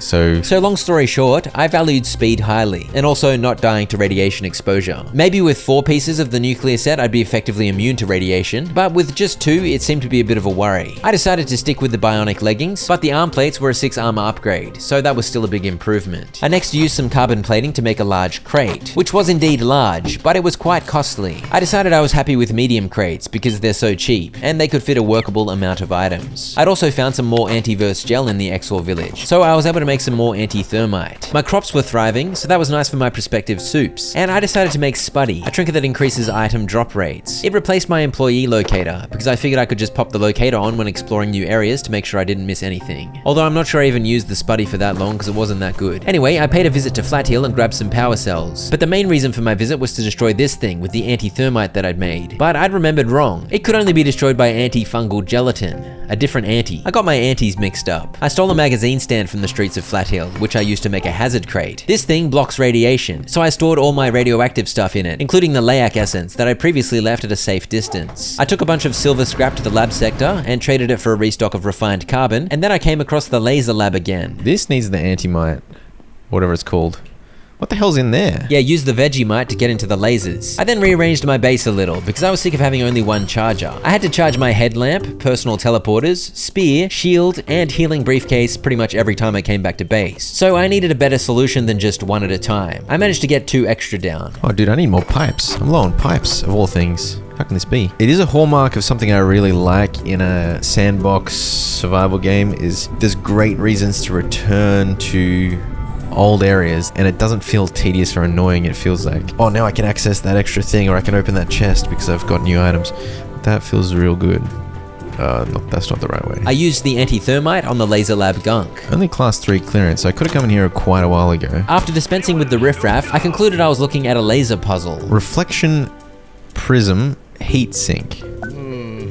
Laser reflector. I had a feeling I needed to redirect a laser at the purple orb. I returned to base and made a laser reflector. That's not high enough. Almost. That's nowhere near where I need it to be. That's not good. That's so close. Just a little higher. How the hell do I do this? And now it wants to go straight. What the heck, dude? Just gotta get the vectors and the angles and the juice, you know what I mean? What? How is it even more... Like, every adjustment I make is so unpredictable. What is going on? How is that still too low? Oh, come on, bro. Bro, I'm spending 10 hours on this stupid puzzle, man. I'm gonna kill someone. Oh!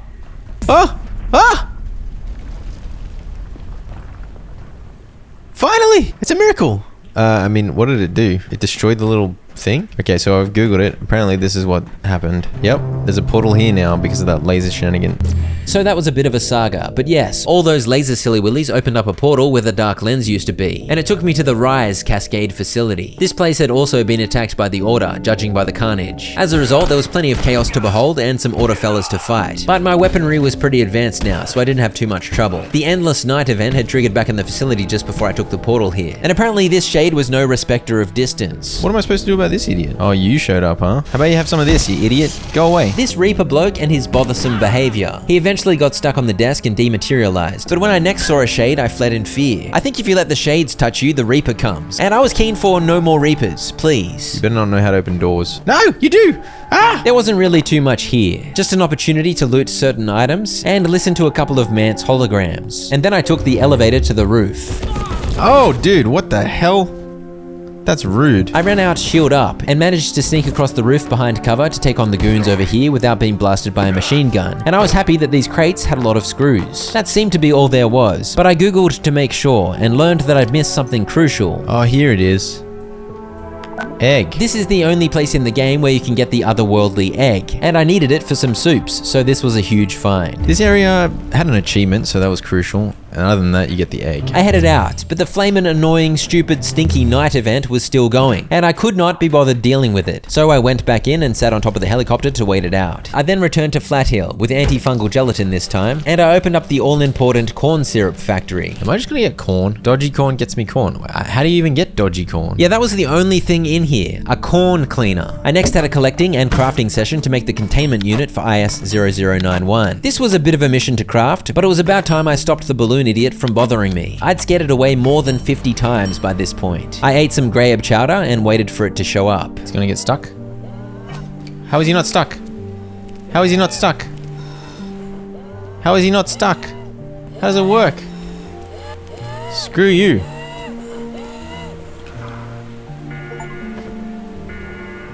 Oh. Ha ha! You stupid idiot. Grab required to maintain positive containment status. What does that mean? That means you've got to feed it these weird grabs to keep it happy in there. The problem was I'd had 0 grabs shoved in there, so that first catch didn't last long. It was gone already. I waited for it to show up again, and this time round I achieved a secure containment. Well, it's got full bars now.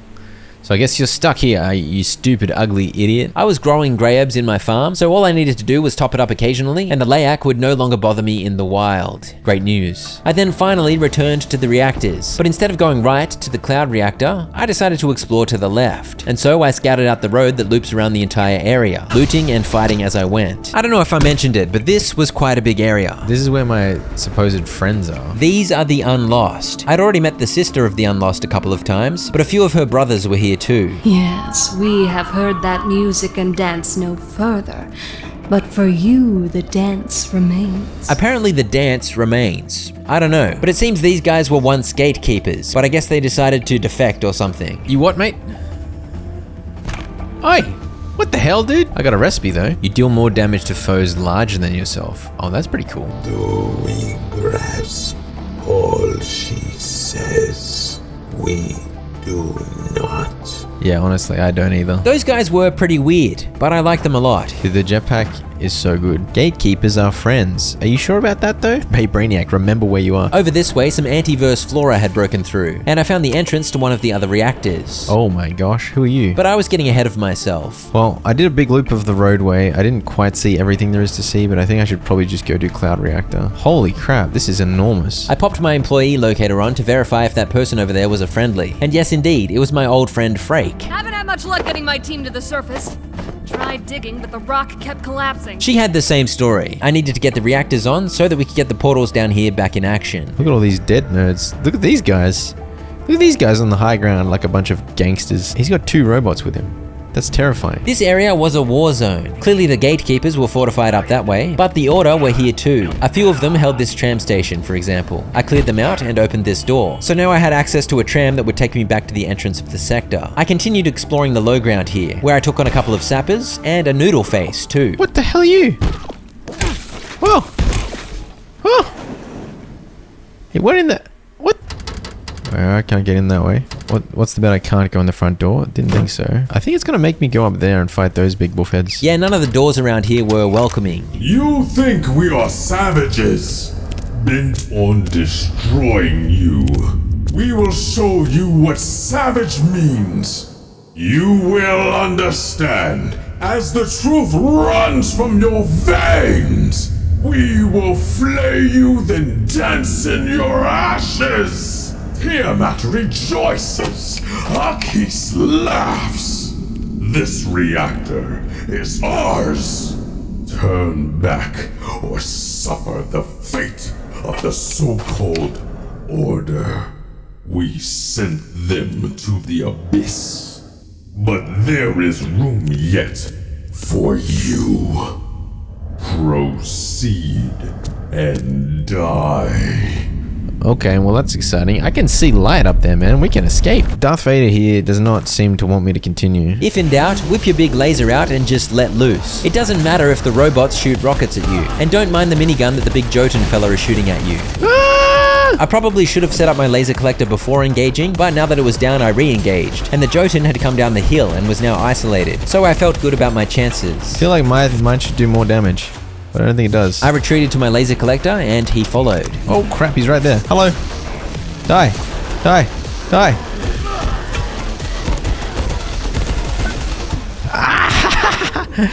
Woo! My deatomizer is better than your minigun. And so I earned the achievement to fell a giant. I chopped him up and claimed the head of a giant. I'm pretty sure I fried one really quickly last time. These weren't a new variety of robot. They were the same as the defense bots that I'd encountered in the hydro plant. Die! Die! Oh crap. I think I split my damage between the 2 of them, so now I was out of charge and neither were dead. Maybe I shouldn't have put my reload so far away. But when I snuck up on this bloke, he was finished off pretty quickly, and likewise with robot number 2. I have no idea how the heck you would fight this without a deatomizer plus laser collector nearby. None of the other weapons I had available came even remotely close, so I guess it's just as well I had the deatomizer. Dude, the jetpack is so good. Paired with the gravity dampener in hand, it was indeed so good. I was being thorough in my exploration. Can't hide the sneaky loot from me. I need that arcane scrap, dude. Up here was a likely entrance, littered with the bodies of Order soldiers, who I guess tried and failed to break through the gatekeeper's defense. Dude, there's so many. Oh, there's another giant. Is that another giant? Yeah, that's another giant. My laser collector was empty, so I didn't feel inclined to get into another big fight. I decided to see if I could be a little sneaky about it, as I jetpacked up to the roof and over a locked gate. I found something wonderful behind this crate. What is this? Why is there a happy rock here? I can't even pick it up. What the heck?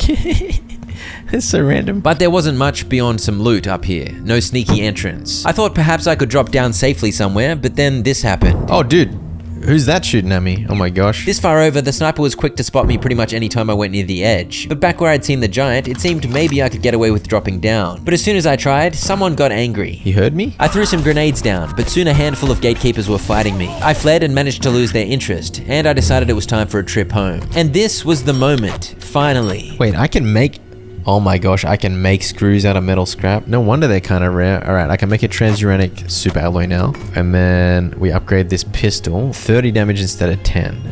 Which is crazy. And so I added the laser pistol to my arsenal. Are you officially trapped? Like you're not escaping? So far so good. And it even continued to produce essence for me. And now that I was free of the balloon's torment, I could free up a bag slot. I'm gonna take the X-ray lamp out of my bags at long last and carry the energy pistol instead. Maybe I bring 2 full laser collectors? Check out all these wood planks. And I wanted to take 2 laser collectors, but they were pretty slow to fill up. The best option was definitely to always leave one charging. Also, I'd realized you don't actually have to construct the laser collector with a screwdriver to use it to recharge your weapon. It works for some reason, even pre-construction. That's probably a bug, but it's definitely a handy one. Considering the cover available, I decided a head-on attack was the best option. But it only took about 3 seconds before the cover became irrelevant, as I was forced back out into an open battlefield. I unloaded a full de-atomizer and then switched to the pistol. As I took cover with my healing briefcase, one of the little guys fell. And this is where I came to understand the best way to fight a Jotun. Because their minigun is so slow to warm up, you use that time to attack. Once the bullets start flowing, you quickly duck into cover before you take much damage. That causes him to stop attacking to move closer to you, so you duck back out of cover, you draw his fire again, and you use that window where the minigun winds up to unload damage over and over again. Oh, I have to recharge this as a laser collector too. Yeah, the upgraded laser pistol doesn't use battery charge. It uses the same laser charge as the de-atomizer. My immediate thought was, I think I'd rather save the ammo for the de-atomizer. I scrambled up the rock to get some charge and resumed the battle, and so I felled a second giant. Once I'd filled up my weapons, the laser collector was less than a quarter full. I picked up my first smashed gate NVGs, and they scrap into optic lenses. Very handy. And it was time to see what there was to see behind the walls of Cloud Reactor. Hopefully no more giants. I don't mind the little fellas though. I can take you on the old-fashioned way. I don't know how this random scrawny zombie survived the war between the Order and the Gatekeepers, but I respect it. And honestly, I was a bit confused as to who I was fighting half the time now, but I'm pretty sure these guys are from the Order. I don't know how they got here if the entrance was guarded by Gatekeepers, but whatever. Either way, they were now dead. This was a bit of a tricky area to explore, because I couldn't go far without a sniper trying to shoot at me from below. It seemed down these stairs were a decent bet, so down I went. And there were lots of dinguses on the stairs. When you fight multiple foes in close proximity like this, the arc lightning of my improved spear did work. Add the fancy purple shield, and my close combat was better than ever. I eventually made it to the bottom, where I had to drop down to proceed. And I found myself pinned down, because whenever I poked my head out, those snipers were watching. Go, go. What are we looking at here? Go, go, go. Running from cover to cover seemed to work okay-ish. Oh, I'm good. I think I'm good here. Alright, we might be able to do something. What? Okay. Need you run. Okay, not bad. I was inching my way closer to the wall where the sniper and turret and whatever else was shooting at me were located. With one last dash, I made it to the ladder. Once I climbed the ladder, I unleashed with my de-atomizer. Okay. Finally. So maybe there was no sniper after all, just a machine gun turret with absolutely outrageous accuracy. The Inquisitors are using rift transportation? The Order were using the supernatural forces they swore to destroy. What hypocrites. I was now free to wander around without a giant gun shooting at me, so that was nice. I didn't really know what I was looking for, but an entrance to the actual reactor would be good. When I turned this corner, I realized I hadn't been imagining the sniper after all, and I got in over my head when I tried to rumble with this bloke while the sniper had a free line on me. Well, at least I got this shortcut opened. You know, I probably could have flown over that wall right at the start and avoided both of the giants. I managed to sneak behind the sniper that had been ruining my day, and I think this was the most enemy-dense area I'd ever been to. And then I finally found a path that seemed promising. Oh! Oh, it's one of these guys. If I was going to take on a Mr. Gog, I wanted my laser collector down. Screw you. Ah! No. I don't know where the heck that Exor came from though. Oh, dude, I can own those guys. Ah, what the hell's burning? That kill was a lot quicker than I'd been expecting, and I found my first gate defense rune. Oh, strength level 15. Does that give me anything? Can wear any weight or armor without dropping into the heaviest weight class. Nice. Not far into my exploration of these rooms, another Mr. Gog. Screw you, eyeball. Screw you, big fella. Once again, not too difficult. You've just got to hide until the shield comes down. These reactor entry signs gave me hope, but another Mr. Gog. There is such a thing as too many Mr. Gogs, and this one had some vertical space to work with. And clearly he'd been training more than the other ones because he was popping off, weaving and zipping. I just couldn't seem to get any damage out. Stand still, you idiot. There was an alternate path down these stairs, so I decided I'd give that a shot. But I ran straight into another giant. There were no good options, and I was completely out of laser charge. I took these two on using the stairs as cover, and the little fella soon died, but I lacked the firepower to take on the giant. Regardless, I decided it was time to have a poke. I was amazed to find that the hide behind a pole strategy worked pretty well, even with a melee weapon, and soon I took down my third giant. Their weakness is that they're big and fat. Dude, where am I? This is so big. I also tried to take on the Mr. Gog with the spear, but he grabbed me immediately, so I ran away again. I need to try to run past him if I can. No. Oh, yes. That's a miracle. The Mr. Gog heads are quite valuable, so I shouldn't complain. I hacked the keypad and I was finally here. They tampered with the robots, corrupted Expedition Assistant bot. Oh dear. To my relief, I opened up a very convenient shortcut. I quietly made my way towards the reactor room, half expecting an army of giants or some massive boss. But no, nothing but an empty room and a button that did not work. I needed 2 transuranic super alloys to fix this one. Alright, well at least I got easy access here. That was a mission, dude. How did zombies get here? Oi! Oi! I'd gotten a seed from that egg I stole from Rise, and I'd planted it. Got some eggs? I stocked up on healing syringes, and thankfully I'd been thorough in my looting, so I had more than enough to make 2 more super alloys. When I returned, a couple of cheeky blokes had randomly showed up, so I had to poke them, but then the 2 Duberschlackles went in. There it is. Beautiful. Cloud reactor is up and running. 2 more to go is crazy. That took me forever. Alright, I'm gonna let my laser collectors get full. I killed some time making delicious soup. Let's get some soups, baby. There is no better way to kill time than by making soup. I'm gonna make a soup out of a skull. For why? I don't know. Uncooked glue. You may be wondering how I figured out the soup recipes. The game actually tells you theoretical recipes when you find certain ingredients, so I was just following the theories to discover the actual soups. There we go, simple tomato soup. I made a soup with all the vending machine junk in it. Uncooked sugary slop. It's a sugary slop soup. Good. Want some nachos? I fed it.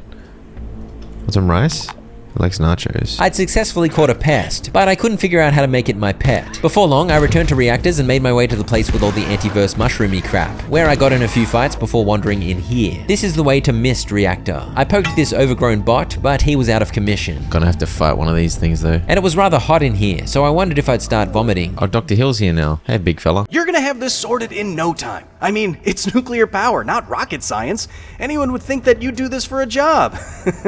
You're new, right? I have no idea what you do around here. Sorry, I'm just making small talk while I... Look, we'll have to catch up properly sometime. Maybe grab a coffee after we fix this. That sounds great, Dr. Hill. You're the best. Alright, down to business. As you might anticipate, this place featured a lot of antiverse creatures intent on killing me. Some of them were explosive. Stop exploding.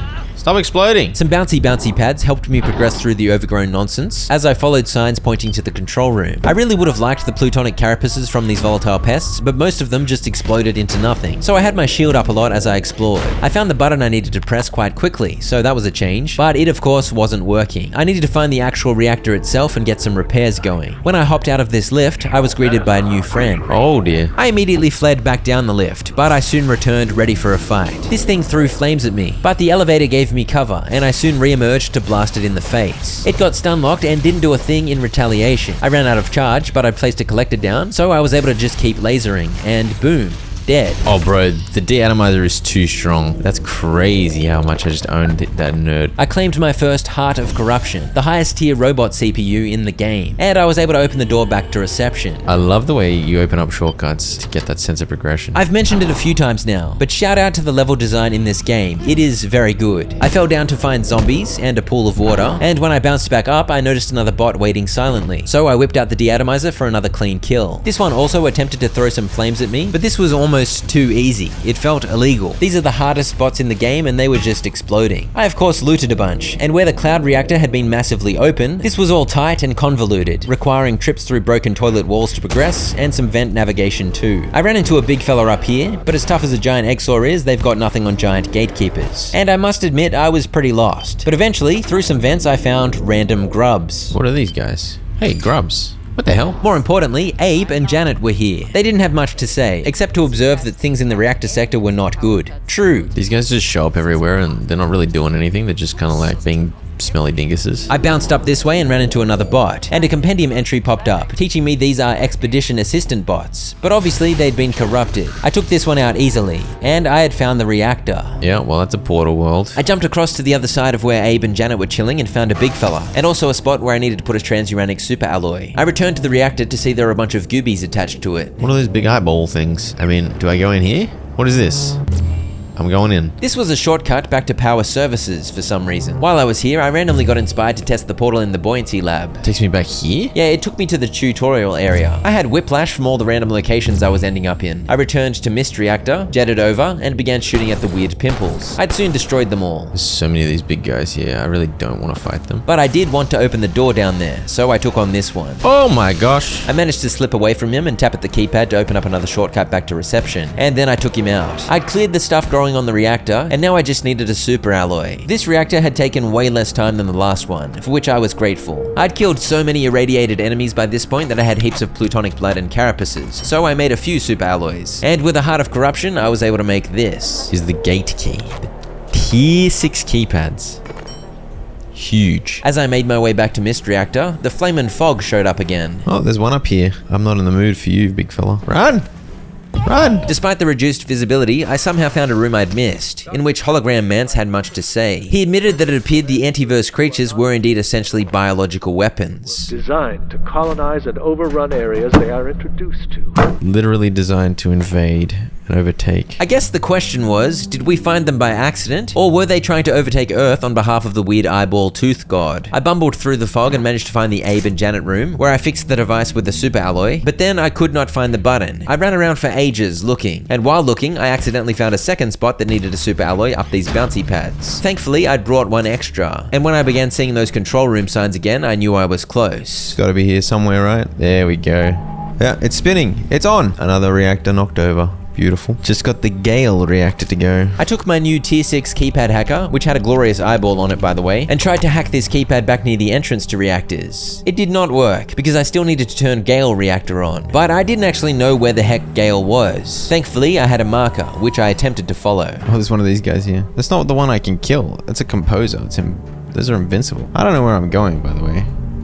Gale reactor's over there. I should mention that I knew how to turn the fog off. I just had to go press that button in the office sector. But instead of quickly doing that, I chose to wander around raging at how foggy it was. Oh, who the hell is this? I gotta get across. Just need to keep building. Freak's counting on me. We're all counting on each other. It was likely Hank was building towards Gale Reactor's entrance, but the fog made it look like he was building a bridge to doom. I decided to fly off in the direction his bridge was pointing and hope. Bro, I can't flame and see. After some flying around, I spotted flames. Oh, here it is. And so I used my new Class 6 clearance to open the way towards Gale Reactor. I headed in to hear explosions and gunfire. Clearly a battle was in full swing. There's a whole dang war going on out there. Who's shooting at who?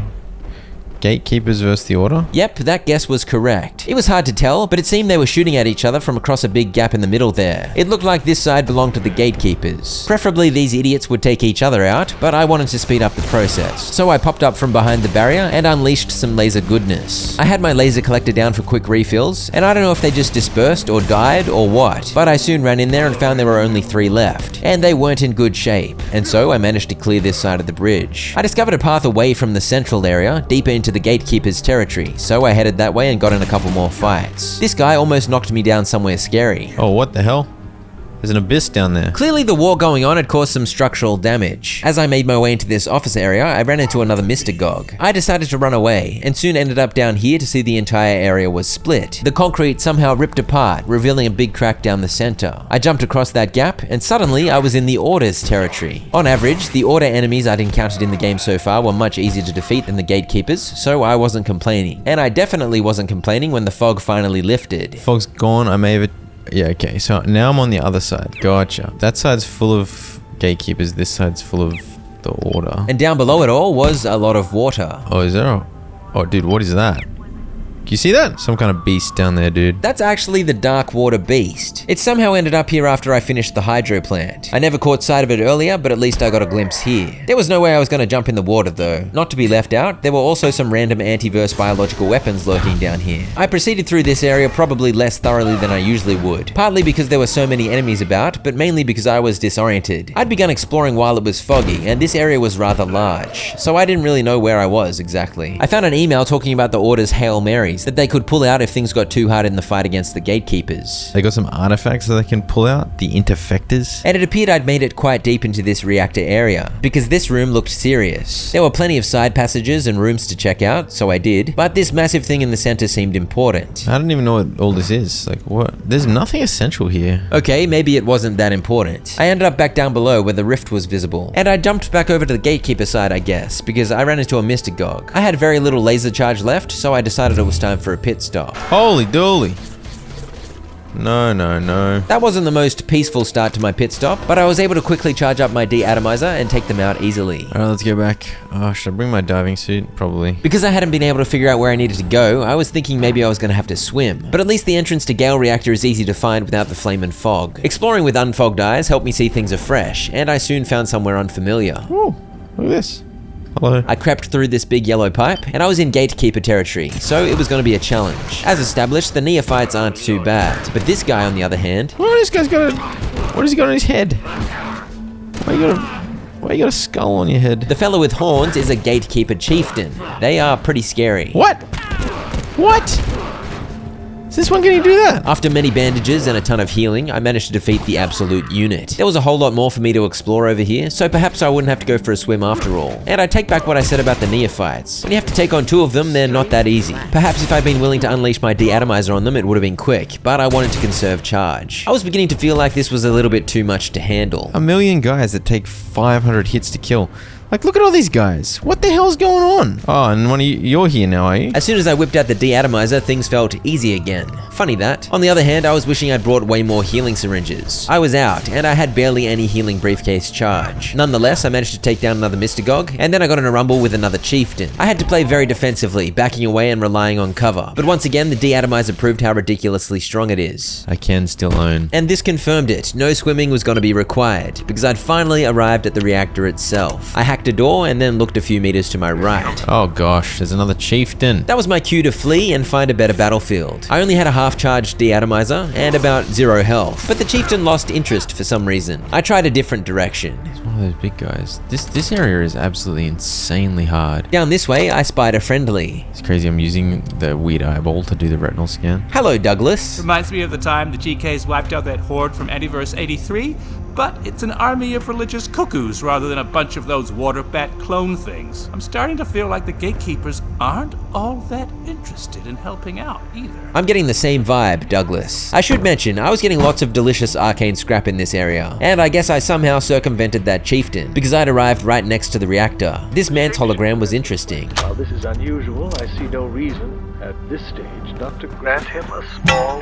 override. Permanent directive to all staff, all levels. No further communication with IS-012 is permitted. All contact must be reported immediately. If it speaks, silence it. If it escapes containment, subdue it by any means available. In all cases, summon gatekeeper assistance immediately. Wait, what's ISO 102 again? IS-012 is the shapeshifter, locked up where I first met Dr. Khan. I've opened a massive door. Oh, okay, now I can access straight to the reactor. I found a bunch of buttons, but I wasn't sure why there were so many, and why one of them was weird looking. But there was nothing to do but press the first one. At first I thought nothing happened, but then a bunch of gatekeepers began shooting at me. Where do these guys come from? I believe pressing the button triggered them to spawn, and now I was thoroughly surrounded. I was low on resources, so this was only going to end one way, and soon I was dead. I decided to make a few extra healing syringes more than I normally would, and I made my way back to discover all those idiots had disappeared, and I was free to press the second button. So I completely skipped having to deal with the first ambush, but now a second ambush was here. This time I had laser charge and healing equipment, but this was a ridiculous wave of enemies. A Jotun, a Mystagog, and a chieftain running around somewhere too. Oi! How can this possibly... What the hell is going on, dude? I could put up a pretty good fight if I was well stocked, so things went reasonably well despite the chaos, and with a lot of running around like a goose, I somehow managed to take everyone out. But there was a third button, and it led to a third ambush. Once again, altogether way too many enemies showed up, and once again my deatomizer put in work. But I had to run out of laser charge eventually, and then I was forced to resort to my less effective weaponry. I spent so long pinned down fighting this big giant wolf head that I'm pretty sure at least one Mystagog despawned, because when I finally took him out, I emerged to find a strange quiet, even though I was pretty sure I hadn't defeated every enemy yet. So I guess the ambush enemies despawn pretty easily, but I wasn't complaining. Are they all open now? Okay. Okay. Well, it's active now. If you bring a lot more healing, it's a lot more manageable, which makes plenty of sense. Finally, all 4 reactors were activated. It looks like there is something down there. Whatever it wasn't mission critical right now, so I left and returned home to make a bunch more healing syringes and to salvage so many heads. So am I going in here now? This keypad was now working, so I guess this was indeed my destination. The massive door opened and a bridge extended out, and in I went to the center of the reactor sector. This is a black clearance sector. You've been warned. Thela-rated devices. You're gonna tell me this is Bro, Marian's in here. Crazy Bone Man. He's always got someone under his foot. What a legend. All 4 reactors online and fusion ignited. I knew that you could do it. Totally. Anyway, it looks like something's gone slightly, south with the, substation. Apparently, I needed to deal with an electrical mishap. What is that? Did they make runes out of bodies? So many runes everywhere. I wandered into this power relay room, and it was rather zappy inside. I jetted around and avoided all of the zaps, and I soon pressed a button, which I guess fixed the electrical hiccup. Okay, color me impressed. You fixed that electrical fault. That was probably the easiest thing I've done in this entire game, Dr. Hill, but thank you for the kind words. I found a comfy beanbag, and a man's hologram where I expressed concern about the Gatekeeper's Shadowgate facility, and a weird entity they held there. By the sound of that, there was at least one monstrosity in there. I paid a visit home and placed my new beanbag in the chill-out zone, because apparently that was high priority. And I found this control room in which I took out a sapper and hacked a keypad. Oh, I just opened up a door down there. I gotta go down there. I don't want to go down there. I now had access to the fusion reactor, which meant I had access to the Gatekeeper's portal, which meant I was destined for somewhere terrifying. Oh man. This is the Gatekeeper's mysterious handiwork, done without any real oversight from Gate. Oh man, what's gonna be in there? You descend into the depths of reactors. You feel renewed and full of energy, and something more. Okay, off we go to Shadowgate, stronghold of the Gatekeepers. Woohoo! Shadowgate's got a sky. A sky worth beholding. Dr. Khan's here. I don't like this place. At all. Yeah, I'm not too sure about it either. It would appear they've surrounded these woods with some kind of containment field. I wonder if that's related to... Related to what, you big weirdo? We got some floaty rocks, dude. I headed this way first, away from the facility. The vibe was certainly creepy, and I soon found the ruins of a building. I spotted some gatekeepers patrolling too. Big nut! What'd you say, big nut? Whoa! Whoa! Whoa! Why'd you say big nut and then attack me? I don't like that. I'm telling you, she said big nut and then she tried to fight. Oh, it's a witch. Oh. The witch offered up some new loot, an embellished sensor and a big head. This led to some important recipes. Neutralizes shields. Oh. Some kind of anomalous backpack with impossibly large storage capacity. Whew. Allows self-revive upon death, within reason. Okay. Oh, there's multiple witches dancing over there. Oh dear. Obviously, these witches were a new variety of gatekeeper foe, and logic suggests they'd be more difficult. But honestly, their shotgun blasts were kind of piddly, and they died quite quickly under the heat of my big laser. Their shotguns just suck. I explored the wilds out here a little more, but soon concluded there was nowhere else to go except into the facility. So I scouted out my options for an approach before taking a visit back to base. Oh, I don't have enough imbued parchment. Oh, I can make imbued parchment. Yes! Teleporter pad is expensive, but we can do it. Wait, what's the quantum pick? A throwable pick that returns automatically to the hand. Ooh, I'm making one of those as well. And so I made my first teleporter pad, not to set up a portal network, but to make a fancy boomerang pick, which replaced my trusty crowbar on the action bar. So now I can do this. And this will be a great way to get my throwing skill up. Then I thought about it some more and realized it's technically a ranged weapon with unlimited ammo. So I took the laser pistol out of my inventory too. My laser charge was better used in the deatomizer anyway. And the second teleporter pad I made contributed to the pocket dimension. It doesn't have a jetpack on it. I don't know if that's gonna be worth it. That's crazy how much space it has. It was gonna be a trade-off losing the jetpack, but the jetpack can't actually be used in Shadowgate, so I figured for my current mission, it was definitely an upgrade. Whatever information was available on this device, it's long gone now. This was an extremely expensive grenade, but I had to know, and I also managed to make 3 null grenades. This neutralizes shields. The quest did tell me to figure out a way to break down shields, so... After demonstrating there that I was able to make those teleporter pads, you may be wondering why I didn't set up any portals. The simple answer is, I was happy with the personal teleporters I was using. A proper portal network would make things more efficient, but I'd have to grind quite a few materials to make it, so I decided it wasn't worth it. Okay, back to Shadowgate. I found another witch, and I wanted more embellished sensors in particular, but I learned they don't have a 100% drop rate, and then it was time to approach the facility, which wasn't so easy because they had a turret set up out front. After a few mad dashes between cover, I escaped its line of sight. I slinked through a hole in the chain fence and came face to face with a big purple barrier. I whipped out one of the 3 null grenades I'd crafted and chucked it over there. Okay, that's what we like to see. And so I broke into the fortress of Shadowgate. I opted to be sneaky because I wasn't too keen on fighting gatekeepers after getting my fill back in Gale Reactor. I managed to completely avoid the 5 or so guards patrolling out front, but there was one witch hanging around the side that I was gonna have to deal with. If I pickaxe you in the back of the head, is that good? It was good. Not quite a one hit, but pretty good. You got owned, bro. You suck. Alright, well, okay. Well, that's gonna need another thingo. Maybe I can circumvent the shield with this. I headed through the vent and found another barrier. So either way, it seemed I was forced to use up a second null grenade. I got an achievement. You uncovered something dark in the forests of the north. That achievement popping was a little premature, considering I hadn't opened the door yet. Oh dude, what the hell? And this isn't the dark thing, although it is quite dark. The dark thing I'd uncovered was up these stairs. Dr. Khan's in here? What the hell, dude? Dr. Khan is not the dark thing either. Dude, what the... Oh, is that the eyeball guy that... These maniacs. That sure looks like the funky eyeball toothy man that I saw in the void that one time. They're trying to bring this thing into our world to harness its power for, well, only the gods know what. These mana-hungry maniacs. Surely you can see this has gone too far. They're a threat to the entire world. Dr. Khan was very passionate about this. I needed to unshackle the thing so that it could go back through the rift to wherever it came from. Okay, I gotta destroy 5 containment devices. The place was swarming with gatekeepers though, so this was gonna be fun. I snuck through this door and began by sneak striking this fella with my pick. I was a big fan of the pick. It was serving me well. I next took on a Jotun using the tried and true duck in and out of cover technique, and then a chieftain got the deatomizer treatment and he somehow died so fast. Dude, look at this thing. I think I may have effectively fought my way in. I found an email about the shackled beast. It may attempt to contact other Antiverse 2 entities. Yeah, I'm pretty sure this is the god of the Exor, or the creator of the Exor. Yeah, so this is a case of crazy fanatics taking over.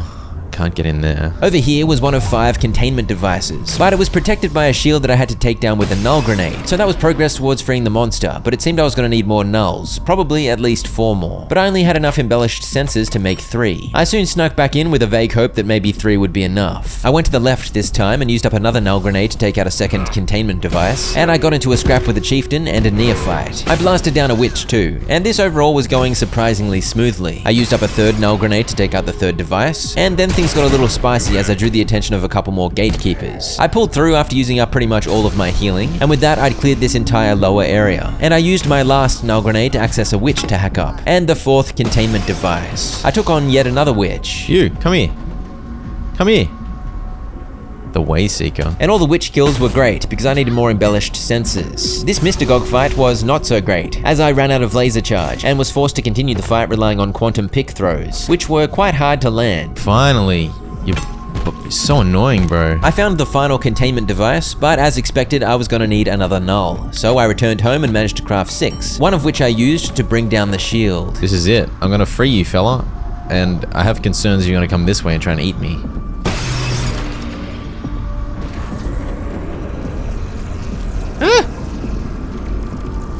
Nope, he's gone. And I'm supposed to go in, am I? Ah, dear. I mean, okay, I guess we're going in.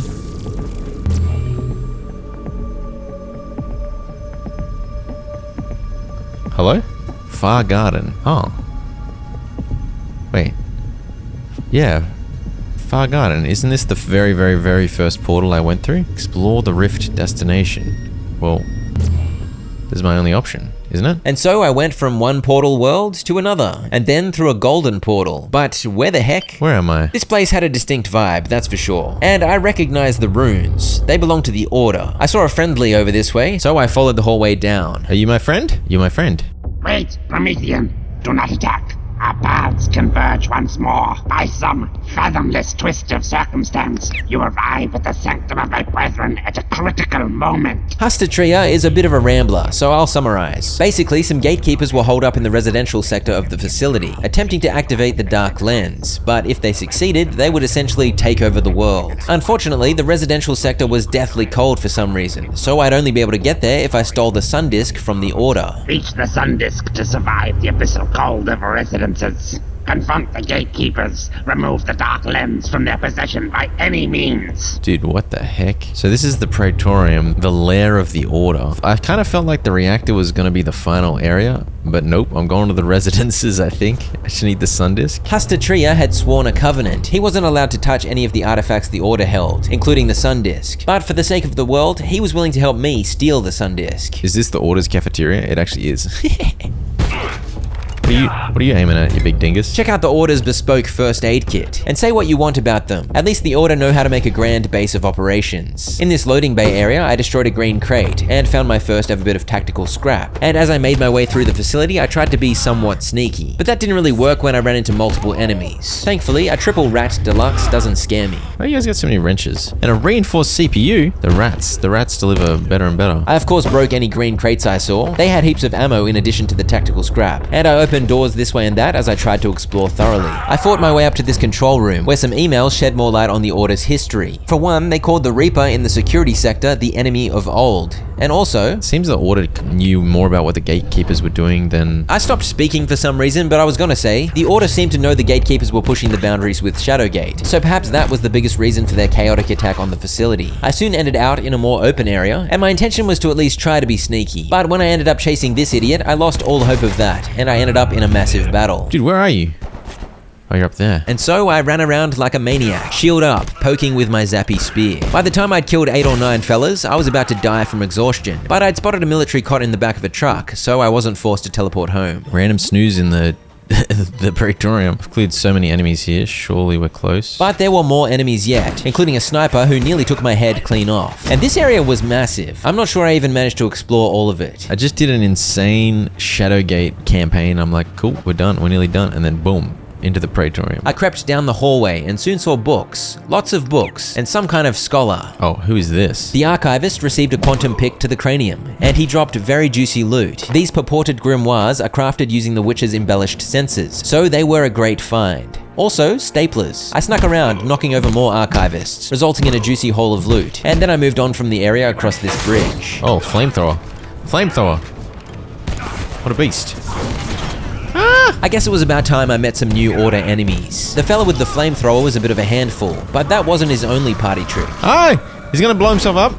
Oh my gosh, he did. Yeah, the flame rats use self-destruct as their finale. He ran at me with extreme explodiness. You know what I'm talking about? I found another important looking area, and it featured a hologram from an Order cleric. He had some insights about the sun disk. We infer its creators exist at extreme temperatures. Therefore, it was intended perhaps as a means to safely approach them. I believe I need to, defecate. For my part, I was just happy to hear a hologram from someone other than Mance. I found the library, so I paused to read some books. And by read some books, I mean throw some pics. And I think it's fair to say this place was quite big. Bro, this place is absolutely enormous. I opened a bunch of doors and crossed another bridge, and it appeared I was onto something. As I wandered out this way, I came under heavy fire. I got too much weight. If I drop a bunch of these, I'm fine. I was so excited about those free grimoires, but there is such a thing as too many, I guess. I was trying to cross yet another bridge, but this one was heavily guarded. I ducked down these stairs to avoid the gunfire above, but this lower passage wasn't undefended. One of the lunatic flame rats was here, and I wasn't in good shape. I was out of healing syringes, my spear was almost broken, and I had about 2 seconds left of deatomizer charge. The quantum pick was soon my only option, and it's not easy to land a pick throw when you're on fire. And then a couple of blokes with shotguns appeared behind me to make things worse. And then even more blokes. Oh gosh, I'm dead. I'm dead. No, man. Somehow I ended up with 40 dudes on me. This particular death was especially brutal because of the massive run back. I had to go through the rift in Shadowgate again, but I'd done some Googling. So apparently if you go through this, then you're back. And now I have a portal directly to here. Okay. It's in a sneaky side room. That opened up a portal just near the Shadowgate portal that goes directly to the Praetorium. But even then, I still had a rather long run back to the Bridge of Danger. Eventually, I was once again evoking rage from the Flame Rat. Oh gosh, I'm gonna die again. Woo! He nearly killed me. Oh gosh. And I was back into the battle. But massive idiot that I am, I had not brought any healing syringes with me. All I had for healing was a nearly out of charge briefcase. I cleared the lower bridge and threw some grenades up the stairs at the other end, before charging out hoping to clean up the remaining enemies. I was at least behind the turret, so that was something, but I was outnumbered. So I fled and accidentally backed myself into a corner. What could go wrong? Oh crap. Oh crap. Ah! no! At least I had a more convenient portal on the return trip, and this time I used my brain and restocked on healing syringes. Also, in the chaos of that charge for glory, I guess I'd either killed or distracted the man on the turret, so when I returned to the danger bridge, I wasn't pinned down by heavy fire immediately. This of course meant I had way more space to fight and I could take a more defensive posture, luring out fewer enemies and backing away making use of the space. And so, at long last, I managed to clear the danger bridge. It was time to open the massive doors. They lowered to reveal a majestic hallway, but I had my throwing arm ready because I was wary of an ambush, and rightly so. Whoa, what the hell? What are you guys? Little ninjas? These interfectors with their infinite throwing daggers weren't exactly what I was expecting, and they were intimidating for sure, but my trusty spear and shield worked well against their unrelenting attacks. Dead. As soon as they landed a hit, it was brutal, but I managed to mostly keep up strong defenses. They dropped carbon plating, which was nice, and some armor. I don't think I really care about these though. Yeah, no bag space. I continued into the area the assassins had been defending, and when I opened this door, it seemed clear I was now at the business end of this facility. Ah!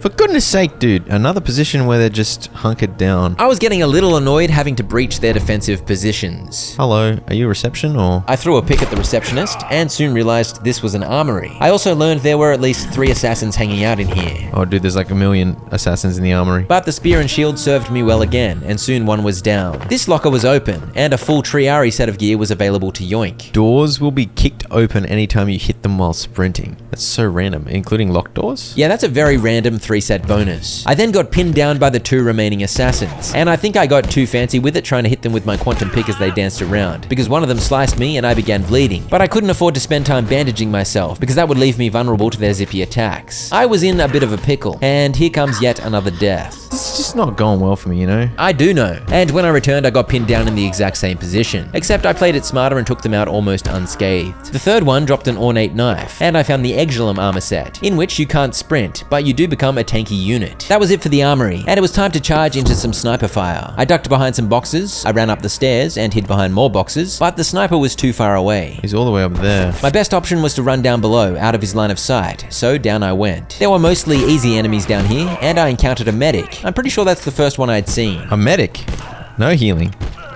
No healing. Only dying. A couple of assassins showed up, but I had their number by this point. If I smacked them with a pick in the face while they ran towards me, they faltered and did silly flips all over the place. And if they ever got close, I just switched to the spear and shield. No worries. They've been fighting this creature for 2 millennia? The order is at least 2,000 years old. Confirmed. I fought some more dudes down here. Alright, I've worked through so many enemies.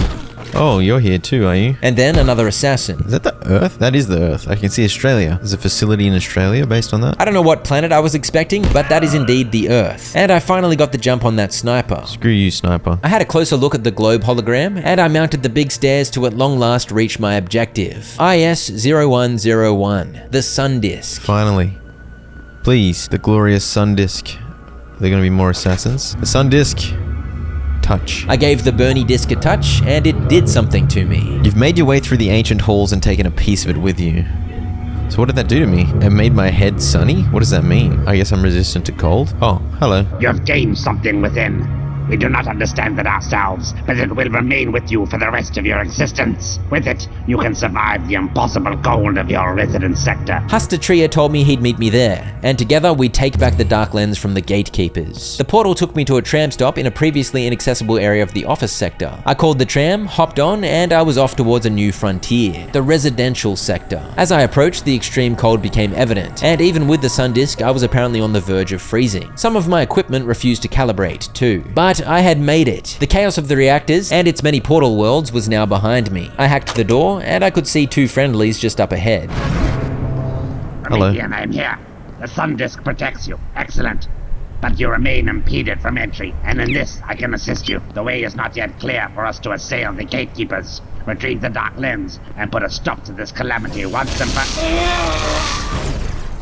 Nice shot, Janet.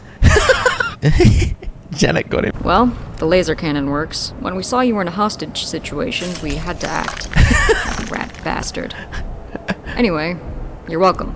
That was my friend. Now that you're here, maybe you can help us puzzle out a problem. Aside from the impenetrable ice shield blocking us from the shopping district, The most immediate issue is a hyper-chilled perforation storm that has completely overtaken the area. Okay, so I need an ancient artifact made by some alien civilization in order to survive the cold here. But these two dinguses just wore some big jackets. Abe said Mance had been working on a way to counter the frosty storm. And I got the recipe for a flamethrower, which is what I needed to make in order to bring down the giant ice chunks blocking the way. I think in this, a chill creeps in.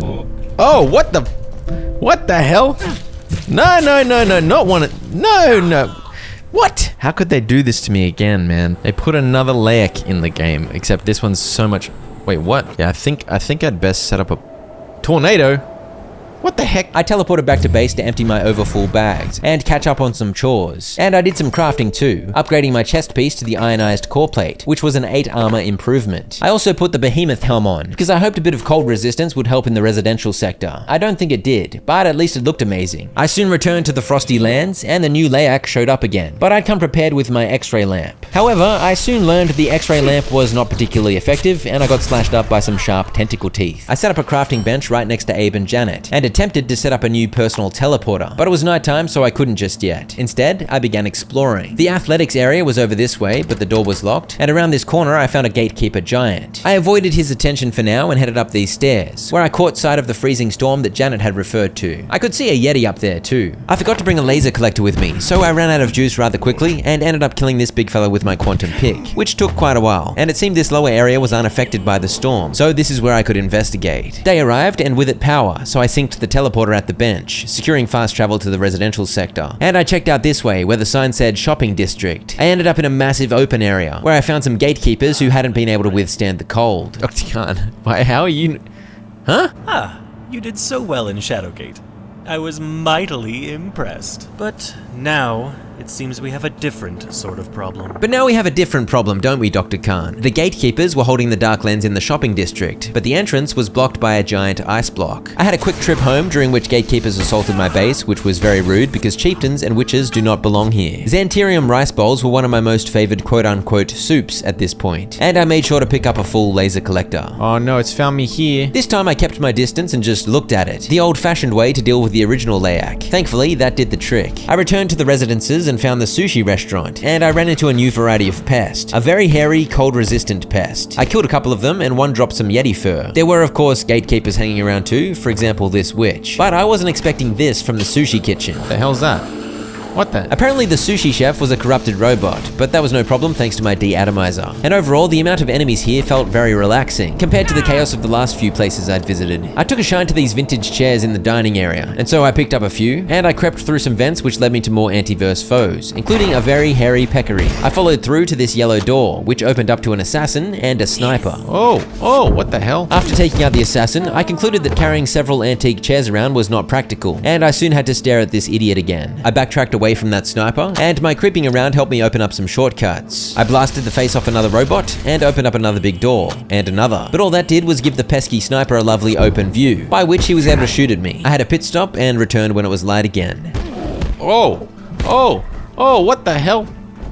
Where'd you come from? I think that was a Yeti, or maybe the Yeti's cousin. Either way, my laser made short work of it. But it seemed there wasn't much I could do to progress this way because the sniper was all over me. So I headed back to where the storm was, and realized it wasn't completely blocking access to this dormitory area, as I was able to skirt around the edges and have a look-see. This led to some looting, some fighting, and a round of poker, as well as a Mance hologram, further confirming that there was an aggressive force behind the life forms of Antiverse 2. But ultimately, I was on the wrong track. I needed to get to the athletics center, and then I found a door I had somehow missed back near the sushi. It took me outside, and around the corner I had access to a field featuring many hairy peccary. This was a good opportunity to get some throwing experience. And I should mention, one of the pieces of gear that failed to calibrate in this area was the jetpack. No jetpacks allowed here, apparently. As such, I was using the massive pocket dimension, but I lacked the juicy maneuverability of the jetpack. I hit level 10 throwing, which gave me a perk that chose the arc my thrown weapon will take. Except, it was crap. Yeah, it's not showing me the correct arc. See? It's showing me the wrong thing. It was actually throwing a fair bit higher than the guide was showing me, so that was unhelpful. I soon cleared the field and headed into the athletics center, where I found a robot doing a poop.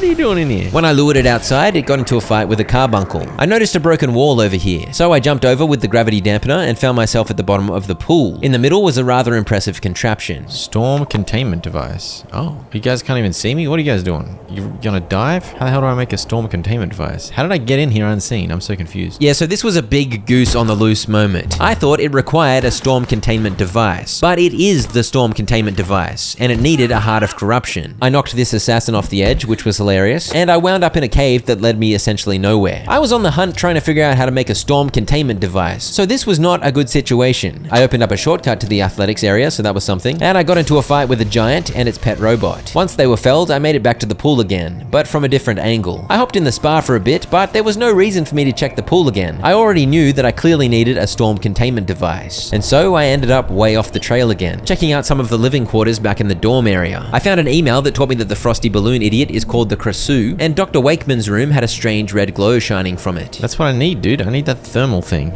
How do I get in? The red thing on the table is what I needed to make the flamethrower, so at least I'd located something useful. Over this way, I found a way to climb up to the higher levels, so up I went. I took on a random witch and caught sight of a friendly. After scaring off the Krasu again, I checked back towards the dorm area, but this level was completely inaccessible due to the storm, as I took damage as soon as I tried to enter. So I went back this way to see if I could get to the friendly. After dropping down, I gained access to the barracks, featuring another robot, which I killed with my quantum pick. Upstairs, I found Dr. Shepard. No one saw that storm up there coming, sure, but someone at Keystone sure had a plan for this. They just send the gatekeepers in to get the lens back, then shut this place down like nothing ever happened.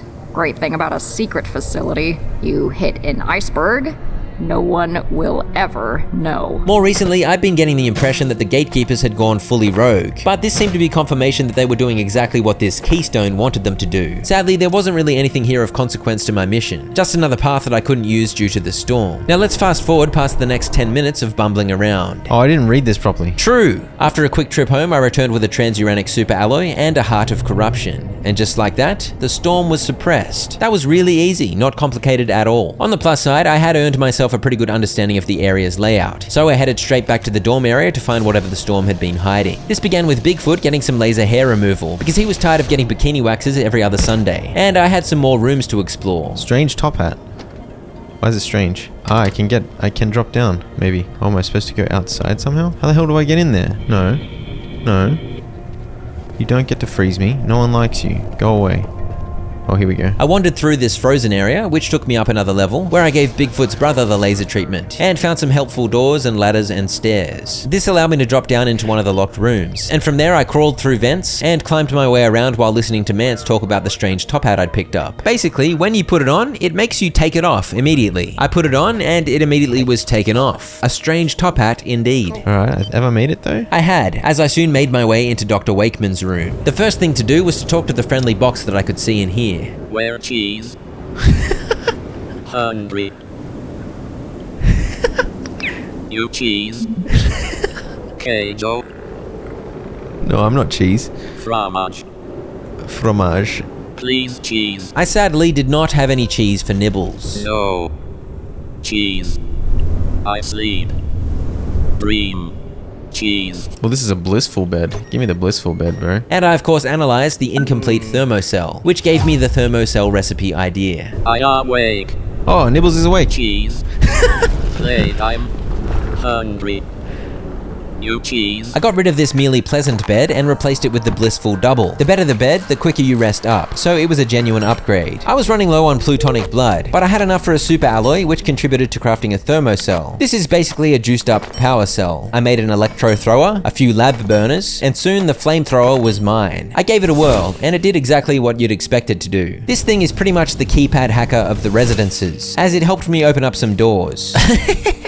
Nice map, dude. It sadly failed to defrost this person, but it did help me get into these toilets that were ice blocked off for some reason. And inside I found hairy dogs. But obviously the crucial use for this was gaining access to the all-important shopping district. Access the dark lens. The entrance was very strange, galactic and disorienting, and the same was true once I got inside. Oh, what the heck? What is going on here? Fragments? It appeared the shopping district and its many buildings were floating in the void of space, for some reason. I began by checking out the fragment I was currently on, which featured a lovely establishment selling burgers and shakes, the Cascade coffee shop, and a purple thingo. I gather this is going to shoot me up there. Or over there. So now I was on another floating fragment. I don't know what this building was, but are those video cassettes on the shelves? There were a few anti-verse foes to rumble with, and it was nice to see the elevator was working, despite the disheveled appearance of the building. There's so many random floating. Dude, what the? This is going to be so confusing to explore. Yeah, it was a little confusing here, that is true. I soon zoomed back over to where I started, and I wandered over to here where there were 4 orbs hanging out. I jumped over to the building on the right this time, where I melted some ice to reveal the district's respawn point. And this was another chunk of the cafeteria. I launched over to the next bit of debris and landed right behind a flame rat, so I threw a pick at him. You crazy son of a gun. I launched again, and this time found a friend, good old Dr. Riggs. A super-cooled antiverse intruding into a shopping mall, carving it up like cosmic Lego. It's all quite helter-skelter, isn't it? Helter-skelter is a good way to put it. She also blamed Keystone for sending in the gatekeepers and leaving the rest of us to rot. They're holed up behind that force field right now, trying to turn the damn lands on. It's like they don't care if this happens to all of Earth. Oh, what the hell? Look over there. What's over there? And Mance was revealing more and more with each hologram, sharing about the time he finally visited Shadowgate and saw the beast chained there. They claim it has been worshipped as a god and reviled as a demon more than once in our history, and I credit this. Our research has proven beyond doubt that so many deities of the past were little more than attempts by hostile entities to intrude into or even colonize our universe. Yet seeing one in the flesh is another matter altogether. The gatekeepers were typically evasive about their intentions, and I will need to monitor them closely. A captive god may prove all too tempting. This looks like the botanical wing to me. This was indeed the botanical wing, and it was much less fragmented than the shops. It featured a weird red portal in the corner, and Dr. Newman in a glass cage. Our group of gatekeepers have set up shop at the top of Botanicals. They haven't fired on us, but they're definitely protecting something up there. Perhaps another portal? Maybe something that can get us through the force field to the Dark Lens. That sounds like a lead to me, and obviously I had to see what would happen if I went into the Hell portal. Wait, so what is this portal?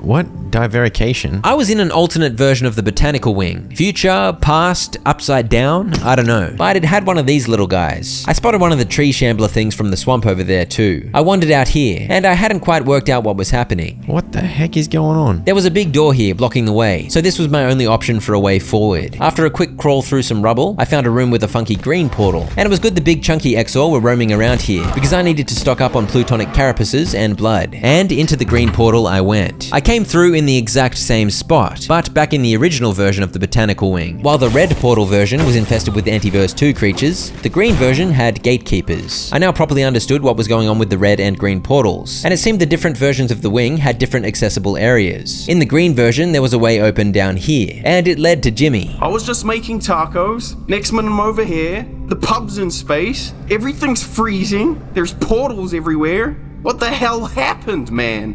When I signed on, the manager said, well, she said stuff might get a bit weird sometimes, but that's okay. It's normal. Does this look normal to you? But when you touched me just then, what was that? I don't feel cold anymore. How'd you do that? Well, whatever. Thanks, man. I'd offer you a taco, but you know, it's in space and stuff. That is a valid crash out from Jimmy there, and I guess I accidentally gave him some of the sun disk juice. I wandered around seeing what I could find. I climbed this spiral statue thingo for some reason, and then I decided I was due to empty my bags, so I went home and added yet more storage to the setup. I even made a compact storage crate, little on the outside but big on the inside. It was very expensive, costing 2 digital gold and a corrupted CPU, so I never made any more, but this one was a good addition to the kitchen. And back to the botanical wing I went. I'd spotted another portal to the red down in the courtyard area, so that's where I figured I needed to go. As soon as I went through, I fought a massive big unit, and I was so confused when the screen went black. What the hell? Exploded me back into the portal. That was very strange. Okay, so I can access different parts, and I love the fact that there are carapaces available here. In this reality, the spiral DNA statue thing had ramps and scaffolding on it, inviting me to climb, so up I went. Uh-huh. This room is open in this version. Yeah, I couldn't go in here back in the green reality. Inside, I chopped up an angry tree, and there wasn't anything else. Alright, but I should be able to go through here, right? If I go through here, I'll be back in the green version. And so I circumvented a locked door by using red-green portal silly willies. In Greenland, the tree man room had an assassin woman instead, and one button that didn't work, but one button that did. I don't know what opened, but something opened. Is it just this that opened? So what? I think all I did was just open this door to a useless room where nothing happens except I open the door. O1 blast door. Oh, O1 blast door is this. Okay, so this got opened. Good. For a second there, I thought I'd participated in the most pointless exercise ever. But no, this was great progress. I was of course looting up a storm as I went. There's never a bad time to loot. And aside from the odd gatekeeper, the green reality was in pretty good shape, all things considered. But what happened over in Redland? This place is a mess. I was bamboozled as to where to go for a minute. But then good old yellow paint showed me the way. I climbed into the lift well and up the ladder and made my way among the debris. And now I wasn't really sure where I was, but it smelled like progress, especially once I headed through another green portal. I wasn't sure why some of these gatekeepers were dead already. I didn't kill them, and I thought the labs of the botanical wing actually looked quite lovely, with all the flora being researched contributing vibrant hues of color. Also, so much flame and loot. I continued forward to open up this door, and I could tell by the friendly outlines that the Unlost awaited me on the other side. No origin, no end, but a loop in which we spin. I think what she's getting at is that I, Floydson, am the dragon reborn. She's talking about like a cycle back and forth. Okay, there's a portal. It seemed I had effectively opened up all the doors and paths of the green reality of this area, with some help from the red. But what the heck were the Unlost doing here? From before or a time to come? Time travel shenanigans? All they had to say were riddles relating to how time is in a loop. I pressed 3 buttons to open the doors to the portal room, but then I thought I'd better check down this elevator, where I took on a chieftain and listened to another revealing Mance hologram. I received a note from Keystone. Annette herself contacted me about temporal perforations, urging me to continue, even expand our work. So Keystone pushed them to research the dangerous subject of perforations in time and space, and then threw them under the bus when things went south. Sounds about right. And then it was time to head into the portal. It took me to another gate facility, where perhaps I was face to face with Keystone. Gate Arch Defense Facility, NSZ. Anomaly. Do not move. Ma'am, it has happened again. What are your orders? The coordinates are the same as before. Unadvisable, ma'am. They could... Whatever you believe the risks may be, a temporal break is infinitely worse. Do as I say. Ma'am. Lower the force field. Where the heck am I, dude?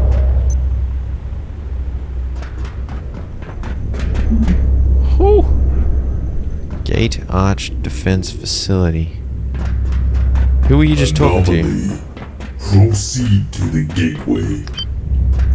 Who are you? Maybe that was Annette on the phone, but I can't believe a giant in such a resplendent white uniform would take orders from anyone. Either way, I was free to go, and it seems like I perhaps wasn't the first. The Unlost kept talking about how time was in a loop, so maybe there was a loop of dinguses like me showing up here. I don't know. But it sounds like she was ultimately also concerned about the perforations getting out of control and destroying the Earth. So Keystone let me go, I guess so that I could stop the gatekeepers trying to use the dark lens. But if that's the case, why didn't she just tell them to stop? I'm not really sure. I claimed the recipe for the advanced field suit on my way out, which was a lovely bonus. Full body hypermobility exosuit, increased speed, reduced stamina use, steadier aim, general radiation resistance, and double jump capabilities. That sounds pretty flamin' good to me. You went to or from the botanical wing, and you aren't really sure why or when it happened. Exactly.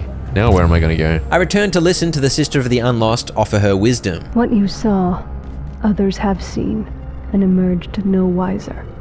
So do not mourn. And I decided to go straight back in. There was nothing new. And I jumped off the edge for some reason, and I died. Maybe I shouldn't have done that. Sorry guys, just gotta get my loot. After collecting the loot, I made a few very expensive motion modules and a neutrino emitter. Here we go.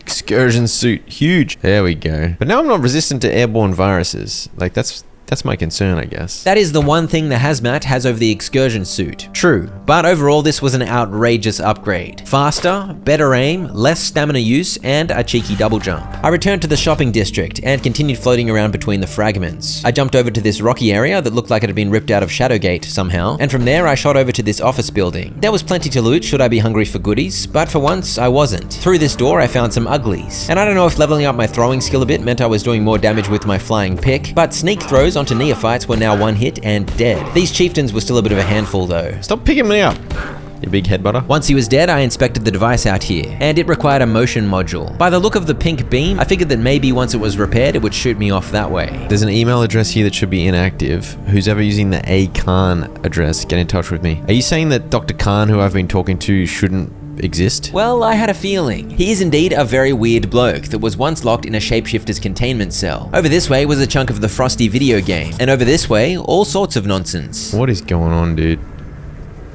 Oh crap, I just stuffed it up, I think. Using the zoomy things while holding the gravity dampener wasn't really a good idea, but lucky for me I had my double jump handy. I was getting quite close to the center of the area, which seemed to be protected by some kind of force field. I launched further to the right and landed on a chunk of the night realm. I climbed the tower and found my throne of darkness at the top, very nice, but ultimately there wasn't really anything I could do. I needed to get over there, past the force field. So if I get a motion control module, I can get through those things. Understood, okay. I had 2 more plutonic blood left, enough to make a super alloy, which made 1 more thermocell, which made a motion module. Alright, so I can fix this. Oh crap, I do need another one. Yeah, the pink beam was not for zooming purposes. It was helping keep the force field up. And now it was gone, but there was another one over here. Lucky for me, with literally the last plutonic blood left over, I made another super alloy, another thermocell, and another motion module. Then I realized I could get more plutonic blood by salvaging a volatile Exor skull. So I did that and made a backup motion module for good luck. Except on the way back I accidentally rolled instead of jumped. What? What just happened? But soon I was back. The motion module went in and... Shield's down. I had penetrated the gatekeeper's shield, and I was close to disrupting their efforts to activate the dark lens. I zoomed over into this previously inaccessible fragment of cafeteria, and soon found myself in an unfavorable battle against a giant. I had to flee and quickly pop some heals, but I came out on top. There was a witch to take out too, and a couple more neophytes, so the gatekeeper numbers were certainly higher over here. It cost me quite a lot of laser charge and healing items to fight my way through, but I soon zoomed over to find an absolutely enormous laser contraption shooting a giant blue beam. And I could see Dr. Khan on the monitor for some reason. They're locking out the lens controls! I can't do anything until you shut their shield down! So it turns out Dr. Khan was in there somehow, trying to shut it all down, I guess. But as usual, he needed my help. I was now almost 100% certain he was actually a shapeshifter and not necessarily my friend, so I wasn't really sure if I wanted to help him. But on the other hand, letting the gatekeepers unleash perforation chaos wasn't ideal either. I was pleased to find this portal went back to the start of the area, so I could now fast travel straight to the action. And I saw another pink beam, so I assumed that was what I needed to stop. There was a Mystagog in the pink stuff. You're doing extremely well, but anything you could do to hurry things along would be marvelous. I'm trying to figure out what the hell's going on, big fella. I jumped over this way, where I saw a giant was linked up by a white line to a thingo floating in the air. I set myself up with a laser collector on the floor to take on the big fella, but this was no regular Jotun. Oh, he shot a rocket at me, what the heck?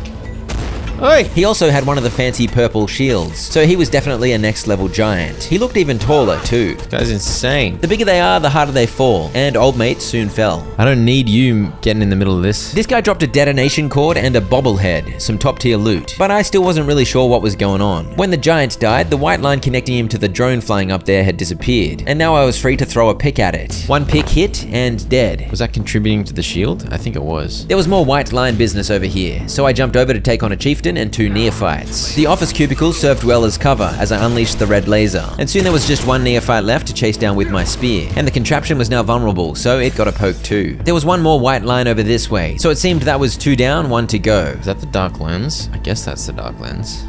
Can't really see what's going on. I don't have much laser left. The lack of laser charge ended up being a genuine problem, as this witch had a lot of space to fly, and she wasn't afraid to use it. So I was trying to throw my pick at her, but it wasn't very successful. She occasionally landed to spit purple fire on me, which allowed me to get some pokes in, but without my laser, this was the hardest witch fight of my life. The way the blue guideline of the pick's trajectory was just straight up wrong really affected my aim, and began to enrage me greatly. I eventually whipped out the flamethrower to try and deal damage, but it was about time to die. Genuinely is triggering that when I try to throw my pickaxe, I got this wonderful, wonderful perk that shows me the trajectory of my throw, and it's wrong. Thankfully, my sanity didn't slip any further, as I was able to quickly finish the witch off upon my return, and another device got the poke. That removed the pink barrier from around the Mystagog, but before taking him on, I headed home to restock. I think I might be close to finishing the game, you know. This is crazy. I thought this guy would be a boss of some sort, so I was a little apprehensive, but he was a regular old Mystagog. Dr. Khan kept telling me to hurry up, so I hurried up, and he died quite quickly. Dude, how did you die so easily? You suck.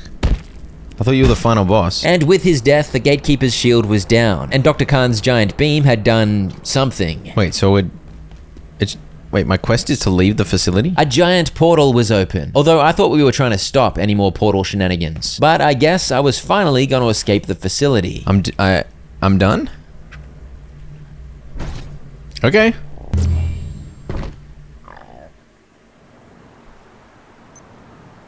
Albatross. What the heck, dude? You've torched your way through the frigid residential sector, and you find yourself far away from the Gate Cascade Research Facility. Portal there. Who's this? That's a massive anchor. The Jotun of the Unlost had this to say. And the other Unlost were here too. I climbed the lighthouse and enjoyed the view, but this was obviously a tiny island, and it didn't seem like that much of an improvement over being trapped in the facility. At least the facility had vending machines. The sister of the Unlost once again rambled about how the world unravels and reforms over and over, but Bane here had some wisdom to offer. The world sometimes shifts eternally. Today, it lies beneath our feet. Over in the Blue Chapel, I found Dingus and even bigger Dingus. Together again. Don't give me that act. Ah, my friend. Fantastic to see you. I told you we'd make it. Though, to be fair, we're not quite there yet. Of course we're not. We're free and only slightly stranded. But thankfully, this island is a nexus of force even stronger than Flathill. If you proceed to the hilltop, you'll find a shrine designed to harness these very same forces. It's a touch on the ancient side, but with your sun disk, emanations, I believe you can trick it into thinking the sun has aligned precisely as intended, and produce a rift to wherever you desire. I suppose you're actually going to listen to this creature. He's about as human as my shoe. Trust an eye, yes. I thought so. We'd have to be in a dire situation indeed. I suppose you think this qualifies. Still being dramatic, I see. Actually, at this point, if I had it my way, I would listen to Dr. Tool and ignore the weirdo Khan. We'd managed to stop the gatekeepers, and things seemed somewhat stable, so meddling with an ancient ritual didn't seem necessary. But if the objective in the top left says activate the altar, then you've got to activate the altar. I checked out the rest of the island first, and there was a little gate facility here, though there wasn't much to it. I tested the portal, which took me straight back to where I'd come from, and the creepy shapeshifter man that's about as human as Dr. Tool's shoe had told me that this island was a nexus of force greater than Flathill. So of course I should use my sun disk powers to unleash it. Why wouldn't I? Mysterious altar. Touch. Oh dear. That's my friend. I helped you. Remember I helped you. You need to remember that I helped you.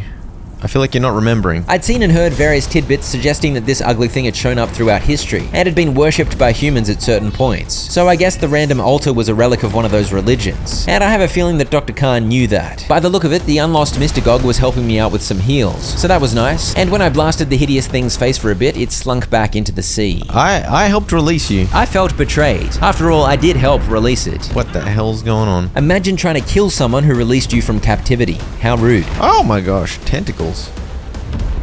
Can you guys help me? Why are you just sitting there? The abomination was protected by a shield during this phase, and I was under tentacle attack. Blobs of purple fire were flying towards me too, and for a moment I wasn't sure what the play was, but I began attacking the tentacles and that seemed to work. The flamethrower proved to be a decent option against the static targets, and once the wiggly slappers were cleared, the shield went down, and the boss was once again vulnerable. I threw my quantum pick at it, and it took about 4 hours to reach the target. Extremely long throw. I dropped my laser collector down, recharged the deatomizer, and unleashed some red zaps. That sent the beast down again, and when it re-emerged, it got some more red laser. This time it went all black and flopped gently like a big weirdo, so I thought maybe I'd already killed it somehow. But then it plopped back into the sea and a new phase was upon us. A wave of creatures appeared to join the assault. I definitely did not want to use up laser charge on the little fellas, so I whipped out my spear and got to work. But I don't know where the heck my shield was, and I dropped my spear somehow. It was a bit of a disaster, but I soon reunited with the ultimate hand-to-hand combat combo and got into a rhythm. Except not that much of a rhythm, because the boss was summoning so many beasties. This is too many enemies.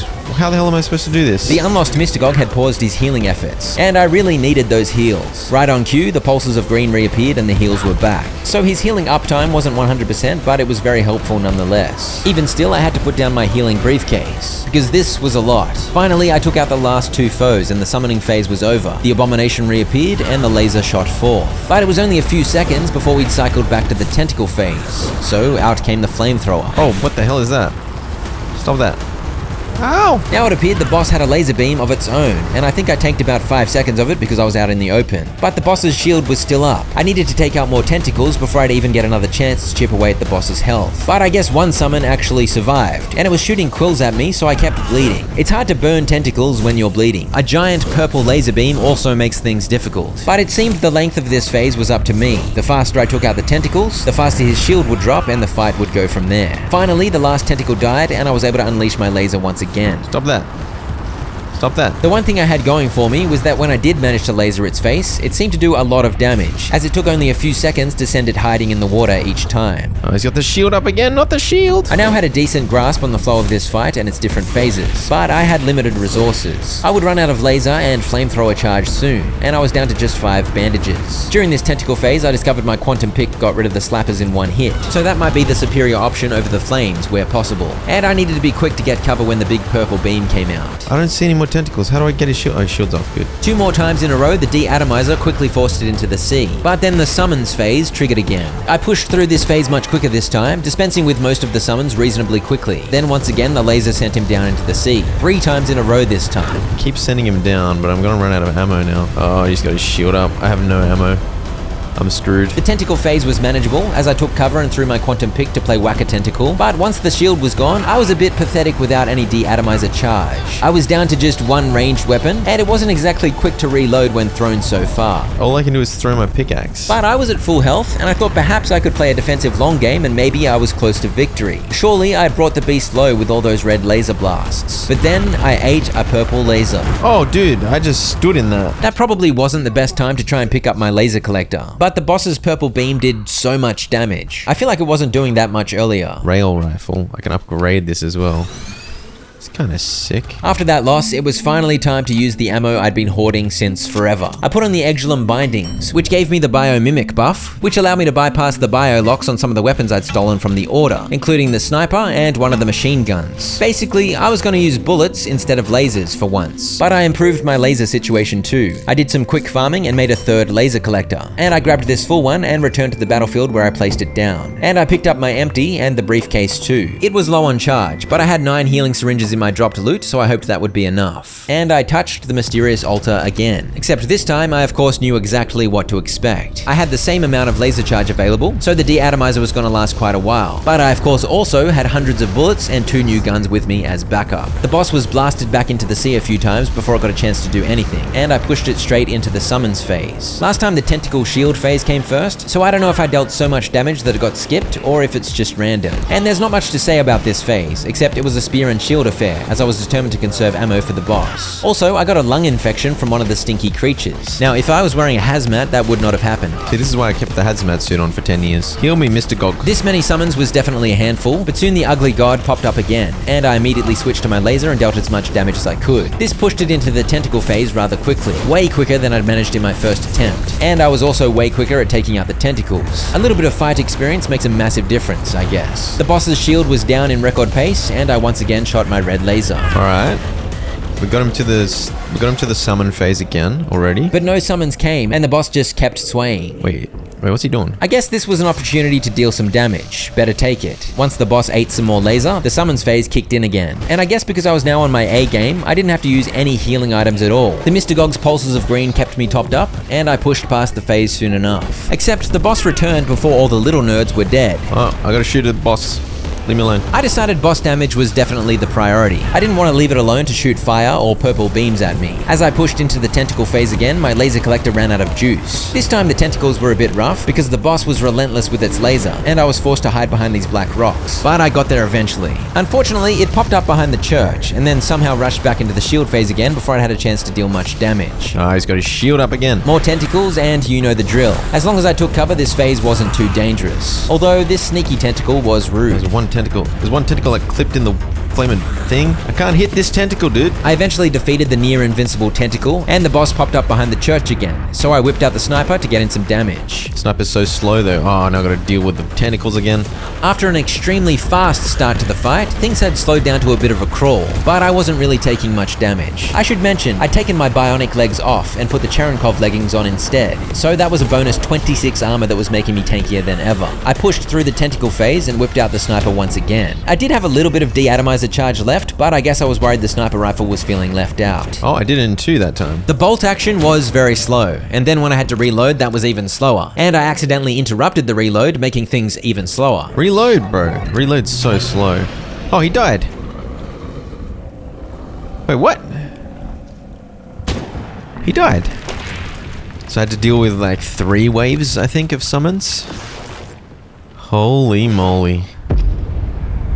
What the hell? Oh!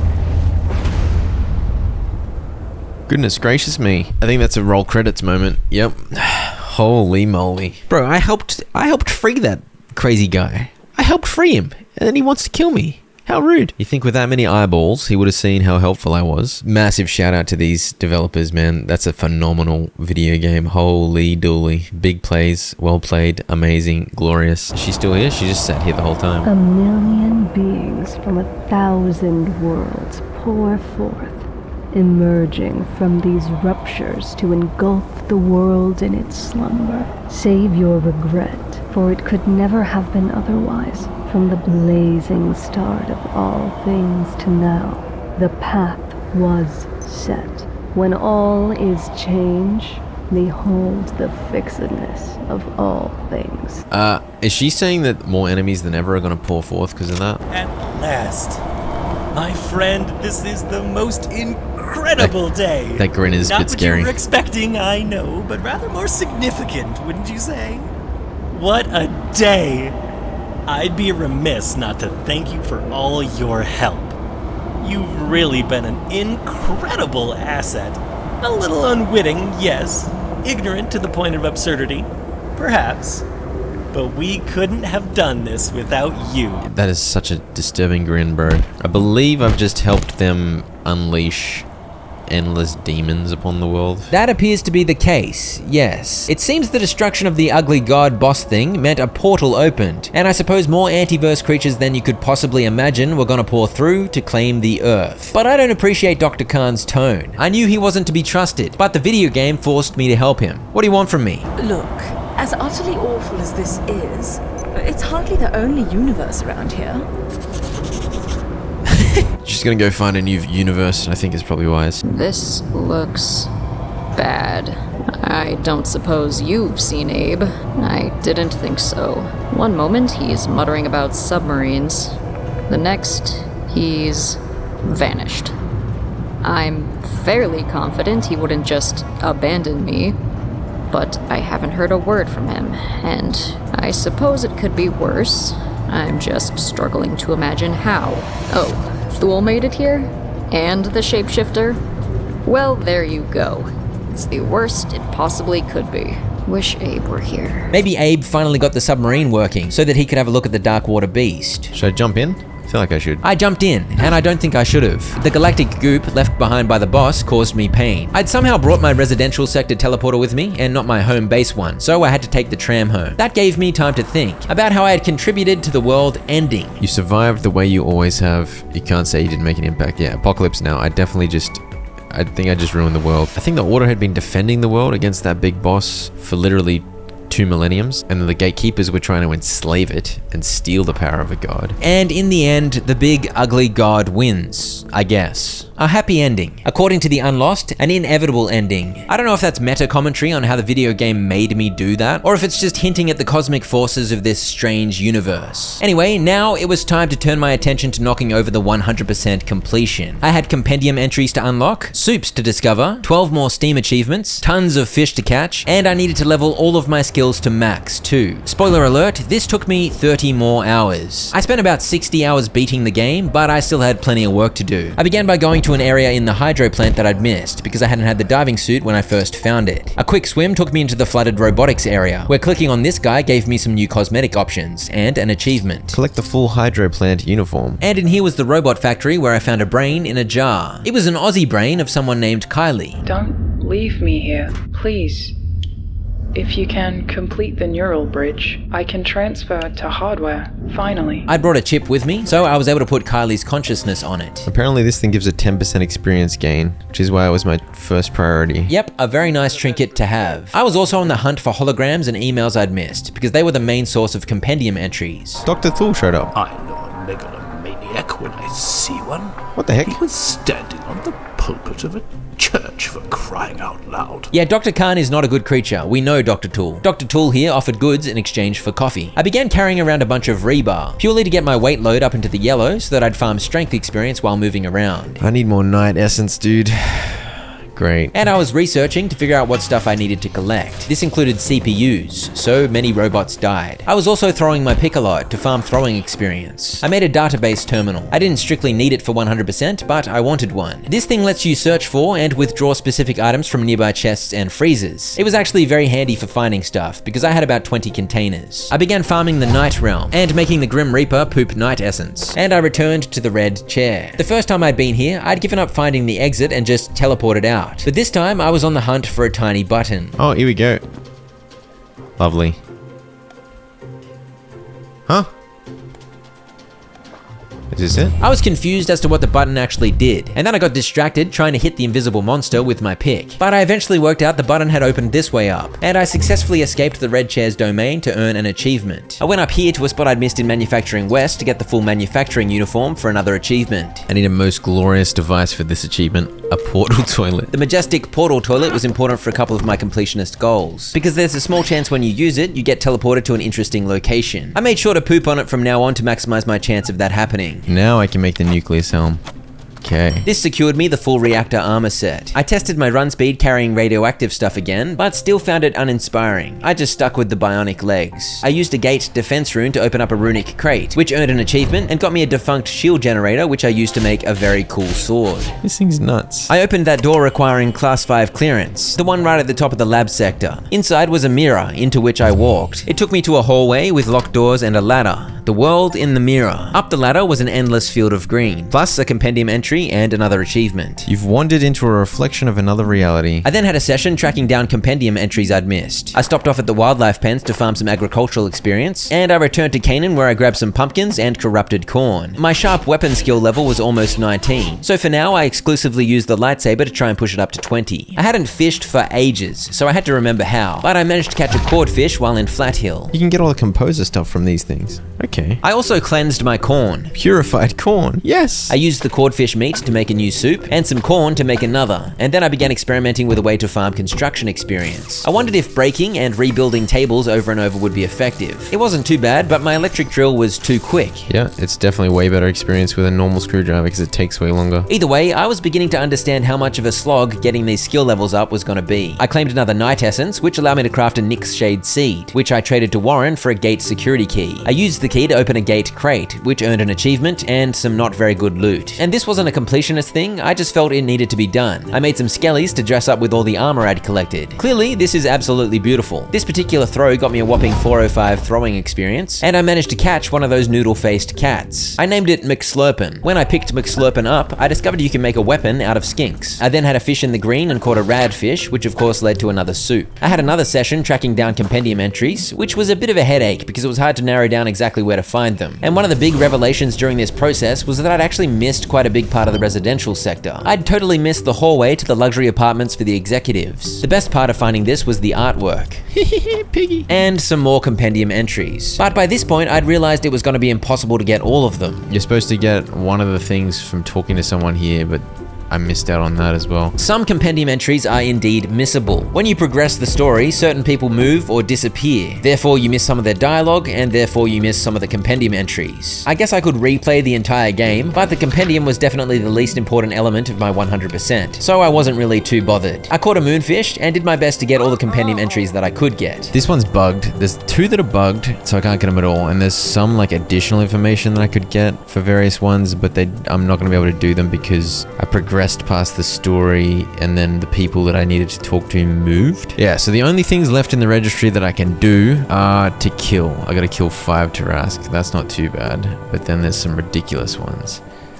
1,000 pests. I'd only killed 180 pests, so 1,000 was going to be ridiculous. I was also going to need to kill 600 electro pests, 500 peccary, 350 exor, and on and on. I decided that I would attempt this kill grind to see if it was doable efficiently, but I was also more than willing to give up on it, because screw that. And since it was impossible for me to actually finish the compendium anyway, I was in a mood not to bother. I just realized I can set the XP gain speed to 3. I mean, I'm doing it, bro. It's fair game. The XP grind was bad enough even after I tripled my XP gain using that setting, so I'm very glad I figured out I could do that relatively early. A Google search taught me an insane fortitude XP farming strategy. You just stand in front of a laser beam with your shield up. Alright, so now I'm beginning to realize this may be achievable. This was the first sign of hope in the enormous XP grind ahead of me. I'd noticed you don't seem to get agriculture experience when reharvesting fully grown plants, but you do get experience as the plants grow through the 5 stages, so I decided to rip up my farm and replant. I placed some batteries and laser emitters so I had a proper laser collecting station. Get out of there, bro. Oi!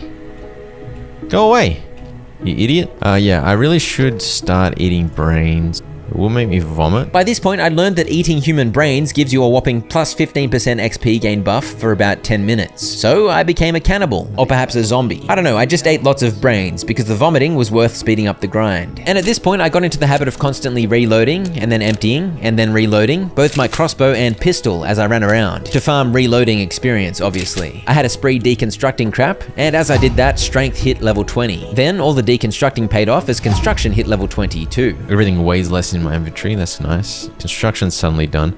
I can get spontaneously double furniture sometimes. I also decided I wanted to hunt down the many cool decorative doodads sprinkled around the game, starting with this forklift replica and this bobblehead. And I of course had to return to Flat Hill to grab this little guy. I got back to the fortitude grind, absorbing lasers and recharging my shield over and over. And while I was working on that, I chipped away at reloading too, which finally hit level 15. As my plants grew, agriculture hit level 15 as well. But now they were fully grown, so I ripped them up and replanted again. And then fortitude reached level 20. Regenerate 1 health every second seems crazy strong. I realized chopping up stuff like computers and crates was probably the fastest way to get weapon experience, so I went on a rampage. And I always pooped on the portal toilet, but it was yet to teleport me away. I experimented with getting accuracy and sneaking experience, and discovered sneak attacks with the laser got quite a lot of sneaky XP. Not so much accuracy experience though. I cleaned out the wildlife pen wheat at every chance, and I continued collecting the odd doodad. I also picked up an important trinket, the pet rock. Weakest skill receives increased experience gain, so that'll be very useful. Fishing is by far the lowest at the moment. At this point, it was only going to help me with my fishing grind, which is why I hadn't bothered grabbing it yet, but it would come in handy later. I discovered shooting a laser beam into a Mr. Gog shield was a decent way to farm accuracy experience, and I continued hacking away with my big pink sword for sharp melee XP. I threw my pick a fair bit too. I re-cleared pretty much all the gatekeepers in the reactor sector, just racking up experience. But I also had another motive for targeting the gatekeepers. There we go. You've bested 100 of Gate's finest. That's a huge achievement. Long distance throws got insane experience with the 3x multiplier active. And then I decided I was sick of constantly stopping to reload. So I had a dedicated session just standing there reloading like an idiot for about 10 minutes. Reloading level 20. Throwing was going up fast too. And I finally hit sharp melee level 20. So I hung up the pink lightsaber and switched over to a fiery mallet to work on my blunt melee XP. I was bashing up everything. Windows, photocopiers. I was making pretty good progress, but I didn't really like that fiery mallet. So I switched to this insane XOR flail for my blunt experience experience farm. And I suppose I should give you the details of this massive grind. To reach level 20 in any given skill, you need a total of 91,655 experience. To get to level 10, you only need 13,950. So obviously the early levels are pretty quick, but by level 16, you start needing 10,000 experience per level. You can see in the top left how much experience I'm gaining, which thanks to the ×3 multiplier setting was actually pretty decent. But imagine if I hadn't tripled it. This would have been ridiculous. As it was, I'd already spent 5 hours focusing almost exclusively on XP gain. 5 hours is quicker than 15 hours, let's put it that way. I then developed a glorious sneak XP strategy. I crafted and put on the entire crystalline armor set. Its 4-set bonus allows you to camouflage when moving slowly or holding still. This made it extremely easy to sneak near the composer, and as you can see in the top left there, I farmed the sneaking experience quite fast. I followed its patrol at first, but eventually just went AFK on top of a car. I like how I pooed my pants and I got flies around me. He still can't see me. So I just AFK'd for quite a while. I wasn't recording, but there we go. Even with the composer's help, it still took over half an hour of standing there to reach level 20. I next set up a kitchen in Power Services. I placed down the Carson family cookbook to increase my cooking XP gain. I repaired the stove, and I collected a bunch of desks, which I salvaged to get table legs, which I used to make a bunch of makeshift frying pans. This kitchen was going to get me a whole lot of cooking experience. Frying up alien meat got me about 300 experience each time. In just about no time, I hit level 10, but soon enough, I ran out of stuff to fry. I wasn't worried though, because I knew I was going to have to catch so many fish, so that would provide plenty more cooking ingredients. While all this was happening, I did try to chip away at the compendium kill counts while getting blunt XP, but I was barely making a dent. And by the way, I was trying to eat the relevant soups in order to get even more XP boosts. For example, at this point, I had the heightened senses buff from a meaty stew, giving me plus 10% blunt melee XP. So I'm getting 33 or 34 per water bottle craft, salvage to get 100% of the stuff back, and each salvage seems to be about 24? You can craft water bottles forever because you get all of the plastic back when you salvage. So this was a surefire crafting XP farm, but it was going to take a while. I had a roughly 10-minute session here and managed to reach level 15. Check out this incredible pick throw from a moving tram. Just a few minutes later, I hit throwing level 20, and I finally decided to make a teleporter pad. Meanwhile, after regrowing plants a few times over, my agriculture skill hit level 20. I linked this teleporter pad to the Power Services kitchen. Alright, so now this is effectively just an extension of my base. My extremely dodgy kitchen. At this point, I was tempted to make a full teleporter room setup, but it would have required grinding a bunch of materials, and as I said earlier, I was pretty happy with the personal teleporters. I fought a Tarask, hoping a big fat tanky target would get me heaps of accuracy experience, but for some reason it barely gave any. Barely any blunt XP too. I'm gonna reduce the damage enemies do to me down to 30%. I'm gonna make the enemy health way higher so that I can just bash them in the face over and over again. Let's increase the spawn rate as well. I went on that bashing spree, and the weaker yet tankier enemies certainly helped with the blunt melee farming efficiency. Also, I found a massive area of manufacturing west I'd somehow missed earlier. And then the poop portal got me. Oh yes, it worked. Wait, but I'm so hungry. Finally, I came to the poo land. Some distance shore. Wait, can I fish in there? I just googled it. There is a fish you need to get from here, but you need portal fish bait in order to have a chance to get it. I'm gonna have to come back here. That's so annoying. I should have researched that in advance, because I'd done every poop on that toilet for the past 17 hours, and only now had I finally arrived in poop land. It's a 1 in 100 chance. When I jumped in the poop sea, it teleported me back to the toilet next to the data center. I made a bunch of portal fish bait, because the next time I went to poop land, I needed to be ready. I bashed stuff up on the train, I bashed up a bloke by the pool, I shot lasers at a levitator, I got bashed up by a massive alien, and I ended up in a bit of a loop, bashing everything I could, and lasering the Mystagogs on respawn. I have no idea why there was a Mystagog in the data center, by the way, but this grind went on for a while. And then I decided to see how much accuracy experience my pistol would get me. Oh, that gets a lot of oh, dude, this gets so much accuracy. I didn't realize. Dude, what have I been doing? I don't know why, but I just assumed the laser was the best option for getting accuracy experience. Not so. I had quite a lot of pistol ammo saved up, and even with my dodgy aim, this was far superior. And so the grind rotation changed a little. Less lasers, more pea shooter. The accuracy levels went up like crazy, but I ran out of pistol ammo when I hit level 17. I crafted a huge amount of grinder discs and seeker quills, but I hit level 20 before even running out of the discs. There we go, accuracy 20 already. That was so fast. That was 27 minutes to go from level 13 to 20. I think it would have taken me 3 hours if I'd stuck with my silly laser method. Another 10 minutes after that, all the flail bashing paid off too. There we go. Unbelievable. Blunt is done, and accuracy was way quicker than I thought. Crafting won't be too bad. Cooking won't be too bad.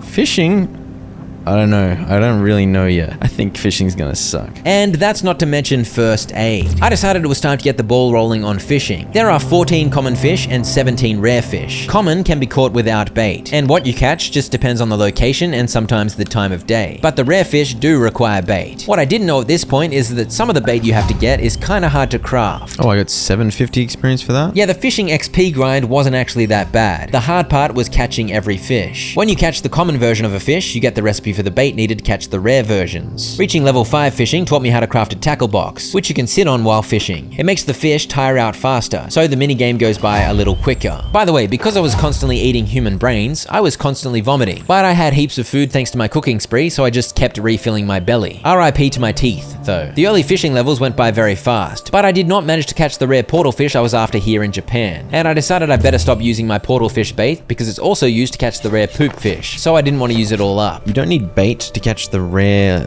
flathead fish. You need to wear the fog lantern. So I can do that infinitely without using up all my bait. I had my pet rock trinket on, by the way, because fishing was my lowest skill level, so it benefited from the rock's XP bonus. I'm not exactly sure how much of a bonus it is, but it seemed to be about 10%. I caught 6 cordfish. No rare variety yet, but lots of experience. Okay, lucky fishing hat. Oh, that sounds promising. More fishing experience per catch, amazing. Increased chance to catch rare fish, amazing. I immediately put one of those on, obviously. Very juicy. And I fished in the office sector fountain using anti-fish bait. Oh, there we go. IS0098. Caught a weed. Wait, what? That fish can be caught pretty much anywhere at dusk or nighttime. I made some bait 98, and with my very first cast back at the fountain, I was rather lucky. I caught it straight away. How much experience? That gave me 2,500 experience? Yeah, if I get that much experience, I think I leave this as my lowest one and then use the bonus on that. Okay. That was my first rare fish, and catching it earned an achievement. And since fishing XP seemed plentiful, I decided to leave first aid as my lowest skill, and I'd save it till last so my pet rock could help it out. And so I carried on with the fishing grind. I caught the common gem crab in the weird grub core keeper area, and then I forgot to record for a bit. I forgot to record, but I caught these disgusting ink fish in the night realm, as you can see, and now I'm wearing this night helmet, which means I can catch the rare version of it. To get the night helmet, I had to swim. That's why I'm wearing my diving suit. I had to swim in here. You go like really deep down there and you pick up this weird item, and then you make it into the night helmet. But wearing the night helmet meant I couldn't wear the lucky helmet, and that didn't help my chances. I caught 13 common inkfish before I caught the rare sable inkfish. I decided to make an aquarium because I figured it'd be cool to put some of the rares on display. I chopped up my first rare fish without even thinking about it. It was probably dumb, but we got this rare fella in there though. That's pretty sick. It's so ugly though. I caught the ugliest rare fish for the aquarium. I also made a shelf on which I placed all the little decorative doodads I'd collected. Beautiful. And most of the various fish meat could be made into unique soups, so I made those as I went. I returned to Flat Hill, and my 6th catch wearing the fog lantern was the rare osseous cordfish. I might have got the 2 weirdest fish to start. I brought my beehives to the main base, and my next rare was the oxidious antifish, which I caught quite quickly. At around this point, I realized the gutfish eel bait that I needed for a rare eel requires 2 snag vine seeds for every 4 bait that you craft. My only remaining source of these seeds was the Night Realm, where only 4 can be found every reset. In other words, I was only going to be able to make 8 gutfish eel bait every 3 or 4 in-game days when the Portal Worlds were reset. And if I got unlucky with the fishing, I might need way more than that. So I learned the snag vine seed farming route and made sure to stock up every time the Night Realm was reset. You need slushies and skip cookies from vending machines to make moonfish bait, so I had to go on a random high sugar collecting session. The radfish bait was blessedly easy to make though, and I caught the rare caustic radfish in just a few casts. The aquarium of horror benefited from a little bit of radiation. I then went on a grub murdering spree, and thankfully this grind wasn't too bad either. Oh, there we go. That's what we needed. Finding that lava figurine meant I was able to make the lava suit. I placed down another farm here and planted a bunch of glow tulips, and I'd managed to collect enough cookies to make 32 moonfish bait, which ended up being more than enough to catch the rare pelagic moonfish. Gotta wear this thing, so I look absolutely beautiful. Wearing the lava suit meant I could interact with this grub, who sold me gem crab bait in exchange for powdered crystal from those invisible crystal dinguses. It only took about 6 casts for me to get the rare opal crab. I next caught the frigid queenfish in the Frosty arcade game. I made frigid bait, which required some honey, which is why I brought back my beehives, and this one took a little longer. After 12 or 13 casts, I caught the rare adiabatic queenfish. I was now about 3.5 hours into my fish collection grind. Next was the silken betta in the pool above reactors, and it wasn't too long before I had the rare gossamer betta. My first aquarium was full though, so I put another one in the entrance to the toilets. And my next catch was the dark water fish in the hydro plant reservoir. And just as well, the dark water bait wasn't too expensive, because I used up about 16 catching the rare Sax dark water fish. I then headed to Shadowgate, where I'd completely missed these shadow berries earlier. And I think now is a great time to tell you, since Shadowgate is such a weird place. I was in a literal fever dream during most of this fish grind. I got sick with influenza B, which is apparently not as bad as influenza A, but it was bad enough. It was by far the sickest I've been in my entire life. I couldn't sleep because I was hot and then cold, feverishly sweating and delirious for 5 nights straight. I was sore all over. I was absolutely exhausted, and I was determined to keep catching fish. But as you've seen, this game in general is quite strange, and the fish are more than quite strange. They are flamin' weird. And as I said, I was in a feverish state of loopiness, so I became the Abiotic Fisherman. I didn't sleep during those nights. Instead, I watched a slideshow of weird fish flit across the dreamscape of my feverish trance. And yeah, this all took me 5 days, because I only had the energy to play for about 1 hour a day, and even that was too much. I should have just rested. Anyway, I hit level 20 fishing. Reached level 20 fishing. I've still got like 10 fish to catch, and I've already reached level 20 fishing. I soon caught a penumbra. I used some of the shadow berries to make some bait, and it took about 15 casts to catch the crepuscular penumbra. I then headed to Canaan and talked to the fisherman until he gave me the insulated rod recipe, which I needed because the eels in Canaan are quite zappy. I also collected some hexwood from the angry trees. Once I'd made the insulated rod, I caught a gutfish eel in Canaan's stinky sea. I'd collected 12 snagvine seeds by this point, which was enough to make 24 gutfish eel bait, which typically would be more than enough to give you a good chance at getting the rare. However, there are 3 rare eels for some reason. Each one is caught at a different time of day in Canaan, but they all require the same snagvine seed bait. I was worried 24 wouldn't be enough to catch all 3, but I caught the auric gutfish eel after using only 2, so that was a good start. That's the one you can only catch in the morning. I waited a bit before casting another line, and for several casts I had no luck. In fact, I used up the remaining 22 bait without catching either of the remaining rares. At this point, I changed my world settings to make the days 3 times quicker, so that I could stock up on more snagvine seeds. And to kill time, I had a massive fry up, cooking mainly all the fish I'd been collecting. I was frying 18 things at once, and after a few cooks in a row, I reached level 20 cooking. I still needed to level up crafting and first aid, and it was a bit of a 2 birds, 1 stone situation, as I ate soup to give me bonus crafting XP, and crafted a bunch of bandages and healing syringes. I then let a pest bash me up as I stabbed myself with needles over and over, and if I ever bled, I of course used a bandage. Each time I used a first aid item, I got 131 first aid experience. I was on level 11, so I needed about 70,000 more experience to reach level 20, so I needed to use about 530 first aid items. I then googled the poop portal problem. It had been several more hours by this point, and I needed a faster way to get back to poop land. It turns out you actually need to be quite desperate for the toilet in order for the portal to work, and I hadn't known that, so I think I'd been using the toilet before I was busting, which would have lowered my chances. But there is a bug. The portal teleports you even when it's unplugged, so you just need to get desperate for a poop and then spam click the unplugged toilet. This allowed me to fish in the feces sea, and I soon caught the rare entropic portal fish. This you can only get in the poop realm, so I no longer need to worry about the poop. No, I left my tackle box there accidentally. I made another tackle box and returned to Japan, where it took a fair while to catch the rare portal koi. I then went to the pool where the portal bait snagged me another, the rare coruscating portal fish. The sped up days meant I had another 16 gutfish eel bait ready. I set my world to be permanently night so that I could target one of the 3 eels. And on my very last bait, I caught the wraith gutfish eel. But I needed yet more snagvine seeds before I could even try to catch the 1 remaining rare eel, so I went back to killing time. I made a lot of bandages and a decent amount of healing syringes. I stood in the hydro plant, allowing this bloke to attack me, which meant I could spam the healing syringes, but to use the bandages, I needed a reliable way to make myself bleed. I tried the turret in the Orders Praetorium, and it was making me bleed, but it was also dealing too much damage, even with reduced enemy damage in the world settings. And then I worked out the premium strat. Get the hydro plant sniper to shoot at you for eternity. It looks like the bandages were giving 150 experience at this point. I guess I'd buffed myself fully for XP gain, so that was an improvement over 131. But even still, this took a very long time. I eventually grew tired of the sniper, as even he was unreliable at making me bleed. So I turned heaps of those bandages into splints. I took off my bionic legs and tried to perfect the art of using my jetpack to fly high enough to break my legs, but not so high that I took heaps of damage and died too quickly. I eventually mastered this wonderful art. I'd already hit level 20 crafting while making all this first aid crap, so this was a final frontier, in terms of skill levels at least. And finally, I got there. Every skill maxed out. Holy crap. I had to do some online soup research to figure out how to make delicacies such as carbuncles and dumplings, uncooked homey pasta, pumpkin ravioli, and peccary noodle soup. And I even put some ice cream in a warming drawer to make it runny, so that I could discover the final soup at long last. There it is, uncooked sweet porridge. That is 100% of the soups discovered. Unbelievable. During all of that, I'd collected enough snagvine seeds to make 28 more gutfish eel bait, and I ended up using 15 of that to catch the nacreous gutfish eel. Is that it? I think that's it. All of the fish. Yes! Alright, thank goodness I don't have to do the stupid Night Realm run anymore. So many beautiful fish. But I still had one more achievement. I needed to give Kylie's consciousness a body. I'd kept her trinket with me because it gave me an insane XP boost, but now that the experience grind was over, she deserved some new legs. In an area of the botanical wing I'd missed earlier, a suitable body awaited. Kylie?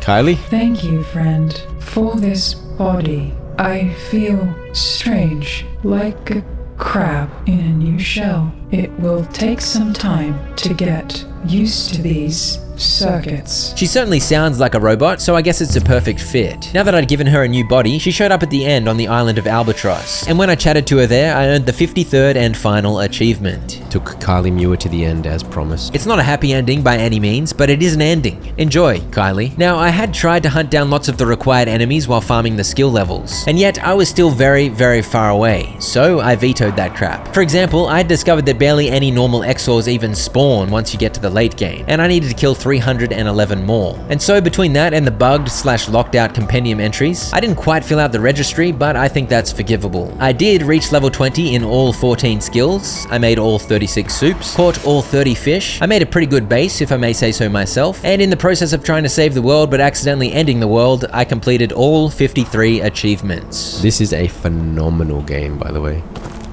Absolutely incredible. Complete! Woo! Oh, and remember that redaction grenade I made ages ago? The one that said when you absolutely need to delete all traces of information? I found that in a random chest somewhere, and I decided to actually use it. I don't think I used it very effectively though. Looks like it created a mini black hole.